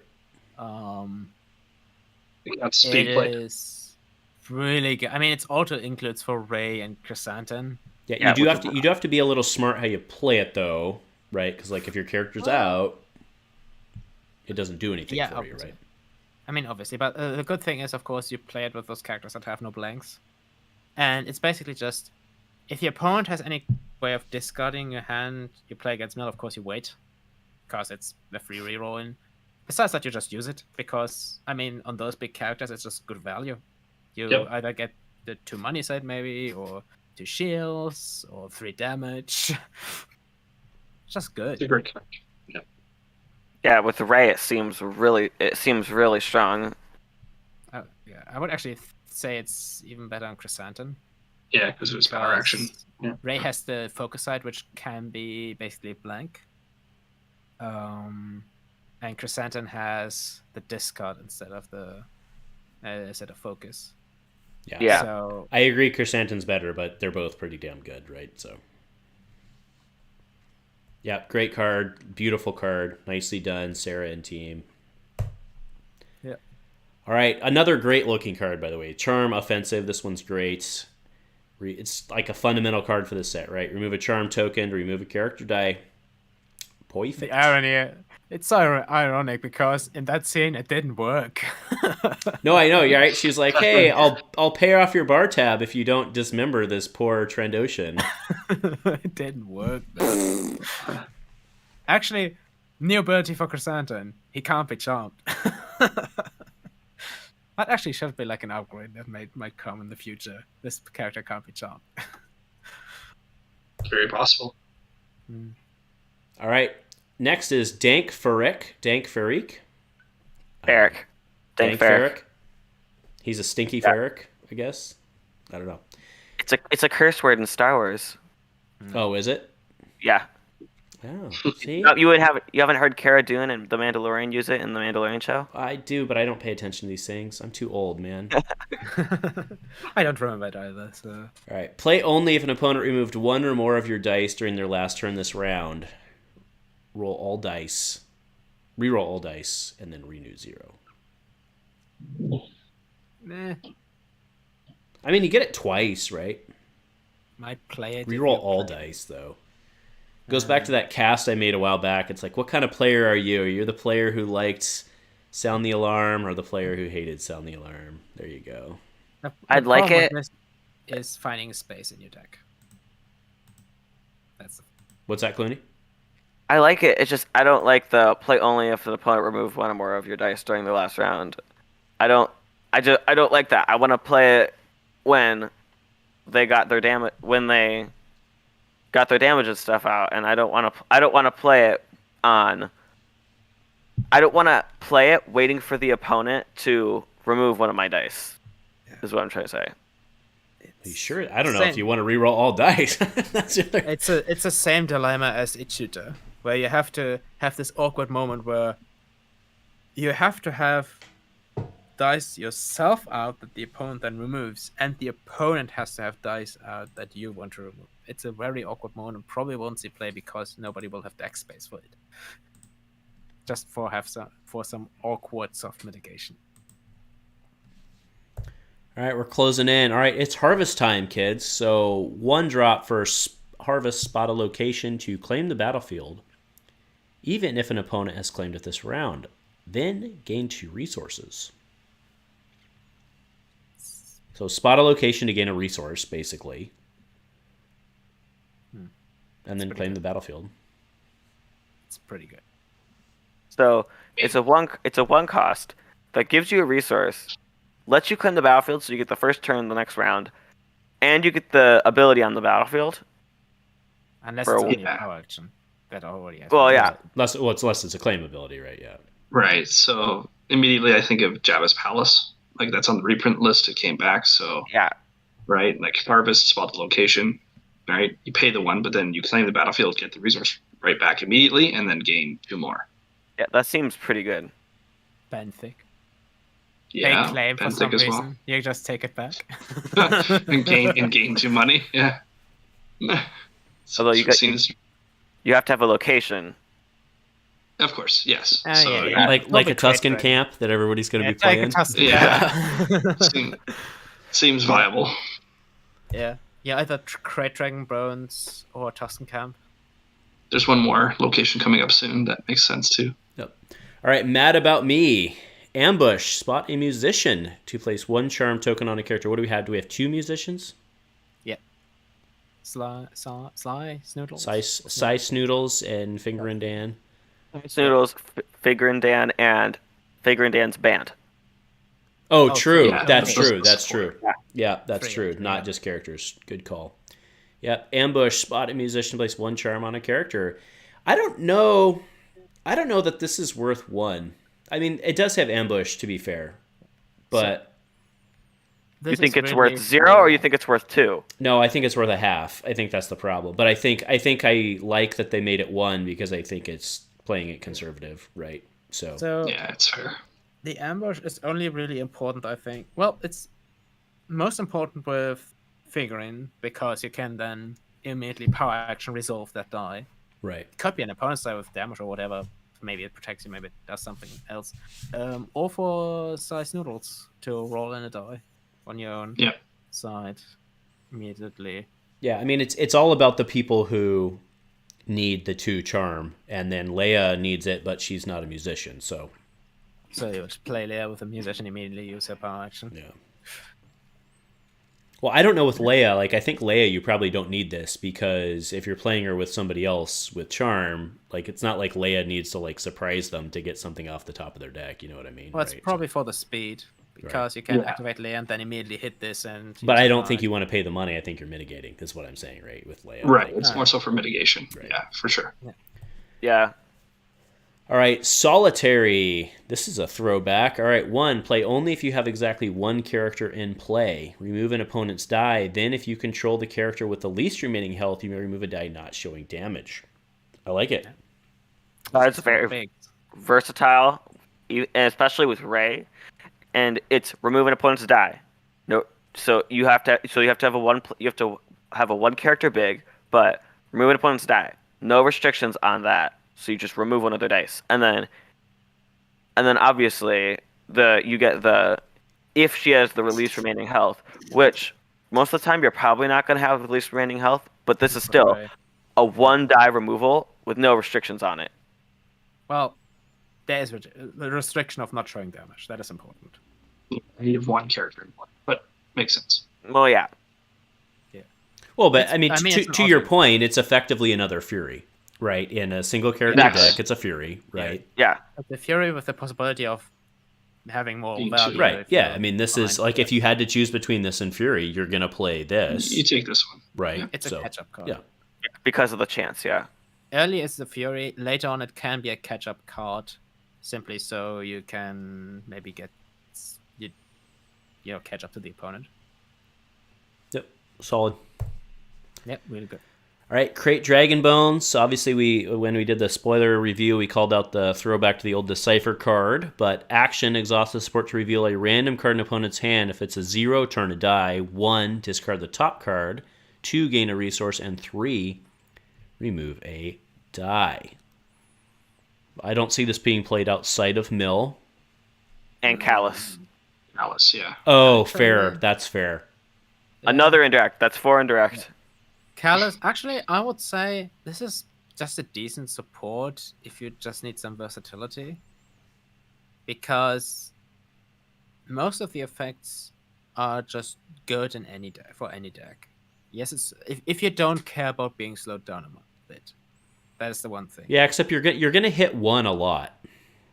Yeah, that's probably the thing that might irk you the most? I mean, 0 and 1 are most likely. Mhm. Actually, between 0 and 2, you're probably very likely to. Yeah, I think you're probably 25% 0, 25% 2, and 50% 1 across the whole game, not in specific matchups, right? But like across the whole game, you're probably 25, 50, and 25. Which, to be fair, is not the Well, worst. and then no, because I'm leaving out the 3, so it's probably like maybe it's 20, 40, 20, 20, something like that, right? Which, to be fair, it's not the worst. I think if you want to have some fun in other decks besides Mill, kind of, it's a one-off Crate Dragon Bones. Maybe it does something neat. Yeah, and then the other Otherwise- thing is like if you pull a 4, you're boned. A 4 or above, you're boned, right? So Yeah. pun intended. Yeah, it's pretty good. And it's location. But so is Moisture Farm, which is, I'm pretty sure, the one that Snake was talking about for the 1-drop. So Moisture Farm, support location, action, exhaust the support, and resolve one of your dice showing a resource to draw a card. Yeah. 0 cost. And did you say 1-drop because it's a 0-drop? No, he was talking about the one we were on earlier that you spot a location to gain 2 resources. Pay 1, spot a location, gain 2 resources. Maybe you claim. Or not claim, maybe you take 3. control. Sorry. Yeah, so Jabba's Palace with Moisture Farm, Mm. you're essentially getting 3 resources. Yeah, Moisture Pretty Farm. good. Draw a card.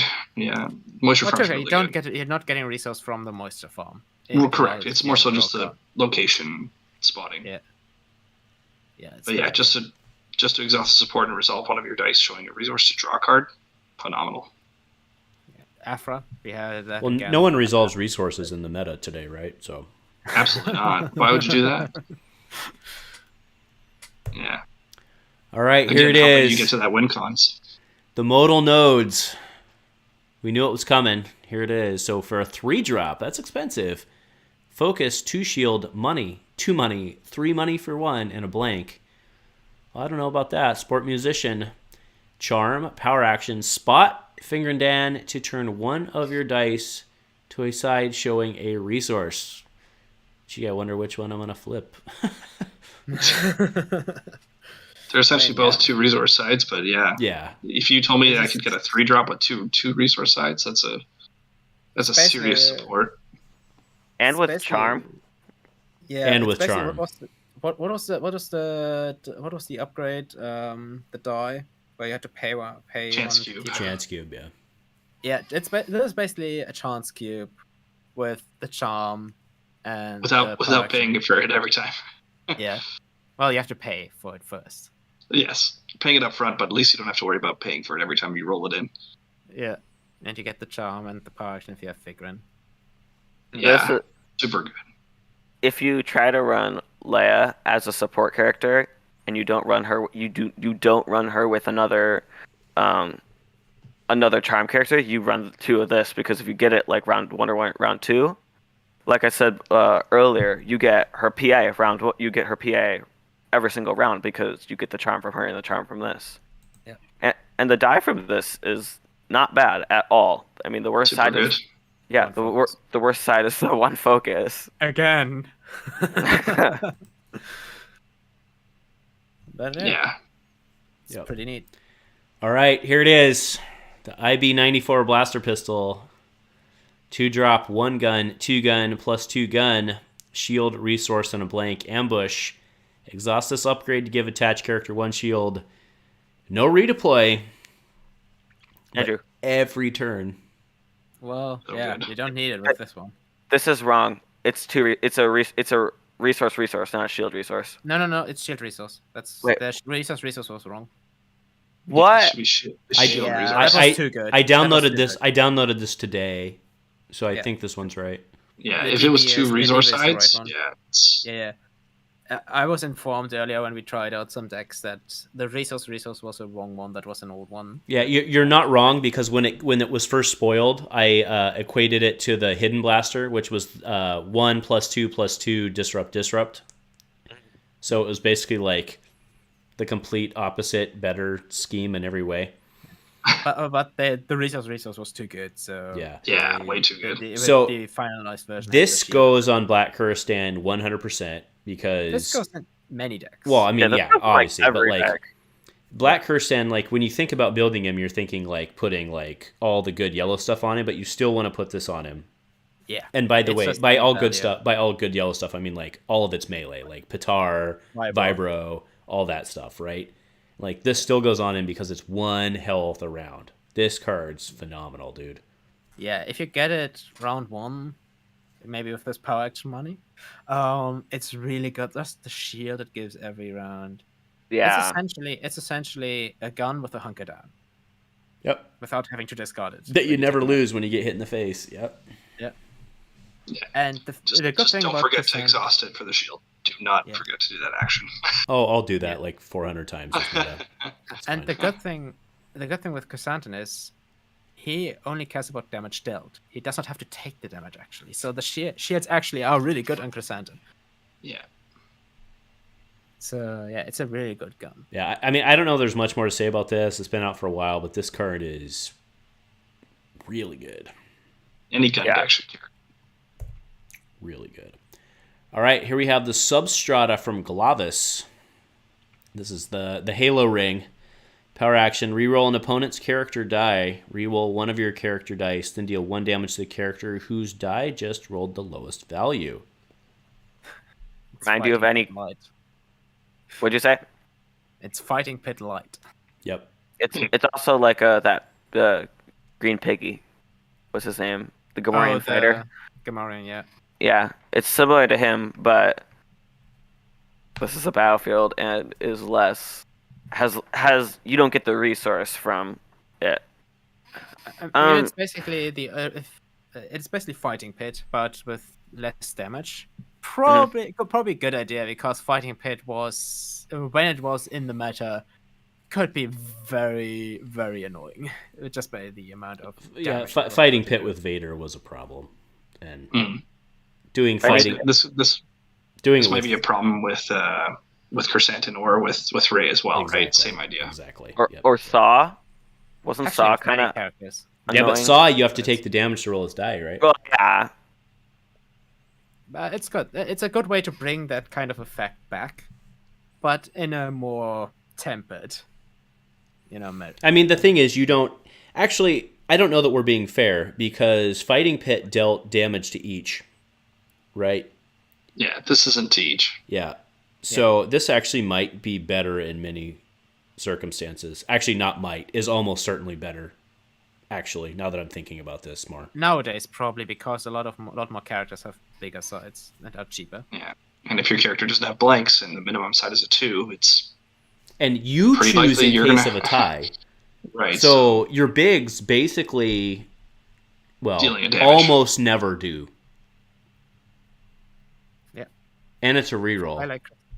If you play Chrysanthemum, you play against anybody but Rey, you're likely never going to lose.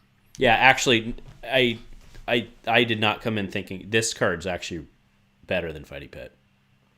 Yeah, you're actually not going to lose with Chrysanthemum against Rey either, because if you control the battlefield, you choose Right. every time, right? Yeah, So it's a I don't. tie. I don't No, think no, Chrysanthemum can lose.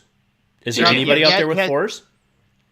No, But Chrysanthemum has 2 sides. Well, I mean So- that's true. That's true. That's true. right. He has 4 Minimum 2 2. sides, so there are people who can. No, beat you're right. him. He can lose. Sure. He can. He can. lose. Right. Mace has a 4 side, by the No, way. you're right. You're right. Yeah, odds of him losing are very, very slim though in comparison. Ah, yes, I remember that part in the movie or in the show where Chrysanthemum was on the Halo ring, fighting the Covenant. You guys been watching that show, by the way? It's pretty good. Pretty good. It was that part with all the Trandoshans on him, right? That's what it was. Yeah. Well, that is actually it, kids. So that's 115 sides of cards. 13, actually. And so now we have to know, Bassmaster, what time is it there? Because it looks like it's time to go get some eggs and stuff. It's 8:15 a.m., which is fine. Nice. I thought that it would go about around 4 hours. Yep. Well, you guessed about right. So, Yeah, All right. it's about and it's a 2 school a.m. night here, and a work so- night. And both of you guys are, well, I won't say where you guys live, but yeah, you guys are a couple hours ahead. So, after midnight. yeah, for sure. Yeah. It's like 2 a.m. or so. Something between 2 a.m. and midnight for you guys, I think, right? I'm Because East Coast is 2 I'm a.m. 11 o'clock right now, so Oh, 11, yeah. yeah, it's 11 So- and 2. It's So one. It's one here. one there. All right. Yeah. Yeah, it's 2 here. Yeah, looks like I wasn't gonna say where you guys lived, but all right. Anyway, so I think that'll wrap it up. So I just wanted to thank our friends over at ARH for another successful drop. It is not, well, for me, it's not technically May the 4th. It is for these gentlemen. We do have a video dropping in 5 hours that you should probably check out. In terms of the Dice Commando front, might be a lot of fun for the 4th. Otherwise, I want to thank these guys. Snake, you got any shout-outs, anything you want to say before we get out of here, or you just want to go to bed? A couple things. Just shout out to everyone that came in and joined us for the stream. Appreciate the comments, the feedback. Norm, Beacon, always nice to hear from these guys. And just a quick little plug, try to get into the ARH League, guys. It's a lot of fun. It's changed quite a bit from the past. Definitely would love to see more players in there. So take a look. Check it out. All right, Bassmaster, you're up, buddy. Well, besides, everybody have fun with all the crazy deck building that is going to be going on. There's in this set a lot of cards that are really interesting to play around or build around. Besides that, sign up for Thursday on Echo Base if you can make it. That's 7:30 BST. And I hope we can get as many people as possible for that and the release event, because it's going to be really interesting to see what is broken and what is not. Some people are going to try to break Chrysanthemum. I was asked to break him simply because certain people want to fix Wolf Waru to not be not make him able to pull Chrysanthemum in. So everybody, try to break as much as you can. Now is your chance. All right, Clooney, parting shots. Thank you, Andrew, for having me on. This was fun. I like doing this, and I want to thank the ARH team for creating the sets, and I thank them for giving their time and their effort, and they don't get paid for this. They want to do this, so I thank you guys for your time and effort. I think that's a great closing statement, actually, because it still amazes me that a bunch of people who have real jobs can do this job better than FFG, who used to actually have this as their real job. So nicely done, folks, and thank you guys very much for spending 4 and change hours just chit-chatting away. If nothing else, folks, say it with me, all as one big group. Go Commando. Go Commando. Go Commando.